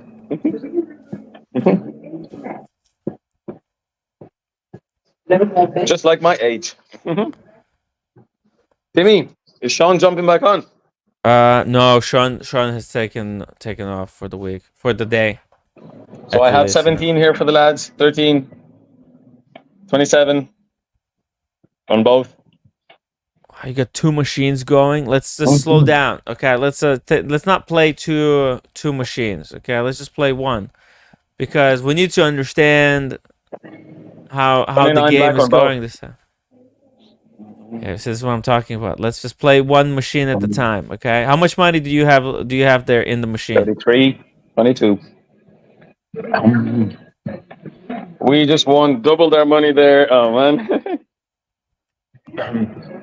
Hey, do we have any news? Where are we? Yeah, bro. But nobody called the. Here, look. We're not gonna get that Rolex with these bets.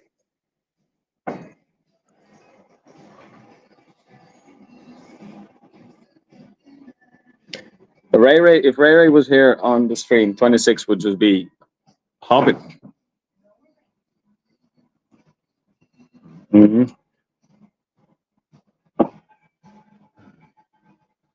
5. Okay. I played 5. Timmy, 5. 5 again? Okay, put on 5. I mean, I think you played it. Oh, and you hit? Yeah. Okay, very good. Very good. 29 black.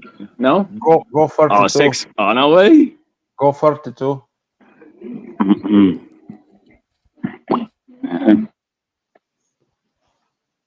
What's the thing that's spinning in the middle between all the tables?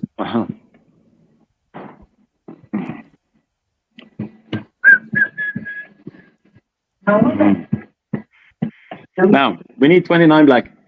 What's 29 black? Or 10. Oh, fuck. Okay, this JDMTL is giving you the numbers, okay? Oh, 13. 13, 6, 3. 13, 6, 3. I have, yeah.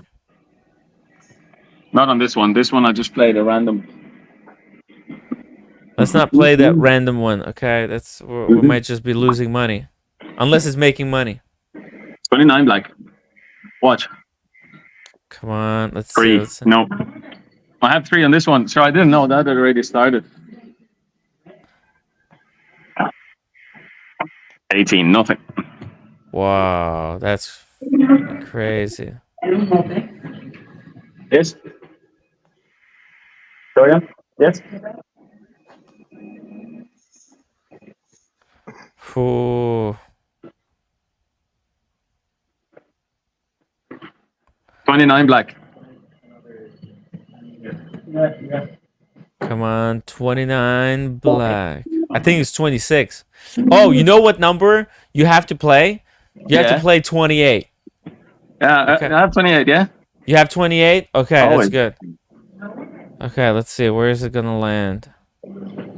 Come on, 28 black. Dirk Diggler in the chat, he says, this guy is a degenerate big time. Yeah, he knows. Just wait, we're just starting. 31. 31? What the F? Nobody plays 21. Dirk Diggler, tell him I give him 3K for his watch so he can go gamble some more. Yeah, baby. I'll do that, yeah? Jesus. 3K for, is it for the strap? And the Give me buckle. 3K for the strap? Strap and the buckle. What do you think, Dirk? Yeah, strap and the buckle, actually, yeah. 1 week's rent for the watch, $3,000. Man, we need to win big time today. Elton, I don't like this machine. Can we switch the machine? I don't think it's like You want me it's to not. switch? Yeah, fuck this machine. You haven't been winning, right? That was. Well, what's 26 come up now? Okay. Well, if it doesn't come up, let's go to another machine. Forget about this. Sometimes these machines are stubborn, and if you're not winning, then you're not gonna win. People think that they can keep playing, but they'll keep playing until they lose all their money. So some of these machines are cursed, and this is the vibe I'm getting out of this one. What's up with all the head, guys? Jesus. Yeah. No, oh well. It's a stressful day. But we got Ved here. I got Red Bull. We're just chilling. Hey Dirk, are you a gambler? I'm not. I'm a horrible gambler. They do poker. Like, what are the only those thing things? I play is those scratch offs, and I always lose. The scratch off.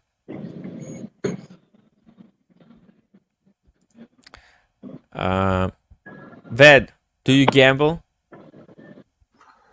I'm not a gambler, but I'm losing sometimes. You're losing.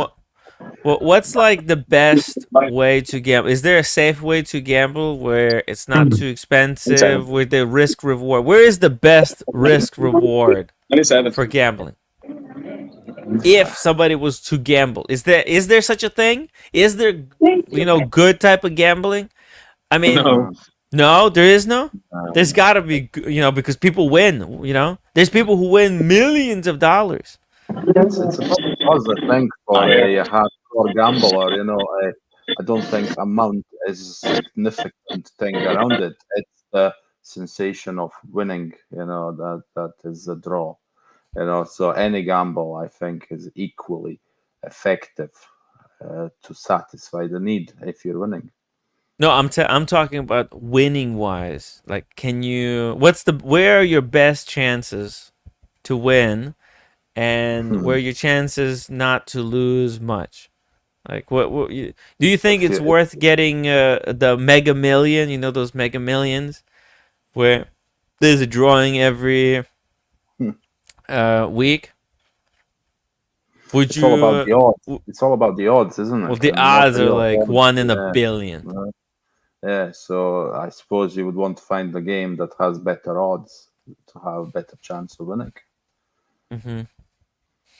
Well, look, sometimes people play those lotto. They play lotto and they win. It is random, but there's so many people playing, right? Somebody's bound to win. And they win like 300 grand. Would you want to win 300 million, or you wouldn't know what to do with it? What do you think? I think I would have a lot of thinking to do. Yeah, I know what I would want to do with some money, but that wouldn't even scratch the surface of 300 million. Yeah. I think as much of a joy it would be, I'm sure it would have been a big burden as well. Mm-hmm. You're gonna have all your friends, all your family coming to you asking you for money. Hey, Ved, we heard you won $1 billion. Can you spare like 100 mil for a friend? Come on, we went to high school together. With 300 give me a mil. I would help a lot of people who matter. That's for sure. I wouldn't be stingy with it, but you need to be very, very careful. God, that would change everything, wouldn't it? Oh yeah, it would be. I don't know if it's gonna be a good or a bad thing. So, sorry, Lord, I put you on mute while you were away. His internet is breaking up. Unmute. Dirk Diggler says poker, if you grind it out, can be profitable, but only if you have premium hands. I play isolation poker and the key in on the player, better patterns and my position and stack size. It's very complicated. Man, you'll be there all night, like grinding. Yeah, right. You'll be grinding. It's hard. Is it worth? It's like it's very stressful because you have to be calculating every hand. It's hard work. It's not worth it, man. It's just so much work. It's all work. Like if you like doing that kind of work, just go to chess.com and play other grandmasters in chess. It's equivalent. Yeah, true. And tournaments, like to make it to the final table, it's almost a lottery as well. Like, you have to get the right hand, you have to play well. And there's certain people have natural advantage because they're like psychos. They have certain math gifts. They can retain crazy amount of memory, and at the top, at the peak level, and online poker has made the entry into poker very easy for a lot of people, so it's very competitive. You have to play against freaking top of the top, and there's some hustlers. There's some people who play poker since they're like 5 years old. It's crazy. It's crazy stuff. Yeah, true. But I think we're discussing this the other night with Oisin as well. Like, just if you're going out with the lads or the girls or whatever, like roulette is the best fun. You just a bit of chance, like, involved. That's all, like, bit of luck. Yeah, with a little bit of luck, you could win a lot. Or like, you're not really, at least you're not wasting your entire night there. You could like, let's put it this way. At the end of the night, you could lose in poker as well. And the problem is that you sat there, you grinded, you grinded a whole night, and you still lost because you were against some kind of a grandmaster and you didn't even realize it. True that. You thought even you were the big bro. fish. Yeah. Like the dealer, like 6-card tricks, 21 with 6 cards, 5 cards. Like, it's incredible. Yeah. And but the roulette, let's say you came in with 100K. That's what Timepiece Gentleman did. He put, I think, 100K or 50K on like red or black. I forgot exactly what. And he actually won. He doubled up. That's what the video at least captured. But we With know 100K, that you can make 20 grand easy. Just random numbers. Yeah. I mean, You can. let me pull something. Well, you could never, like in blackjack, you could have like a bad shoot. You'd be there like all night trying to recover, like, And the problem is the max, like, so you can't go all in with a lot of cases, like, so like you're always chasing, Yeah. Is everybody worried, man? The bond? Let's see here.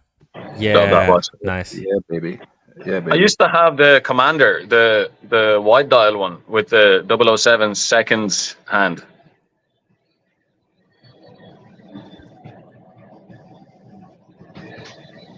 Yeah, that's a nice one, my man. Yeah. Check this 20,000 out. on black. 20K on black. Let's watch this. This is like consignees money, guys. It's right here. Consignees money. There's no risk. Yo, Elton, Timepiece Gentleman is risking nothing. Yeah, bro, I was 20K. gonna It's make not a even his money. I was going to make a comment there, but I didn't. What number does it land on? I don't know. I can play the audio. Oh, here we go. We'll see what he's gonna say. Hey, we also have got the Kojak. Kojak, welcome to the show. Undertale. How's it going? 18,000. Wait, here we go. Let's see. What did he say? All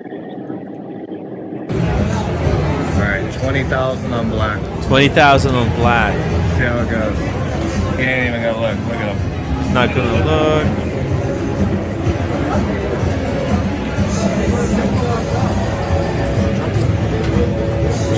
Let's see.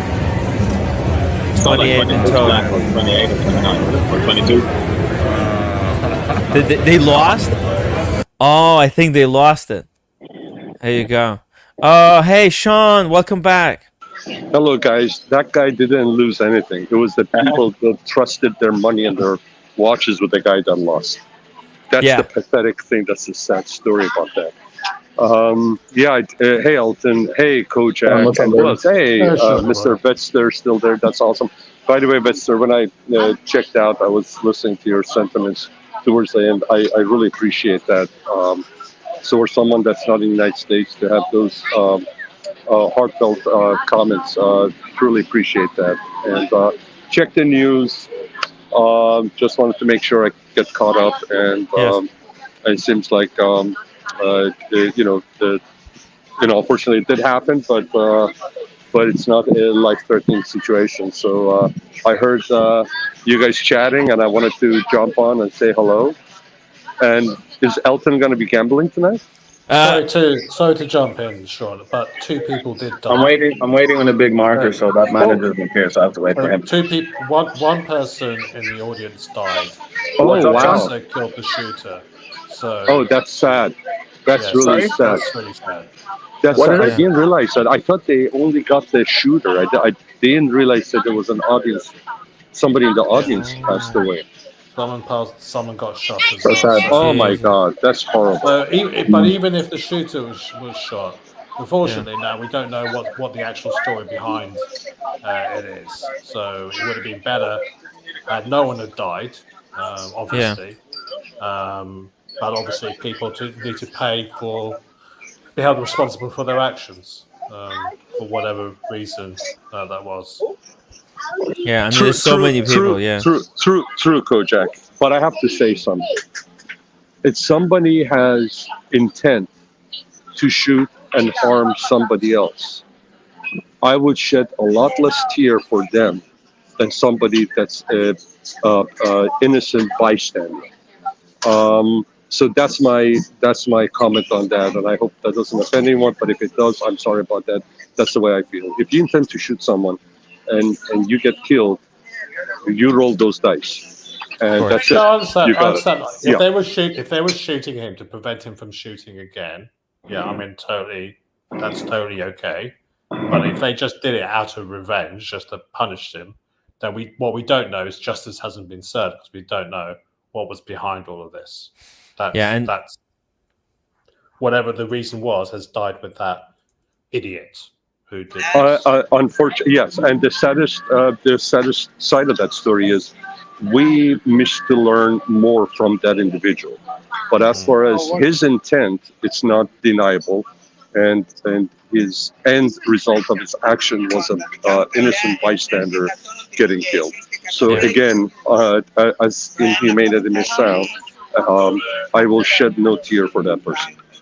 I will shed tears for the person that passed away which was innocent, had nothing to do with it. Yeah. Sorry to interrupt, Sean. I thought I just needed to know. I appreciate that. Hey, Kojak, how are you doing? How's it going over there? Well, I was trying to sleep, and then obviously all this kicked off, and Tim G sort of jumped on. And he seemed to be quite visibly upset. But he was already jumped to his own conclusions as to what was behind it. He's more of an RFK voter, but he's also very passionate about this thing. How's it reported in Europe? Because are you watching it on the European networks, or did you see some news from American? I just saw it on the BBC and Sky News. So I'm using a VPN here to watch UK stuff anyway. So I mean it's no different to the coverage on CNN and other news outlets in US. So they've just reported essentially what we've already discussed. Somebody shot Trump in the ear, supposedly. He's okay. And just that 2 people died, one of them being the shooter. That's about the extent of it. There's no other sort of like. It's still early. Look, it just literally happened live as we are on stream, so don't know what's really going on. Guys, I look like I'm in one of those programs, Banged Up Abroad or something, in Thailand. Yeah.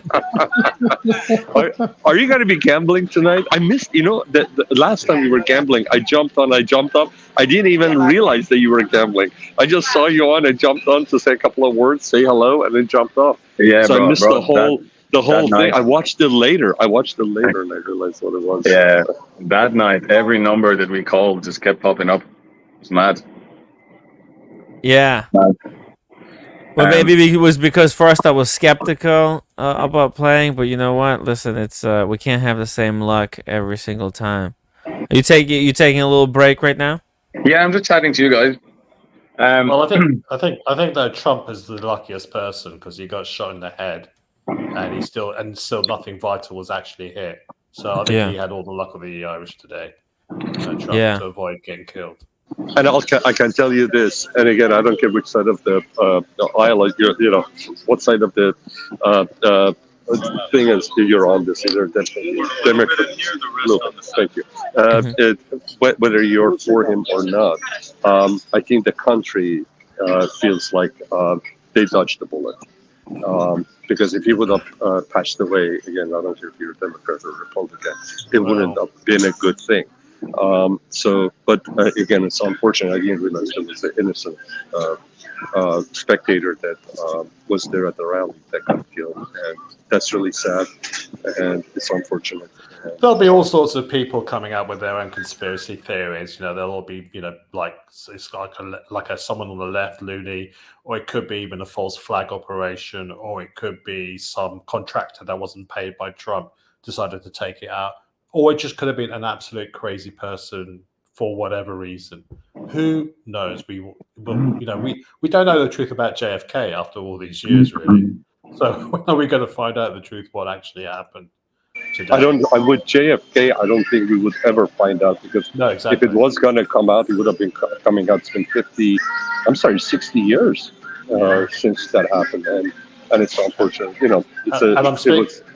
And I'm speaking from a part of Greece where the Onassis actually built an airport so that they could actually land here to go to their private boat, the Sirocco, Scorpion, over here in Greece. So, it's, like this part of Greece entwined with America. It's always had a strong affiliation with America. So that's where you are. You're in Greece right now. Yeah, correct. Yeah, back in my homeland for. Oh, that's fantastic. Yeah. That's great. Were you born in Greece? No, I was christened. Your ancestors, your family was born. Okay, got it. Yeah. But I was christened in Greece and all that sort of stuff. So you'll never lose your connection. It will always be there. Unfortunately, not. No.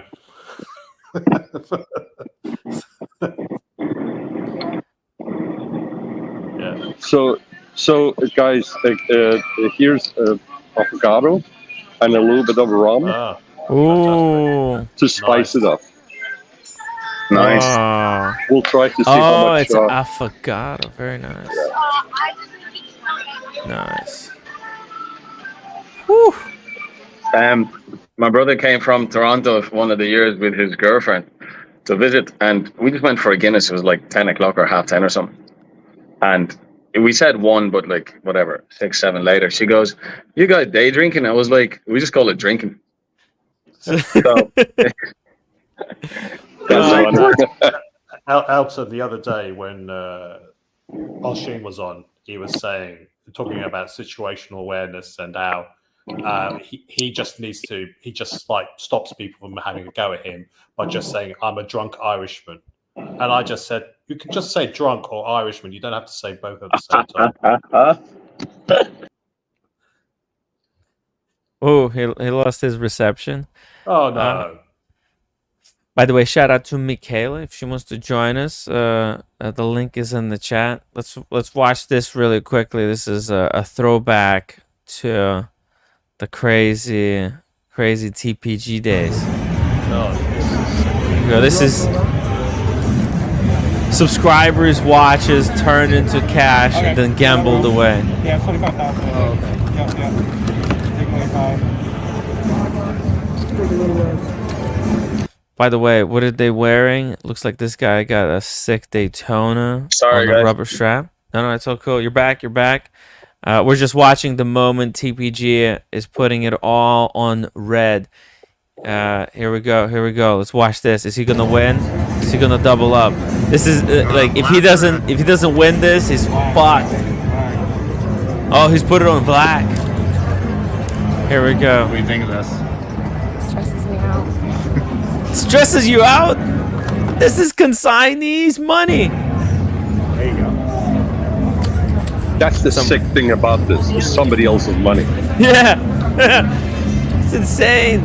I can't believe, I mean, I can't believe he got away with this because, you know, it was literally, it was different times because watches were going up in value somehow. Everybody deluded themselves with like, oh, this has got to be just the profits. But no, it wasn't just the profits. What is this? It's just like, oh yeah, here's 5,000. Wow, what a generous. No, she's gonna have to make it a thing because it's over 5,000. Crazy. Liz got 5,000 on black. Here we go.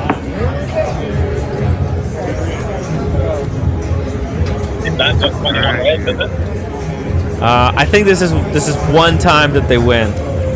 40,000 on black, right? 45 on black. Let's see. I think they win in this one, but it's there's just he gamble like it's moments like this that set you up for failure.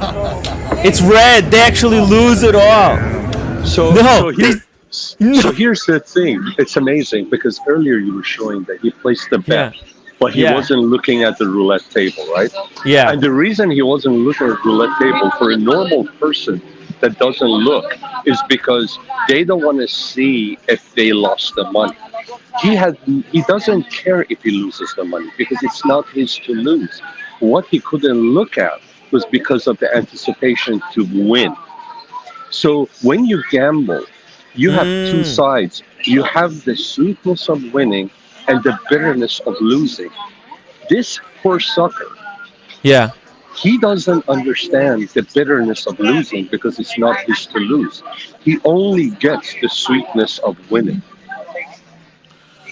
Absolutely. Right. Sean. Yeah, and I was actually thinking of TBG today because it was like it's 42 degrees in Greece at the moment. And it's so hot. I mean, I was sweating buckets. I felt like I was TPG being investigated by the FBI. I really felt I was under interrogation.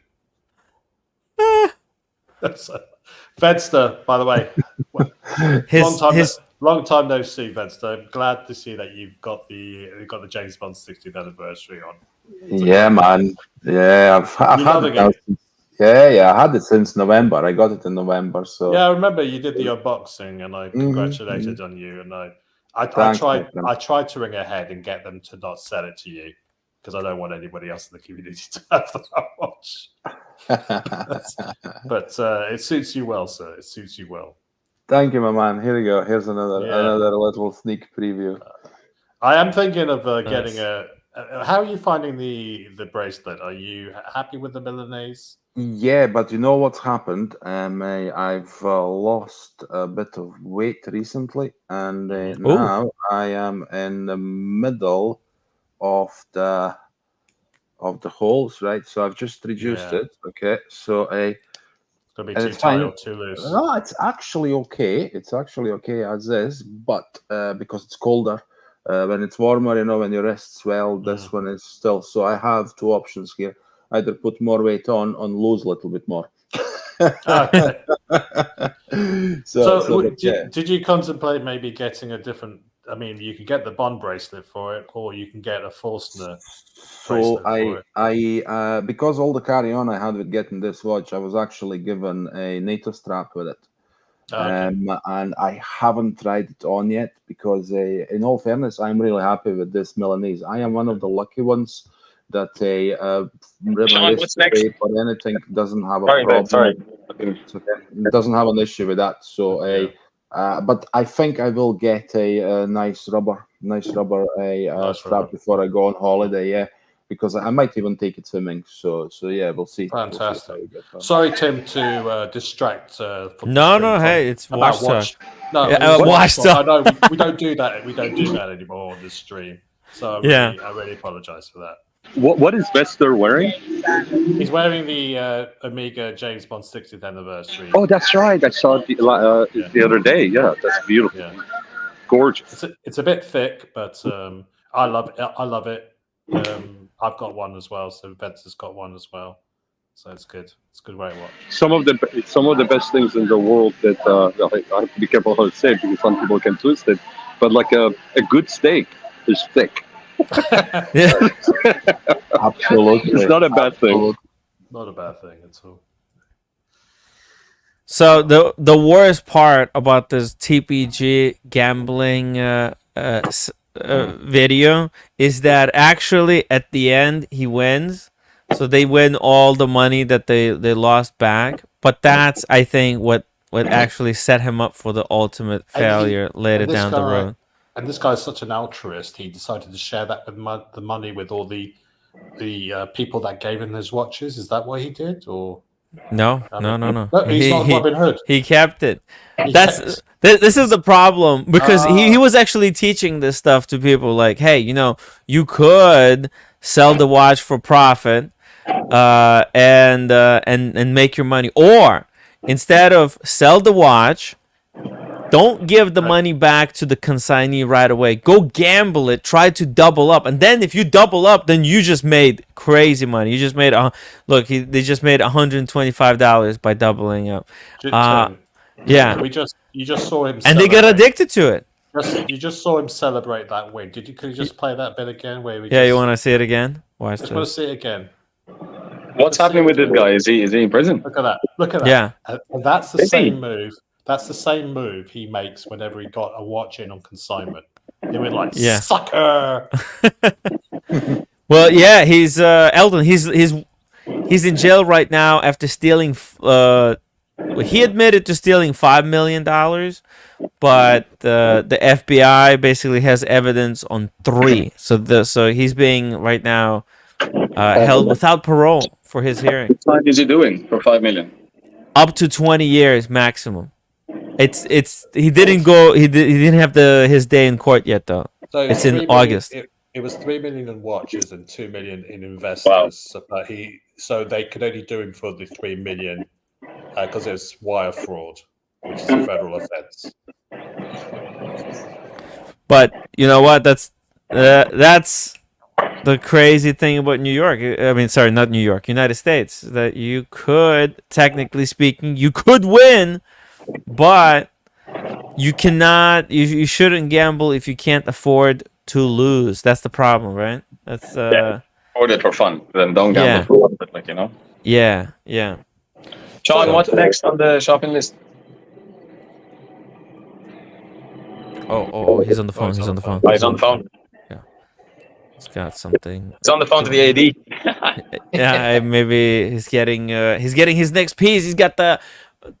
But you saw that clip that Cam shared with us. That was ridiculous. In Geneva, they were trying to sell that guy on investment. Yeah, and then at the end, he just ended up buying a Booker watch. That's wow. The times have really changed. Did you guys see Oshin's stream last night, by the way? Yeah, that was a really good stream. I didn't see it fully actually yet. It was after that conversation we had a couple of nights ago, and it was just amazing to see that one conversation, that one comment I made, just caused him to sort of think about things in a slightly different way, and he called me out on the show, so that was obviously a bit of ego boost for me, but it was like just really nice to see Oshin, because I think he's. There's two sides. It's like a tribute stream to Britain. Well, a lot of people, it's social media. It's we got social media going on. People are trying to divide each other, and they just go on the internet and they just spew all kinds of lies to get attention and to get people kind of, because it's in easy, like they want to build an audience. Well, you know what? Building audience is really difficult. You have to make videos like what Oshin has done, right? For the past 5 years, he's made all of these incredible videos about watches, right? So it's hard work to build an audience. So how can you get in on Oshin's audience without actually working? Just start accusing Oshin of all kinds of crazy things, and you'll get you'll get haters joining you. And so they're building this audience of haters that Oshin has, and it's kind of disgusting. It's really disgusting to see people do that. And there's no repercussions, they just go in, they say anything and everything, just make up any bullshit lie that you can, and that's the entertainment they get. Do you know what's the interesting thing is? He gets it from both sides. Yeah. So he gets it from the side that says he's anti this and he's anti that.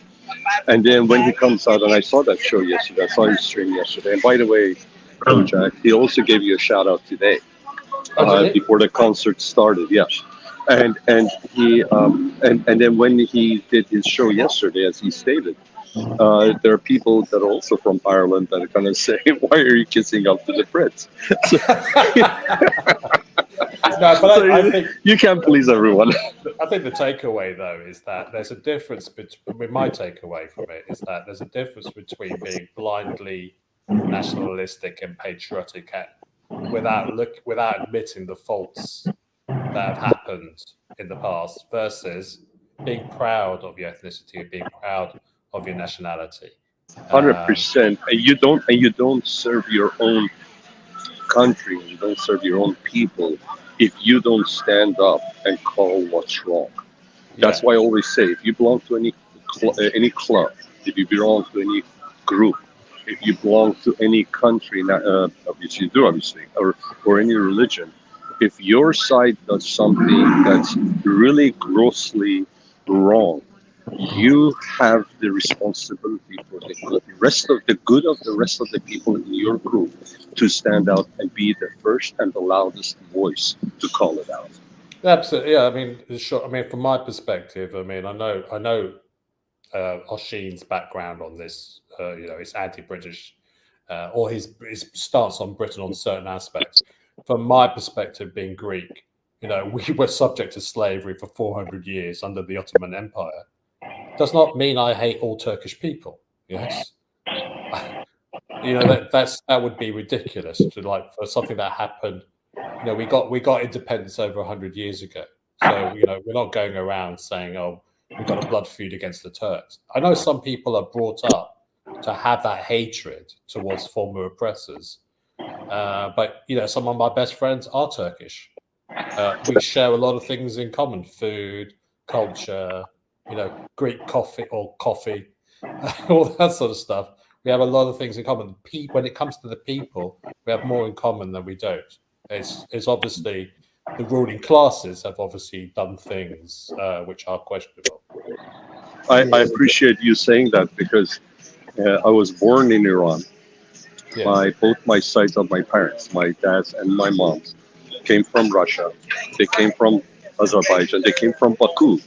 And that's where there are a lot of Azeris and the Turkish. We are growing up. Other than Farsi, obviously there was Turkish and Russian was what was spoken. So it's down the road. There's going to be more of a mix of people. And listen, we're all wired the same way. We have I know it's a cliche, but it's true. We all have the same color. Yeah, and we're all the same. You can have more in common with somebody that looks totally different than you, has a different color than you, from the opposite side of the world. There's somebody that lives right next to you, that is from the same exact nationality, the same exact race and religion than you, but has an opposing view on the world. I think the way we look at the world is the way we treat each other and we treat the people around you is what should be the common factor. You have no decision on where you're born. You have no decision on what race you are. You have decisions on certain things, and one thing that you have total control on is how you act and how you treat the people around you. And that's how I would differentiate people. You could visually look totally different, but if you treat each other and you conduct yourself in a certain way that's similar to somebody else from another part of the world you guys have never come across, I would group those two people together. You're either a decent human being and you do good, and or you're not. And that's how I differentiate people, and I think that's the way. I think that's the how we should differentiate each other. But other than that, yeah, I'm glad that you said that because I have a lot of Turkish blood in me. Yeah, no, I've got. I mean, look. It's hard. Mitsotakis, who's the Greek Prime Minister, was meeting Erdogan today as well. So they're trying to sort of come together and try to form some sort of future together where they're working together rather than working against each other. So there's always hope for the future. I was just having a real interesting chat with a friend of mine just tonight, and we were just after what happened to Trump, and our conclusion was his conclusion. He said, "I wish there was a referee who would in the world and who would say, right, everybody stop, chill out for a moment now." And I added, absolutely, let's all go to a pub, have a pint, something to eat, and have a laugh, right? And I think this is what we need to stop what is becoming a biggest problem. People are generalizing everything without actually knowing people from certain countries, certain groups. They don't know how good or bad they can be. And this is what the problem is. Everybody is just jumping on a mainstream bandwagon, and normally it's bandwagon of hate, and that's a really, really bad thing to do. But it's very easy to fall into that trap. I mean, I've fallen into that. Some of my best friends have fallen into it. It's very easy to hate. It's very difficult to just stop, listen, maybe understand the other person's perspective, not necessarily agree, but understand it, and maybe just agree to disagree, or at least not kill each other over any sort of disagreements, whether they're political or anything else that's going on. So, exactly. It's a crazy old world. I think what was interesting, going back to Sheen's show last night, he was talking about Peter Gabriel, and I think this is what Peter Gabriel is sort of exemplifies the very best of British, is that here is a man who's very rich beyond his wildest dreams. He came from a privileged background, but he didn't just use that privilege just to sort of defend his existence. He actually set up an Amnesty International group called Witness. He set up the WOMAD festival. It was a co-creator of that. So he actually used his privilege to try and actually spread knowledge across the world and to bring other cultures into British music and stuff like that. And is that altruism, that for me, I think that sometimes some of the very best people in history are the ones that look beyond their own interests and actually try to use their influence to bring knowledge to other people and to try and deal with ignorance. And he's a great guy. Kudos to you and Oshin for pointing out and putting emphasis on the people that do good, such as him, because I knew he was from I knew his background, Peter Gabriel, and I knew somewhat of his, good things that he's done, but I had no idea. Till you guys discussed it. He even tried to launch one of the very first digital musical services, which was trying to see something equitable between the artists and the punters, so that if you rented a track more than to stream a track where you'd pay per time you played it, if you played it more than 7 or 8 times, you actually then owned a perpetual license for it. And how refreshing is that? That you know, as an artist, he's thinking of it from his perspective, but he's also thinking about it from, well, we create art for consumption, for people to enjoy, and we don't want to keep on ripping people off. But of course, that idea was killed off by the industry because it wasn't in their interest. So yeah, it's it's the problem right now. It's very sensitive politically, very sensitive times, because we're kind of in a situation where the planet has never been in, right? Like, we're more connected than ever before, right? The internet, I feel like we've entered into this this phase where it's really like, you know, there's no more growth. You see, in the past, there's always was possibility for kind of bigger, like you could say, profits, capitalism wise, right? If we're, you know, America is very capitalistic, and there's always was possibility of bigger profits, but we reached to the point because there's other markets, right? New markets, all right? Like, for example, I think in watches, everybody was talking about, hey, there's a possibility watches could go up in price because India is starting to become like in play. A lot of Swiss watch industry is going to move to India. Maybe there's going to be some new demand, but like there's all the countries are already kind of in the game, and there's really no, like, everybody's being accounted for, right? The only way that Rolex or other watch manufacturers would be able to make more money is, I don't know, make their bottom line cheaper. But like, there's really no everyone. How dare you, Tim, bring watches into this conversation? This is Hey, not a watch. I put it. You see, I restructured it in terms of watches. We hit the capacity, right? Everyone who wants a watch is accounted for. It's right now, and it's never been like this in history, because there was no internet, right? And but now we're as interconnected as we will ever probably be. So like, how should, you know, how can these companies make more money, right? Cutting taxes, for example, right? So a lot of them are pushing for less corporate taxes, right? That's one way to make more money for a corporation. You know, pay less for their workers. There's none of these ideas are good, right? For the people.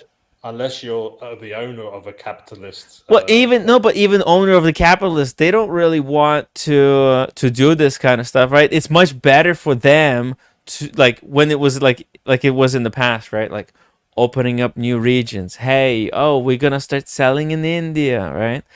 It's much more palatable. What about this new country that Tim G's was going on about? Right. Maybe we should start another country. Get this MAGA country in Siberia going. Jesus Christ. My watch channel, $10 super chat, stellar panel, great show. It's tough. It's really really tough. Because you know about the concept of like reduced, what is it? Hold on, it's not reduced profits, but it's what's it called? It's like when you get certain point, you get less and less for your money. What's that called? Return of investment, return on your investment. Well, I don't think it's called return on your investment, but it's like, hold on. Use your words, Timmy. Okay, I forgot the concept. Hold on. Of return on in diminishing returns. 1 second. Thank you, Dr. Bob's Nightmare. Sorry, Dr. Bob's Nightmare. Diminishing returns. Okay. You get to the point where the returns are not worth it, right? You get diminishing returns. The more the more money you spend on something, you get less in return. What's more scary, Tim? Dr. Bob's Nightmare thinking like you, or you thinking like Dr. Bob's And check this out. And check this out, Alex. We've got the law of diminishing returns going both ways, okay? We've got really expensive things that are kind of not really worth the money, right? Think about how watches have gone up in value. They didn't get any better, Like in the past 3 years, the watches didn't significantly get better, but they went triple in price. They increased in price by triple. And also we have the diminishing returns on the other end, on the cheap end. Think about it. Amazon is not even the cheap brand. Did you hear about that Temu brand? They make absolute freaking garbage for like 50 cents. You can buy a bag for 50 cents. It's, you know, the cheap stuff has gotten so fucking cheap. You know, it's so cheap that it boggles my mind how things could be that cheap. Well, You know what listen, I mean? here, And there's here- nothing in the middle. There's no money in the middle to be made. So No. you either make the cheapest of the freaking cheap or the most expensive. It's a societal. It's a big problem. It's a big problem in society, actually. Well, let's look at it the other way around. Okay, so like there was on Business Insider, they were doing a UK versus United States McDonald's comparison. And they Mhm. were also talking about, because they did it 4 years ago, and they were saying what the prices have increased by over the past 4 years. There was like something between 40 and 100% on certain product lines in the McDonald's menu. And so, but what is the issue? The issue is that people aren't going to McDonald's as much as they used to, or they're not seeing it as a sort of cheap meal anymore. It's now quite expensive. McDonald's, yeah. Yeah, McDonald's is not cheap anymore, is it? No, it's not. They've lost their way. But the fewer people that go to those McDonald's, they seem to be jacking up their prices to try and compensate for that. And when you work out what the inflation was over 4 years or whatever, they are making major bank on top of the actual inflationary increases that have occurred. We all agree that inflation has gone rampant, but if that's 20 or 30%, it doesn't explain the extra 10, 15, 20% that McDonald's are making on top of that as an opportunity to make money. Yes, of course. There's a lot more. Well, they had to. I think Well, they didn't have to. They just saw it as an opportunity. A lot of companies saw it as an opportunity to hide, essentially, an opportunity for them to hide. They increased the prices during the times of inflation because they could then just blame it on Blame it on- inflation. Like, blame it hey, on we're increasing our prices because of inflation. It's not because, well, actually, this is a great opportunity to increase prices and get more money. Well, there was because a- people will still pay, but you know what? People are not buying it. And that's why there's a lot of stuff. Like, look at this. A lot of people are not buying Rolexes. That guy did it. Those sales associates were working that dude to the bone. You're not going to lose money. It's an investment. Locals cannot buy it. They have to wait 5 years to buy. And he said, no, thank you. I don't want this. And bought a Bucherer watch. Yeah, just to finish the point, I remember about a decade and a half ago when there was a real shortage on wheat in Europe.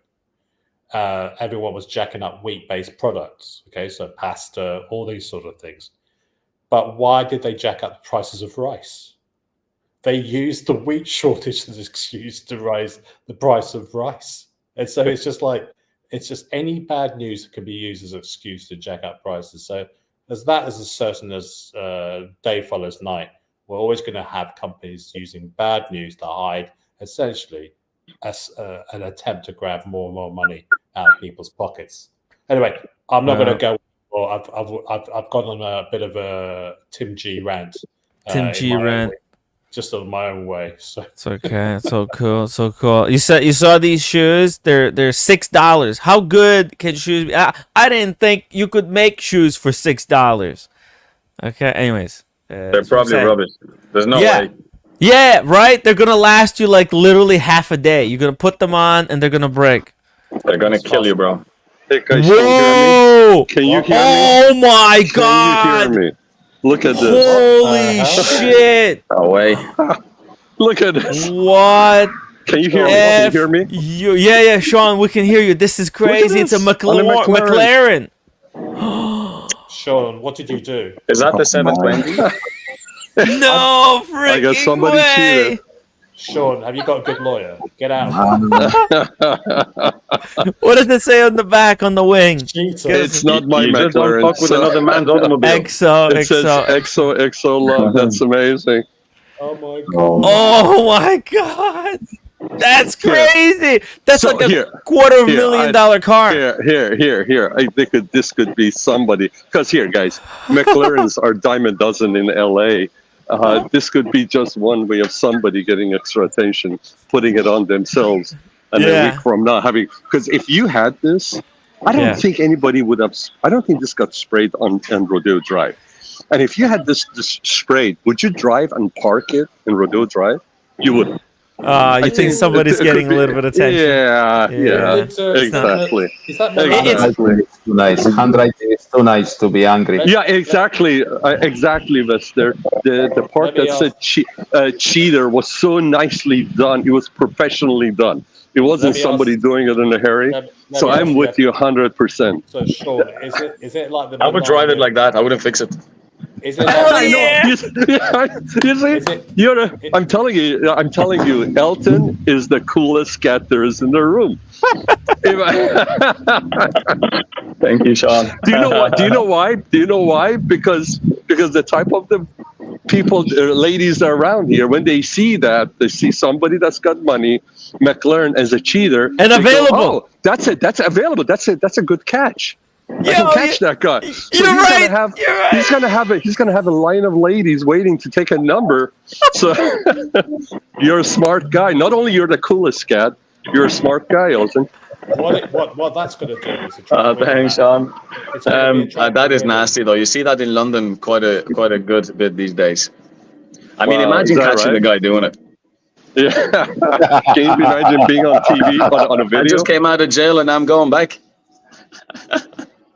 You'd be like screaming after him. I think Sean is right. This is so brilliant, actually. Like, listen, if you have the money to get a McLaren, there's no better way to let other ladies know that you're available and you have a McLaren than to put cheater. And it's like, hey, maybe I can turn this guy available. Yeah, you may not be available. It's just that you have no moral compass. Yeah, so you're an easy catch. If you have no moral but by the way, if you have no moral compass, this is a great way to advertise that hey, let's do this. I'm available and willing.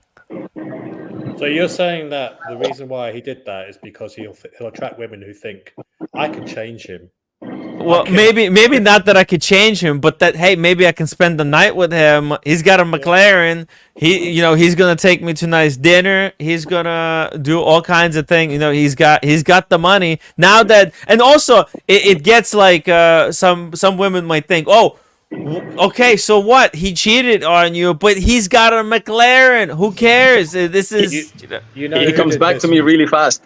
Yeah. But I don't know. You know who did this first? I think Melania Trump did it with that dress that she wore, where it says, "Who cares if he cheats? He's got a McLaren, Alex. Who cares?" Yeah. But do you remember when Melania Trump wore that jacket, which said something along the lines of, "I don't care, do you?" So I think it's just like, is it Melania Trump's car? Mm. Yeah, I think this is gonna get him a lot of bites. Like this is. Yeah, because these days it's all about getting noticed. Yeah, and you could have the most expensive. You could have a Bugatti next to that McLaren, and that McLaren with a cheater on it probably gonna get as many, if not more, photos. And here, if there could have been a Bugatti parked there, I wouldn't have shown it to you guys. It was good color combination too. In red, in red on the gray, it just popped. Yeah, pops. It's good stuff. I don't know. I think it could be. It's a possibility that it was faked. Sean, can I see your hands? You haven't got any red paint on them. What's I lost you guys. I'm glad I'm still connected. I have no idea where you guys are. I lost you guys on my phone. I can't see you guys. I'm trying to search. So, anyways, that's hilarious, isn't it? We can hear you. That's the main thing. Sean, what's next on the list? What watch are you getting? Just let us know which which police station we need to post bail to. Thank you. Good. It's good to know I got friends all over the world that are going to come to my rescue. That's, I'm a lucky guy. Elton, I'm waiting for my FP Jord, but I have to go and see if I'm even. I mean, they took me off the list, but I have to see. I'm really hoping that I'm going to get it maybe next year, but they told me that I'm not going to get it in 2024. So I don't know. I have to go pay him more visits. Probably some of the. I think Brody said that he's going to get one, or his name is on it, but I have to go and see what's going on. I found another 118239, which is the white day-date cherry dial with the oyster bracelet. Wow. And I've been communicating with the guy. I'm asking the guy. I'm waiting for him to communicate back and tell me for sure he has the watch or not. I hope it's not another one of those guys that just post the video. And then smooth bezel or fluted bezel? No, it's fluted bezel. Okay. The cherry dial. Beautiful. There's another watch that you guys, we talked about it. It's a well-known vintage retailer, international, and he has a special watch, and the condition is what makes it special, that I've been communicating back and forth, and he's shown flexibility, but we are close, but we are not 100% there. So if I get it, then I'll do an unboxing, surprise unboxing. Well, it's not surprise because I'm telling you but I'm not going to tell you what it is because the piece is going to be a surprise piece. So we'll see. And I'm telling you, if it wasn't for the market, this guy wouldn't already drop the price by $3,000. He's dropped the price. It's not. He's dropped the price by $3,000, and we are still about $2,700 off. And we're still discussing it. And flip a coin. And anyways, flip a coin. Tell him flip a coin. Yeah, but there's more room because, and I gave him a perfect reason. I said, listen, your condition is great. The condition is what got me, and what I'm offering you is more than 50% higher than the highest one in the market. Wow. So I've taken the highest price, and I'm adding 50%, and I'm offering you. And he actually is very. These are really classic guys. He came back and says, I really appreciate your approach and I understand your offer. This is what I'm willing to do, and he's dropped $3,000 right off the bat. But we're still a little bit away, so I'm in communication. Hopefully, I'll get it. If he doesn't move, I'm not going to get it. If he moves not a little bit, but if he comes somewhere in the middle, I'll pull the trigger. Nice. Well, yeah. I look forward to seeing that surprise then. Yeah. Nice. So we'll see. It's right now, guys, I'm telling you, as much as everybody's sad about it, I'm excited about it. Right now, I can acquire watches with less guilt because I feel like I'm still overpaying. I think the market still has a little bit more room with certain watches, especially the Rolex that I talked about. If I end up getting that watch, I know I'm paying 10 grand over what normally should be. Okay, but that's okay because of the condition of the watch. If the guy really has it, I'm willing to pull the trigger. And Timmy, and here, that watch should be going for anywhere between 22 to 25, and I'm going to end up paying 32,000. And that guy is in local. This is not the guy in Spain. This is the guy that's actually in the United States. It's a different retailer. Nice, bro. I look forward to Cherry. Yes, exactly. So, I'm happy about the market getting back to the 2019, as I said earlier today. It just makes it a little bit easier to digest if you're looking to acquire watches. If you've been used to buying, or if you jumped into this bandwagon just before the hype and before COVID, and then during COVID, most of your tenure in the market is by prices going up. Yeah, this is not going to feel good for you, but that's not reality. That was a time that came and went by. All right, so we just have to accept that reality. and you know, and things going to settle down, and quite frankly, I'm really happy about it. It's just like it's nice to go get on a balloon ride, and you see that thing going up and up, and you see the earth becoming smaller and smaller. It's exciting, but at some point, you know, there's only so much higher you're going to go, and you're happy to get your feet back on the ground. I think we are still above ground, but I'll be happy to see the market getting back to where I feel like my feet are on the ground. I think with some brands though, it never changed. You know, like there's mad value in some brands. Yeah, you know what? I mean, listen. As long as you know which brand is their baseline normal, then you just have to accept it. I mean, when you're looking at the Daytona, you have to realize the Daytona is going to go for anywhere between 50 to maybe 100% its MSRP, its list price. I mean, that's the field you're playing. And then there are brands that, you know, you could get for MSRP list or 25, even 30% off the list. You just have to know where the brand list is, what historically they were there, and where, based on historical data, where they're going to be in the future. And as long as it's a piece that you like, that's the best insurance you can buy. Yeah. You can pay a little bit high, you can pay a little bit low, you can pay right at the price. But if you are not buying the piece that you like, you're on shaky ground. As long as you're buying the piece that you like and you know what it is, so what if you pay a little more? And if you're lucky, you pay a little bit less. But at the end, you won't have regret. Regret is the biggest price you can pay for anything. And I try to avoid that markup.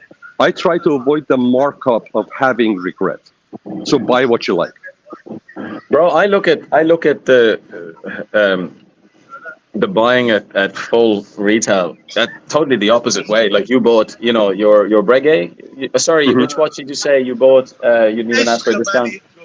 I look at it at the opposite, as in I like that. I cherish that. I'm like, that's great. You know, I don't begrudge. I don't look at it, oh Jesus, I'm having to pay retail. I look at it the other way, as in I wanted this, exactly what you're saying. Exactly. Now, can you hear me? Because I can't see you guys at all. Yeah, we can hear you. Okay, so when I paid that at retail, I also not only I bought the watch, I bought the moment, I bought the experience, and to me that was worth getting $5,000, $6,000, or even $10,000 off of a piece. It would be worth it for me to buy brand new, pay the retail, or going out there and finding it in the secondary market for $10,000 less. You know what I'm saying? It was just worth it. You know, it called me crazy. Agreed. But value is very personal thing, and I'm telling you, if you have a price, and your perception of value is at that level, then magic happens. Somebody's perception of value for that timepiece, for the Beauvais, which is on my wrist that I got, that was the watch. If that perception is below mine, they're gonna say, this guy is nuts. What is he talking about? He has money to burn. No, I don't. I try to buy very smart, but at that moment, that experience, that moment, it's worth a lot of money. And somebody that buys this piece at 15, 20, 25% markup elsewhere missed that moment, missed that experience. So Yeah, again, bro, I got value for that money I spent. It was the same with this, right? This is a watch I buy I can't for see. Are you talking about the Fabergé? Sorry, this is a watch you buy for the watch meetups, right? Really, and for yourself. Yeah. Fabergé. Okay, cool. Because I can't see it. I'm sorry. And the fact that you can share a story that not many people can, and whatever you pay for it. This watch, which I can tell you, like, they're really good to me. This watch was 35, I think, 29 grand sterling new. And they had it there, and I got this, I think, for 11. Yeah. Wow. Yeah. So that's great. I didn't ask for anything. I said, just tell me what you want. They came down from upstairs. They gave me a price. Done. But it's a story you're telling. It's a story you're telling. And how that day went for you is something that, you know, for your Beauvais, for example, That day for that watch and for you was special because you're not going to get many people like telling those stories again. Yeah. You know, but buy what you like, and if you're lucky enough to like dress watches, you're in heaven right now. Like my favorite brand is LUC Shop Art, right? Same finishing as Patek and Lange for like quarter of the price. And yours, you could actually say yours is quiet luxury, right? That's what now it's the favorite catchphrase, quiet luxury. Fabergé is when it comes to watches, it definitely is a quiet luxury. The high echelon would know what it is. If you talk to somebody about Fabergé, they're just going to remember Fabergé. You're talking about the egg, right? Fabergé, But by the way, again, I'm going to reiterate my opinion. It doesn't mean that it's 100% accurate. It's accurate at all. The best insurance against regret is buy what you like. And once you buy you bought what you like, don't listen to anybody else. Okay? Do not listen to anybody else. Go with it. Yeah. You got it. Yeah. It's also interesting and very important part to the story. It works more than on one level. You like a specific watch, but what you did, Sean, you actually showed the appreciation for that brand and for that watchmaker that made that watch. So not only that you appreciated their work, they appreciate you because you actually went to them to get the full experience and get connected with the brand. I think it's a two-way street, and you've kind of given that watchmaker some pleasure as well instead of just buying it, a secondary market and stuff like that. That's a really, really good way to go. Amazing, very commendable. Hey guys. No, thank you. I mean, definitely, I don't feel like I deserve to get anything pat in the back, but I can tell you this. Also, the people that were there, the lady that was from Beauvais, the salesperson that was there, because I am in the retail world. I've been in the retail world for the past 36 years. And there are people that they come in and they actually, make your day brighter. And I think that the ladies that were there that helped us, Bondage and Discipline was there. Blondie was there. Obviously, they were part of the experience. And Bondage and Discipline ordered the same watch and acquired it later. They had fun, but also those sales, the sales consultant, they had fun. It was not an adversarial thing. It was, I think it was a fun experience for them.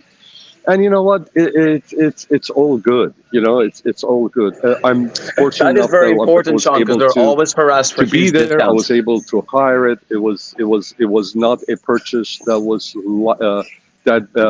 life altering for me, because none of us have unlimited funds. Money is important to everybody, but I've been fortunate enough to be able to get to a point in my life that I could say, you know what, I can splurge a little bit. I don't have to wait later on so I can go to shop for this for less price. At that moment, it felt good. And I can tell you this, sometimes there are some watches that I'll stick to my price, just like in this instance, and I'll go back and forth negotiating. And at the end, I want to get the watch that I want, but at the same time, I want to feel right about it. This acquiring this other watch that I told you that I'm going back and forth, it's all I'm working with my head, right? And of course with my heart too. It's a watch I want, but right now I'm negotiating with this.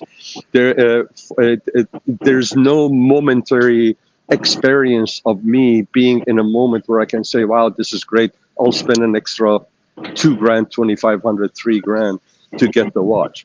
I'll go with this. And if I pass up on it, it's because this said no, and this is okay with it. My head says pass, and my heart is okay with it. But on that moment, I did. And OC was the one that brought it up on the stream and says, yeah, and I was absolutely okay with it. I just wanted to explain why I did that. And because I tell you, even my brand new Pateks that I bought, I got a discount on. The watch that I didn't ask for a discount was a watch that probably I could have gotten a discount. But more than that, I got something in return for it. And and it was a great memory that I have, and I was fortunate to have so many people around me, the community around me, Tim's community around me, to capsulate that and have it on video, and then we discussed it, and we still continue. I mean, I'm still benefiting from that decision. So thank you for that. Thank you. Sure, I don't understand. You know, you're blessed. You're sartorially. You get the watch you want. You even get discounts. Why would you risk that for vandalizing a McLaren? I just don't understand.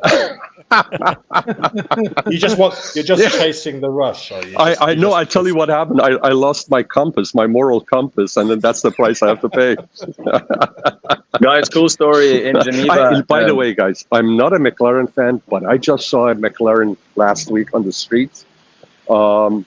And I have to figure out which one it is. It's the most beautiful McLaren. As for McLaren lovers out there, my apologies. Except the very first McLaren that came out, which actually I found that later on Ralph Lauren had as part of his collection, which was that 3-seater, right? The driver's seat was in the middle. I have not been a fan of McLaren, but this McLaren I saw last week was absolutely stunning. The tail lights are not huge. It's got a very narrow tail light. It looks like somewhat like an eyebrow, but it was beautiful. And I told myself I have to go find out which model it is, because not that I'm going to get it, but it's just it was just such a beautiful car. They're super rare, Sean. They're like, especially if you're an F1 fan, is such a historic name, and I'm so happy. Such a huge fan of F1 since the early '80s when I was a lot younger. I was in my still teenage years. I'm glad that finally there is a car out there that McLaren has that I can say I like it, because it's just a historic name. There used to be just a engine manufacturer, right? They were into Formula One. They were race team. They were team for F1. Yeah. By the way, Elton wanted to butt in. Sorry. Yeah, no, that McLaren is so rare. It's probably like what, 4 or 5 million? Yeah, they Can go. You hear me? What happened? No, we. Can you hear me? I think I'm looking at the dark screen. I have seen nothing. Yeah. My You need to reboot, blank. Sean. You need to reboot. You might not be able to hear everybody. I'll just. Okay, so I'm going to jump off and I'm going to jump back in there. Okay. Yeah. Bye. Sorry. McLaren are so fast these days. Like they win like any head-to-head. They're just so fast. I think actually Cars and Chrono is getting a McLaren. But I heard that they were like super unreliable. Are they upped their reliability, or is it? Listen, people don't care because they're the fastest ones. Yeah. No matter. My RS6, every time I drove it hard, it broke down. Like people tell you, "Oh, get an RS6, get a 911." You drive it hard, they just break. They're just complicated machines. Like they all break. Yeah. All of them. Supercars. They're supercars. But no, actually, Porsches are supposedly very reliable. No, they're not. No, they're not. Yes and no. Like when you drive them hard, they just break. If you buy a breathed-on version, like my brother's got a GT4, he only bought it with about 900 miles on it. It's been back to the shop about half a dozen times. Really? It's just like, and it was like a few months old or whatever, and it's just they're on because these things are tuned within an inch of their lives. They're sitting on a edge. Anything that goes wrong, you see a huge drop off in performance because they're just that high strung. So, yeah, don't believe that Porsche are well built. They're not. They're very tightly packaged. So, like I remember, there was a old 911s. You had to drop the engine just to change the spark plugs. So that's loads of hours of work just to do something as trivial as changing the spark plugs. Jeez. Similar to some ladies, look great but high maintenance. Yeah. Yeah, you got to drop that engine. Yeah, it's you got to drop something. So, social media made everyone think that they're special. It's like an epidemic, guys. It's everybody thinks that's because of social media that they're special. It's nuts. It's people need to calm down, relax, be cool. By the way, big shout out to OG Dangus for $5 super chat. Tim, appreciate you giving the community this format to hang out and chat watches. Thank you, OG Dangus. Thank you guys so much for supporting this channel. Upvoting all those legends who upvote every single day, who drop comments, who jump in on the conversations. Thank you guys for watching. Really appreciate it. Hey, Sean, you're back. You're back. Hey, I'm back. What happened to Elton? I think he's got a game. He's coming back. Okay, cool. By the way, shout out to Oshin this morning. I stopped by for a couple hours in the office to finish up some paperwork, and he had the concert at the in Venice. Yeah, yeah, that was amazing. And man, I hadn't listened to Ravello's Bolero in a couple of decades, and it was so good to hear it, and it was just amazing. And if you guys haven't, it's got one of the coolest but shortest finales, and it just builds up, and it's like boom, boom, boom, and it's over. And I was just in anticipation of hearing it, and the setting could not be more magnificent, and it was just great. True story. Bolero was a track in the first porno I ever watched. So listen to that. Is that right? I was just waiting to say that, Kojak, Bo Derek, wasn't it? No. This was actually a porno movie called Rings of Desire. Look at it. All right. Okay. Well, So everybody in the chat is asking if you guys Timmy can drop the link for that. I think Elton was in a whole bunch of porno movies. I think he's on the set right now filming. Yeah. Myself and Jenna Hayes and Sasha Grey. I just heard these names before. I don't know what they are. It kind of looks like he's gonna go and shoot a porno movie after He's this. showing his age there, I think. Listen, since you mentioned ep1281, Sean, like in Geneva, I think it was day 3 or 4. We were kind of like winding down. The last night we just went to the Old Town, and I suppose what I'm trying to say is that the wait list, and I kind of understand this. We're sitting there eating something, and we look across. I'm like, oh, that's a nice building. Looks like a workshop. So it was the Akrivia workshop, and the Recep. So one entrance, and you had two windows. I kind of get that. Like, you were small, tiny, casually placed there, and you're waiting. You probably could stare at your watch being made. But I don't get why you have to wait with Patek and all these mass-produced brands. And Philippe Dufour was saying the same thing. He said, listen, you got to look at mechanics and look at watchmakers. You're like in a production line. They tell you what to make. There's a plan. It's no longer like go and express yourself, So I don't get the wait list for those ones. Yeah, I totally understand what you're saying. The only thing is, but a little bit of some of it is, of course, because Patek Philippe and is a little bit larger audience than FP Journe, although they do make probably 10 times, if not more, watches than FP Journe. But 50 times more.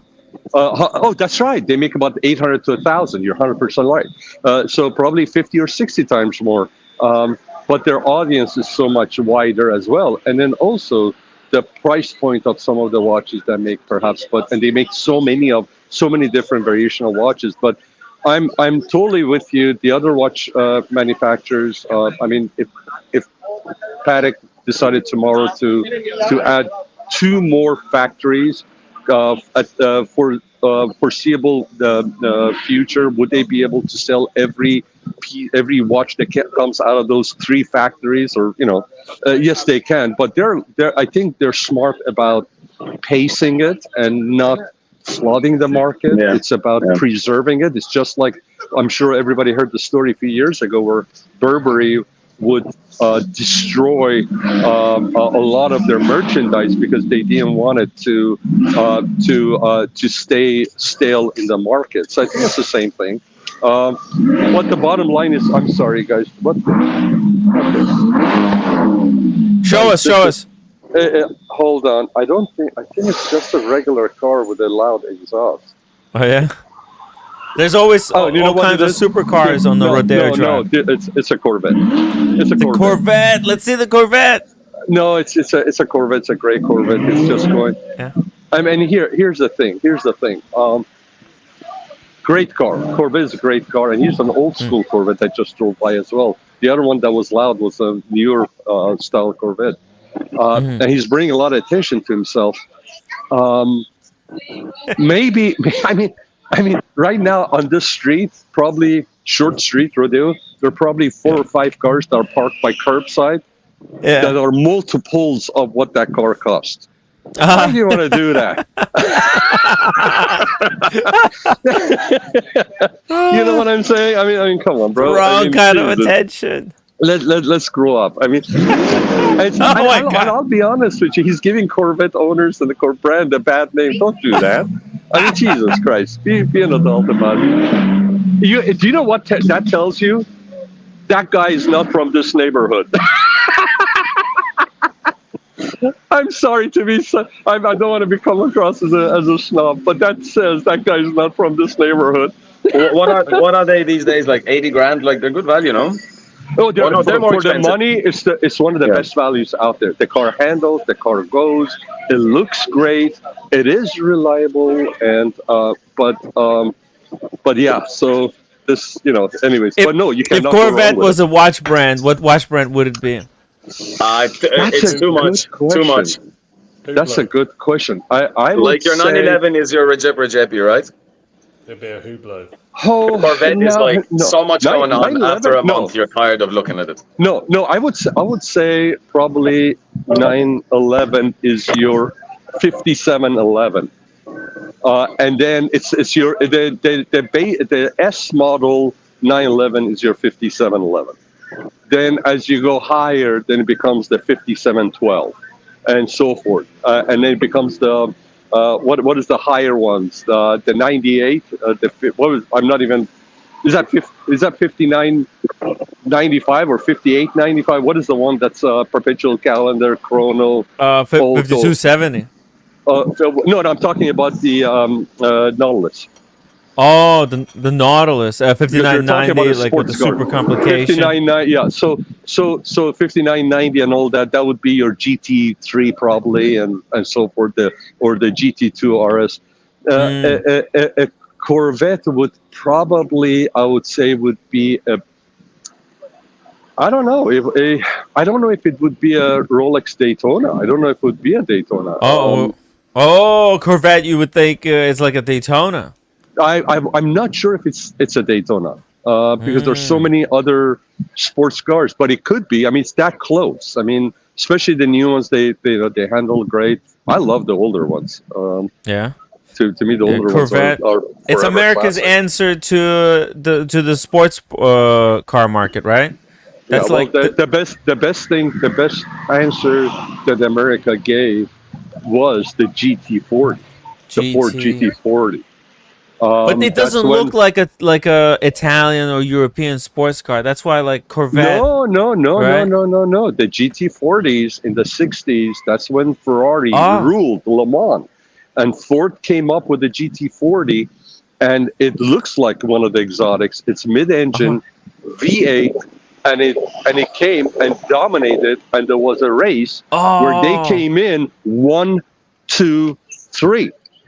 I mean, they dominated for a short period of time, and that was Ford's answer, because Ford was trying to buy Ferrari and he ended up not getting it, and they dominated. I mean, the GT40s are, when it comes to American sports cars, legendary. It's the holy grail, right? That's the holy grail. Yeah. And when it comes we to all know why it's called the GT40, right? Why? Because it was only it was only 40 millimeters off the ground. Oh my god! Yeah, and if it wasn't for that, Ferrari would just running away with things. Yeah, yeah. What's I heard Ford stands for fix or repair daily. That car is going to break down every day. The new one, I mean, the new one, the remake, I thought was deadly. The new one, I think they've lost a little bit of the essence. Yeah, but you know what? It looks sexy when you look at the way the cockpit at the tail end ends, and you have those. I mean, it's just, the design is pretty cool, I have to say. But going back to American cars, the car that that went against the Rolls Royces and so forth, it was the Duesenberg. I mean, talk about legendary brand ahead of its time. Duesenbergs, and the word it's a doozy came from Duesenberg. It was just amazing. So these are two amazing top tier cars ever made. That's to this day can hold its head strong and high in front of any brand out there. Came from the United States, the GT40 and the Duesenberg. Wow. It's crazy. Cool to know. The Duesenberg. I heard that there was some kind of crazy story about the first Duesenberg that was ever created. Duesenberg was an engine manufacturer, right? And then they made a car of their own, right? And they went all out, like with the crazy chassis. Everything. Maybe. I mean, they were ahead of their game. As far as the fuel delivery and everything, it was. I mean, they were just great cars, and they were reliable too. They were robust cars, and they looked great. And they're unattainable. They're absolutely unattainable. They've been unattainable for decades. Look at that thing. Oh my God. It's crazy. It's crazy. What is this equivalent of Watch World? Like, that's Nucky Thompson Rolls Royce. What? Yeah. That's the Nucky Thompson Rolls Royce, is it? Oh, that's a Duesenberg. Yeah, this is a Duesenberg. Oh yeah, that's nice. a doozy. Yeah, that's a doozy. Yeah, you're talking about top tier.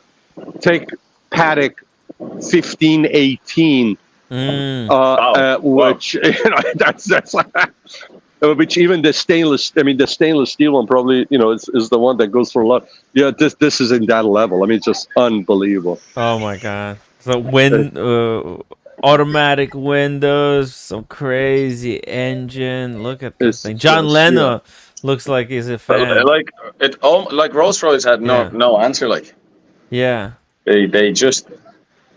kept going because they were making money off their engines for planes, but this was some car. This was a performance car. At the time, for a luxury car, this thing actually hauled ass. I mean, this was if you were some head of industry, or you had a lot of money in the world, at the same time you were, you wanted to drive a car that was handled and drove fast for the day. This was it. Would this be like the modern equivalent of like the Ghost, or would this be like some... No, I would say this would be modern equivalent of the highest level Bentley that can produce, because again, the Ghost is still a sports. It's not a sports car. This thing was ultra luxury with the element of sportiness and performance. I get it. Wow, that's crazy. That's really crazy. Cool car. Yeah. Really cool, guys. I've been going to Pebble Beach Concours d'Elegance since the late 80s. And every time I'm there, no matter who the honored mark is, I make a point of going, checking out the Duesenbergs, because they're just magnificent. Absolutely magnificent. Yeah.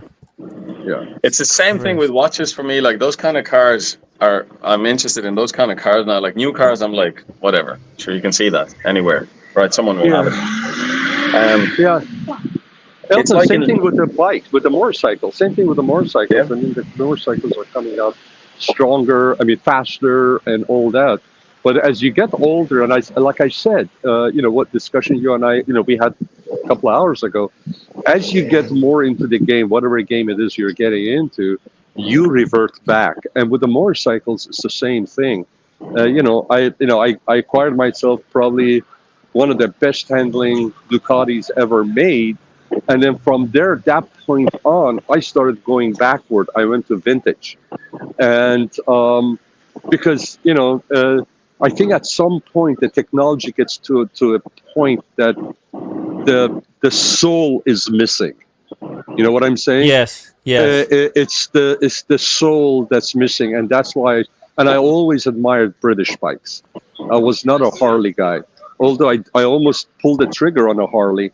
but I opted for British bike because it just had a lot of soul, and I got a Norton, and I love it. So yeah, with anything, you go as far forward as you can go, and then you say, okay, everything that's coming up is just a little bit better, but it's the same thing, and then you go back to the origin. You start pulling back, going reverse, which is really interesting. It's just like if you start opening a magazine that came, right? The magazine that you're sitting at the doctor's office, or and you're going through, and you happen to look at the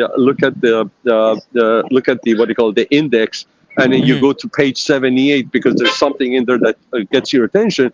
You enjoy what you're reading, and then you say, okay, well, let me see what else this magazine has, and then you go back to see what's on the starting the back cover, and that's kind of like what it is with when you get into watches, motorcycles, cars.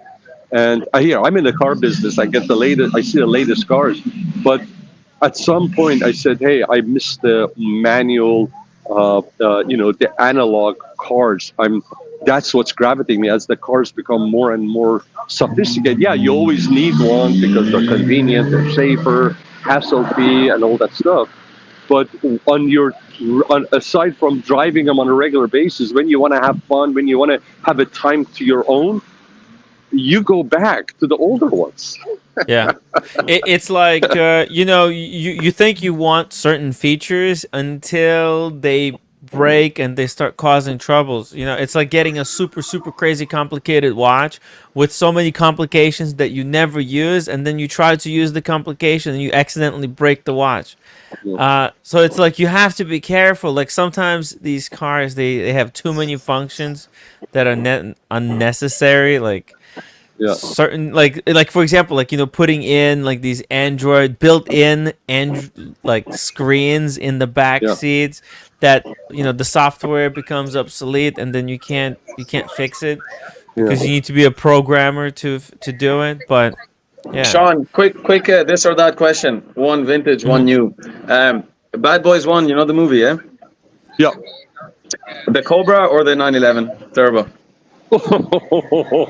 You can't go against Cobra. I mean, oh my God, are you kidding me? Cobra. Yeah, bikes. 998 Panigale or the RR1000 BMW?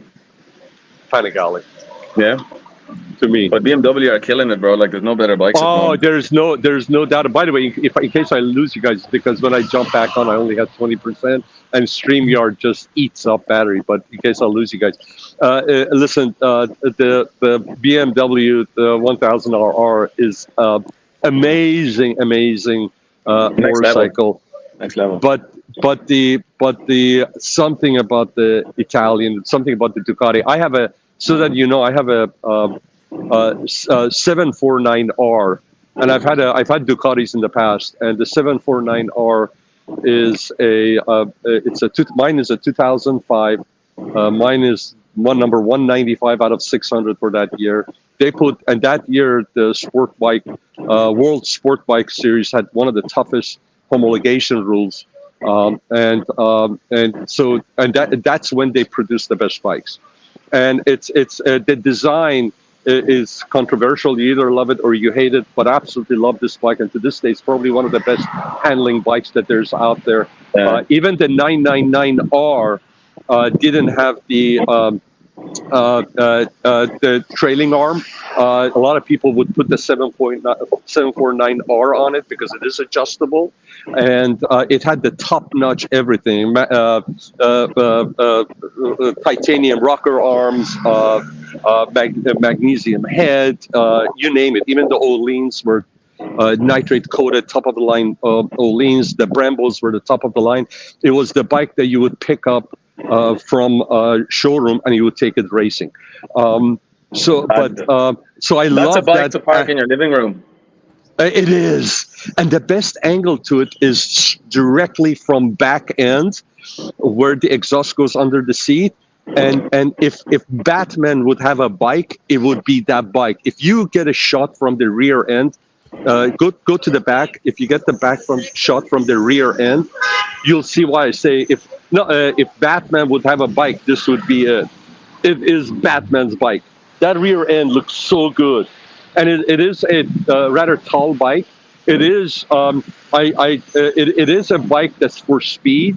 It's a 749R. It only has 120 some horsepower. It doesn't have a lot of torque. So, but it's a quick bike. It's a beautiful handling bike. And I changed the sprockets on it. I went from 14 to 15 just so that I could get a little bit more oomph out of it taking off. And absolutely love that bike. But from that bike on, Panigales are great and, you know, they're fantastic. Yeah. From that bike on, I went a little bit retro. I went back to the more vintage because this was it. I mean, that's sort of technology. I'm happy with this. So I said, you know what? I want to get a little bit more analog. And I still have this bike. Unfortunately, I don't ride it as much. It's a beauty. It's only got, I'm saying it's only, for a bike, it's a lot. It's got a little bit over 12,000 miles. As a matter of fact, as soon as I had the 12,000 mile service, which you know in the Ducati, it's freaking expensive. I had the service done, which was just before COVID. I've hardly ridden it, and I tend to ride my Norton a lot. I really enjoyed the Norton. I mean, it's just I think I'm gonna get to drive it like. Sorry, guys, to interrupt. It's gone 4:30 a.m. here in Greece. Oh my God! I'm gonna jump on. We've had a lot of fun today. It's good to see you guys. Great seeing you, Kojak. Haven't seen you in a long time, man. See you, brother. Yeah, take care, brother. Have a good evening. Sean, I think I'm gonna get a K5, K6 because they've got a bit small. Good night, Kojak. They are great. K5, K6, Repsol branded Fireblade. Yeah. No, they're gorgeous. They're gorgeous. They're handled great, and they sound another great. question: Aprilia or Augusta? Ooh, which Augusta are you talking about? Yeah, the two different brands, right? I'm just saying which one do you prefer. To me, Augusta is like a Lamborghini. Is sexy, man. It is a brute, and it depends on which one you're going to go for.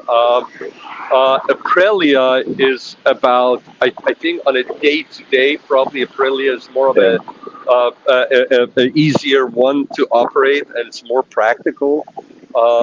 Jay Leno actually, they're the only brand that make a proper automatic, proper bike, and Jay Leno has one. Is that right? Yeah. Max Biaggi or Valentino Rossi? Pardon me? Max Biaggi or Valentino Rossi? I cannot go against Valentino Rossi, but Biaggi is fantastic. But I mean I'm a Rossi fan. I'm sorry.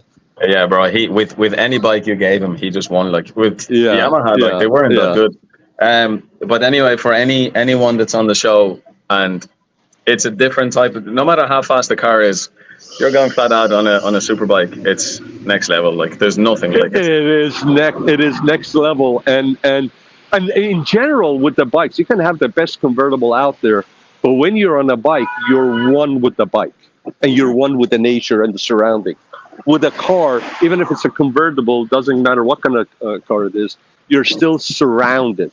You're not in one piece. When you're on a bike, the way you get your legs around that bike with the engine, you just become one.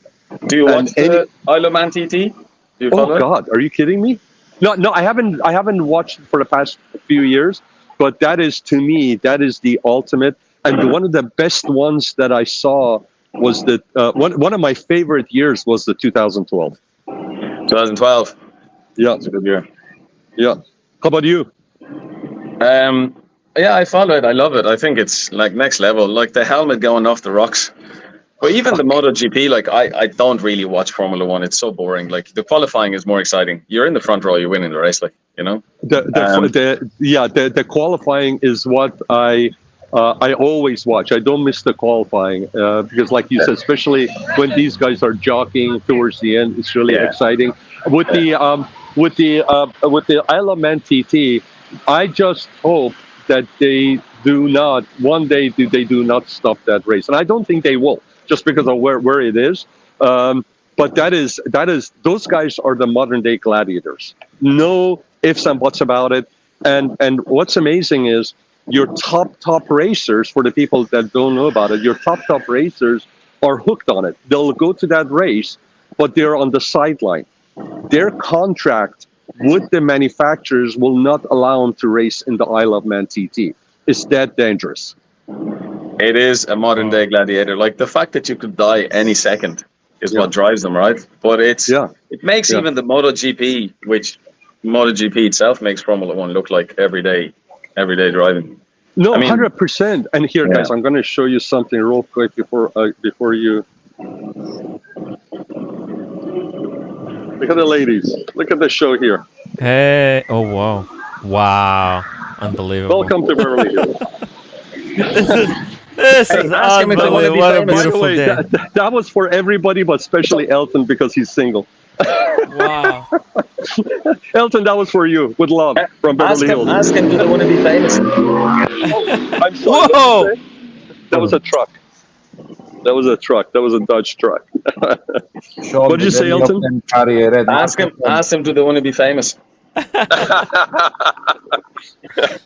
But anyways, going back to what we were talking about, what were we talking about? The Isle of Man TT, what's it we were talking about? What were we talking about? Yeah, that is absolutely next level. And if people don't know what it is, take a look at it, because this is how car racing and motorcycle racing, the nature of the danger, the risk and reward used to be in the 20s, 30s, 40s, and even maybe into the maybe early part, mid 60s. I think when Jim Clark passed away, and the way he passed away in that accident, I think they started finding out the safety and which is for the better. We don't want these guys to die, but talking about risk or reward, when it got into 70s and late 70s especially, then it became really safer and you didn't have the fatalities that you have. But back then you would have, Clark, he basically, if I'm not mistaken, he got ejected from his car. I mean, that's how it was. I mean, these guys would basically put a piece of metal on their head, strap it with a leather strap, and that was it. And they would go out there racing. Now, these guys' shoulders are below. They got neck harnesses. They got these things in the front that in case somebody ricochets off, it would ricochet off. It wouldn't hit them. That's because of Senna passing away in 1994, I think, if I'm not mistaken, in Monza. So slowly these things got safer. The only safety thing that the Isle of Man TT has, obviously, is the suits with the multiple couple of airbags. The airbags can go up a couple of times, if I'm not mistaken, unless they've added more. And then also, obviously, the brakes are a lot better on these bikes. But you're still inches away from the curb. You're inches away sometimes from the wall of somebody's backyard, and you still have dogs run in the middle of the racetrack, which is a normal street. These things are not perfectly smooth. These things are regular street, just like around your neighborhood, the asphalt that you drive on. And these guys are traveling 200 miles an hour on them. And they can easily get airborne, and they do quite often. And the risk and reward is what makes these guys separates them from the rest. And when these what's crazier than the motorcycle racers are the sidecar races. And what's crazy about them is not the rider, the guy behind, so to speak, the wheel, but the guy that's next to the sidecar guy, which balances them off. These guys' heads, skulls, come within an inch or two of the curb. And it's just unbelievable. For anyone that's thinking of taking their car to the Nürburgring, don't do it. Go to the Isle of Man. No speed limit while only outside the towns. You can have the same experience. But one sport I always followed, I never give up on, was the rallying. You said those guys are the modern day gladiators. These guys drive like a quarterback, like on notes. You turn here this fast, unbelievable. Yeah. And I've been watching it lately a lot because that used to be the sport, right? The Monte Carlo one was the big one. Formula One has overtaken it. But I've been watching it lately. That is next level, man. 150 miles an hour in the snow in corners. Come on. Crazy, man. This is a great discussion, Elton. I love it. You're a motorsports fan, and obviously you're a knowledgeable one. So it's great chatting about this. I hope we didn't put the chat to sleep. I'm sure some guys enjoyed it, but some guys are going. Please get Sean off the stream. So no, bro, my juice is. I mean, I'm only probably a couple of minutes away from running out. So I'm gonna just say goodbye, my friend in Scotland. It's great seeing you as always. And my friend in Ireland, cheers to you, and cheers, my friend. And let us know when you're gonna get behind the roulette table or the poker I just table. enjoyed this a lot, so I put that on hold. But thanks for staying on. Let me know when you're coming to Dublin. Absolutely, same thing with you. Let me know when you're going to come to LA, and we'll hook up.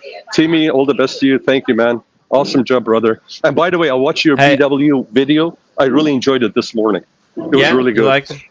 I liked it, and you know you're so right about that Zenith. It didn't say fly back in the front on the dial. You were right. You're right. As an owner, sometimes as owner of the watches, and obviously BW has had his watch for a long time. BW was surprised that the flyback wasn't on the dial. That was interesting.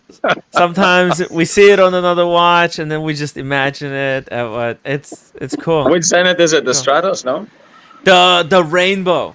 The rainbow. Nice. Yeah. Beautiful. Yeah, it's crazy. It's a great watch. It looks like the period watch. And what I liked about it, which you pointed out, was everything was brushed, nothing shiny about it. Yeah. And Zenith is, the movements are great. I mean, it's really a top tier in the real movement. world. It's probably the best thing you can buy. Yeah, for the price, you can't go wrong. Yeah. You can always hold your head high, walking into any group of watch collectors, and wearing one of those watches on your wrist. 100%. Yeah, big time. Yeah. Sean, California love, baby. Yeah, same here, man. Love coming your way, guys, from California. All right, brother. Have a good one. Heaven on earth. Heaven on earth. Cheers, guys. Bye-bye. 100%. Bye, Sean. Yeah, man. Sean. Where's Ray? Yeah, he was in the chat, actually. Ray, hop on the stream. Let me drop the link. What's up, brother? Maybe he wants to. Yeah, I was just enjoying. How was dinner tonight? Good, yeah? So the pics? Dinner was amazing. Yeah, it was good. It was cool learning from Sean a little bit. Man, love the guy. Love the guy. He's a legend, absolute legend. I love all the stuff, the cars, the bikes. It's all the cool stuff. A lot of people. But speaking of watches, like he's right. Like personally speaking, if I see another Daytona or Pepsi, I have no interest. Like you see them, like it's the kind of stuff you want to handle is like what Amsterdam vintage watches do, or like something interesting like that, right? And that only comes with a purchase history and with age. I think you're not gonna be that guy in your 20s. Like you just won't do it. You won't know how to anyway. You won't know how to. And no matter who you are, you're gonna make those mistakes. Because I saw Philippe Dufour's son, his collection, and even him, he's got like some pieces that I'm like, here, look, that's just because he's young, right? So everybody makes that mistake. Yeah, I mean, look, it's all about kind of learning, right, and getting better stuff over time, and getting stuff that you like. And so the best is to know what's out there, and then get what resonates with you. And I think this is what people like. For example, like that watch that you have, the Fabergé, like that's like they have some serious quality there. Like it's a really lots of quality you get. Guilloche dial, the rotor on that thing is ridiculous. It's solid gold case for the watch, right? And you're paying like 30 cents on the dollar, like Well, you're paying 30 cents on the dollar, exactly. And the brand, it's actually the brand has some intrigue to it, right? It's an interesting story. Fabergé. Most people probably know more about Fabergé than Jaeger-LeCoultre. Okay, so and it's got quality behind it. I never knew about that watch brand. I was just looking up on Chrome. They got some. Yeah, and they have actual freaking sapphires in the Cabochon, it's a cabochon. real one, yeah. Yeah, that's pretty crazy. So Yeah, like I said earlier, it comes with a certificate in the box. It's a little secret, you know. It's a Easter egg. There you go. It's a Fabergé brand. And hey, you know what? Like, especially so now you got if you like Fabergé, if you like good watches, and actually there's people who like the Fabergé eggs. It's still kind of a cool fucking thing. I don't know. Do Good they still story, have? bro. One of the guys works with some high-end clients, and he went to this house in Ireland. Like, there's like massive things here where hidden away. Like, people don't flash it too much. 8 Fabergé eggs on the mantelpiece next to the fireplace. What the fuck? Who collects Fabergé eggs? What kind? 8, and the cheapest one was like 8 million. What the hell? It's just like a way to put money into something. That's crazy. I can't believe it. Next level. Yeah, it's an interesting brand for anyone that wants to go and read up about it. It's quite interesting. Yeah, I'm actually. It's a brand that nobody talks about. I think we haven't talked about this brand at all. Like, I didn't think that they do shit anymore, but they do. Oh shit! Look at this, Fabergé X Game of Thrones. They do a collab with Game of freaking Thrones. Yeah, it's that high end stuff. Like, you know, like very like it's almost like too much. But like, yo, look at this. This is like an ear. It's like an over the ear earring from like literally from Game of Thrones. It's crazy, man. Look at this freaking dragon. What the hell? Yeah, they're up there with Van Cleef, Graf, high-end Chopard and Cartier. Like, you know, Piaget maybe, not even Cartier, but they're up there. Like, I didn't know this. This is like first time discovering. Sorry, let me turn off the music. It's pretty crazy. Look at this. It's got good looking jewelry. Yeah, they only use 1% of the world diamonds.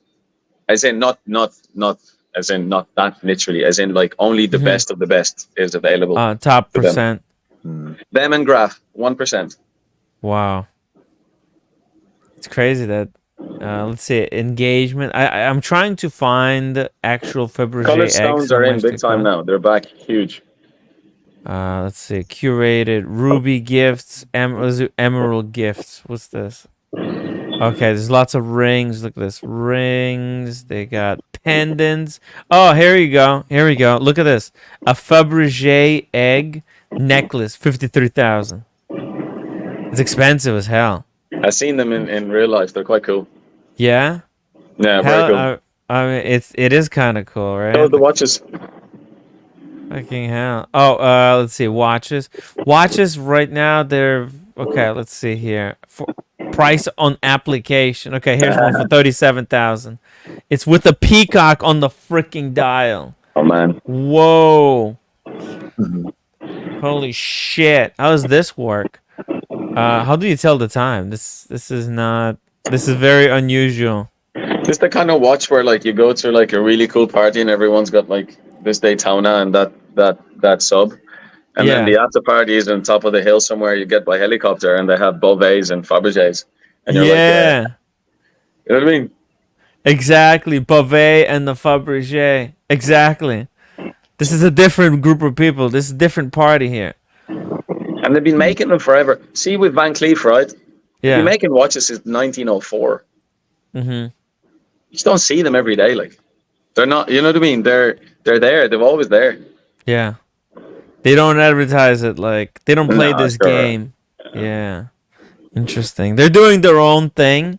Yeah, they have a certain market. Yeah. They compete with Van Cleef, like that's that, and Graf. That's where they go. Like, they have no interest in competing with anyone else. Beauvais as well, maybe. I get it. Yeah, Beauvais, yeah, kind of a Beauvais-ish. But yeah, they're not like trying to be anyone else. They got their egg thing, and people know it. Those that know it and look up. Are they Russian actually, or where are they from? Because Russian, yeah. Are they? Because I'm not sure. Yeah, it's crazy. I don't know. Let's see. Do they have about? about Fabergé. Let's see. The world of Fabergé. 60 foundation. Let's see. Did they say where it was started? It's cool, huh? Yeah. But sometimes we have to buy watches that you're just happy to share in your watch meetups. And if you wear it less often than the other ones, then fair enough. Oh yeah, he went back to St. Petersburg. Let's see, where is it now? Let's get to today. 2017 marks both the 100th anniversary of the Russian Revolution and 175th anniversary of foundation of Fabergé, 1842. Okay, so it is Russian. It is Russian, which makes sense. I mean, Russian people, they're pretty skilled, so it's cool. Yeah, they're a cool brand. Yeah. I'm impressed with Sean's Beauvais, man. You don't see those watches. Mm-hmm. You don't see them. They're very specialized, right? And I think they're sponsoring some kind of a F1 team as well. I think. Yeah. They're into do F1. actually, yeah, I can't remember which one. Yeah. Yeah, they're up to something there. It's pretty cool. It's a pretty cool brand. Super cool, especially their pocket watch, wristwatch kind of combinations that you put by your bedside with like moon phases and stuff. Next level, very very cool. And have you ever met Audrey? She's freaking cool. Maybe next time we'll go chill with Audrey. She's the daughter of the owner. She's so cool. Let's do it. Let's do it. So when you come in here, by the way, have you made a decision? I'm coming for the Geneva. Are you coming for the? You want to come to Geneva? You should come to Geneva. Geneva Watch Days, dude. Elton, hear me out. Geneva Watch Days. It's like literally happening. Listen, I tried the Northern Ireland. Nobody else wants to help me out with it. I'll go probably next year. I don't think you're I not can coming make here. Stop. I don't have the money. It's hard. We'll sort it out. Come. Okay, let's talk. Okay, let's talk tomorrow. All right. I'll call you. All right. All right. Yeah. Okay, I'll call you tomorrow. We'll work it out. Give me a shout tomorrow. Yeah. I know you have to make the Irish trip. Like Ray will be sad. He's watching at the moment. I know, and he will be heartbroken. And Red Shovel He's wants to do it as well. So we could all do it, but it's been kind of tough, you know. But okay, you could even just come to Dublin. There's loads to do here, and then we can go to Galway as a trip, and you can do 2 locations like that. But like you could do so much around here. Okay. How many Guinness can you handle? Can you handle 15? 15 Guinness? Yeah, no man that was raised right drinks less than 15. Come on. I think I drank 15 beers, 15 Bud Lights. So, Bud Light, I was gonna say that. Stop, will you? 15 Bud Lights. But I drank them pretty quickly, like in 2 or 3 hours. I was freaking blasted after that, though. No, and that's man, when all the haters jumped on me at that time, like, Tim, he's crazy. It's like, yo, bro, of course. I just had 15 beers. Just relax. What the hell? Is it crazy? Is you loco, I say? Yeah. Are you loco? Are you drunk? Bud yeah, Light, bro, I just come had on. 15 beers. Water. Calm down. Anyway, Water come under and get the some bridge. Guinness into you. It's all water under the bridge. Organize it with Ved. Ved's coming to see me. Ved, when are you coming? Oh, I'm coming when you're coming. Okay, so let's chat tomorrow. I've got niece coming to New York on like the 7th, so I have to be back by August 7th. So let's try to work it out, okay? Yeah. I'll talk to the roommate. I'll see which dates the niece is here. I mean, maybe it's a good time for me to get away. Like I think you should. Yeah, right. That's because I don't want to be here. You know, I'll just be in the Let's way. go do a roulette session live. Yeah, I'm gonna play some all on black. Put on black. Just come in. Put all the money on black. Double up. And then go party. That's how we do it, okay? 22 black, baby. 22 black. No, 28. 28 black. 28, That's for 29, Jeff. 22. All of them. Jeff 28. He lost 10,000 on black in front of me. it traumatized the fuck out of me. 10 grand on black. Yeah. What came up? 5 red or something. I don't remember. I tried That's to a good erase it number. from my memory. I don't want to see that much money being lost in one swift rip like that ever again. But Oshin didn't jump on. What's up? No, he doesn't. He didn't answer. No, bro. It's I think he probably this time he probably got home and passed out. But hey, 4 let's. a.m. 4 a.m. Yeah. at the moment. Yeah, I think he was streaming for like what 4 hours. I think he last time he joined us, but we could wrap it up. I mean, Just before you go, I saw Michaela's comment there about the guns and stuff. I didn't quite catch it, but I was thinking of something. I read something very interesting to give you guys some credit. If you remove like, I think Chicago, is Michigan next to it? Next to Chicago? Yeah, so Chicago, Chicago, St. Louis, and California. When it comes to like gun crime, you shoot down like a couple of hundred places if you just remove those 3 states. No, but that's like violent crime. But a lot of gun crime it's not crime. It's like just people taking their own life. Well, do you know any soft crimes? Well, it's no killing yourself. That's like a soft crime, Okay, right? Like yeah, there's yeah, no yeah. victims except you. But like Anyway, you guys are all fucking crazy, bro. Yo, America is fucking insane. That's why we love it. It's crazy up here. Yo, that we might actually have straight up civil war.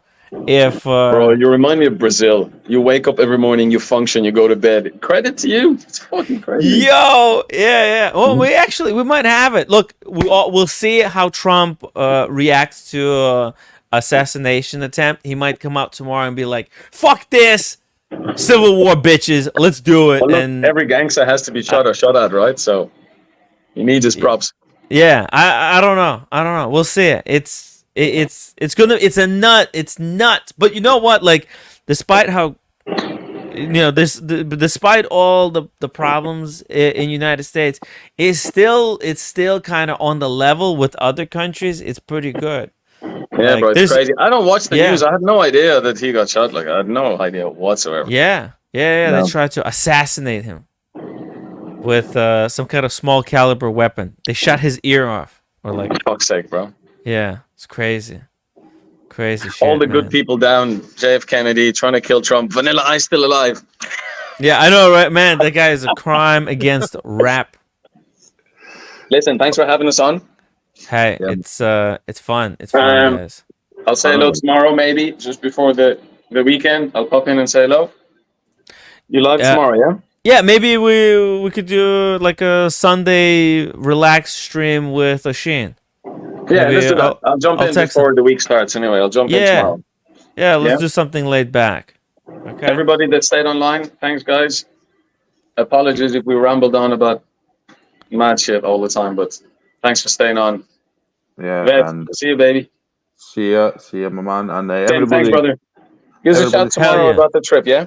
Hell yeah. Let's talk about the trip. We'll make it into a movie.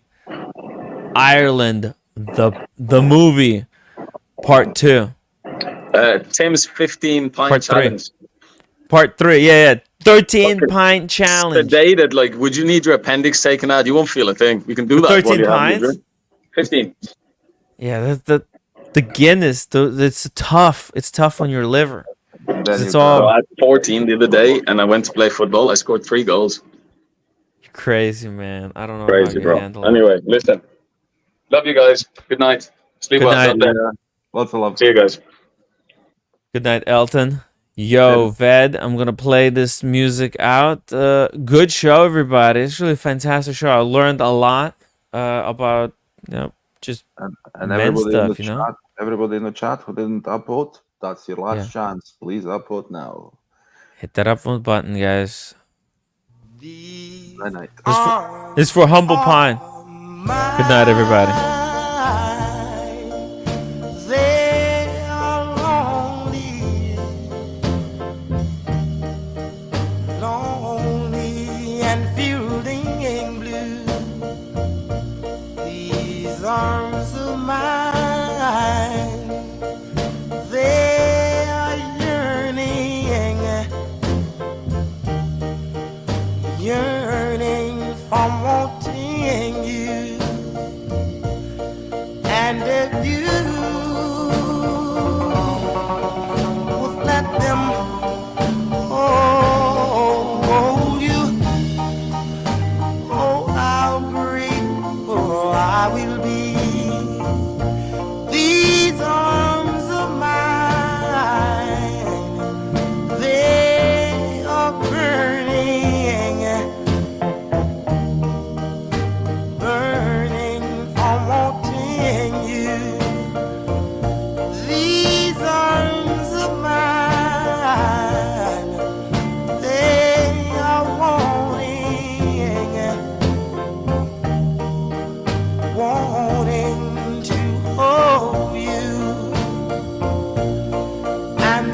open arms to hold me tight.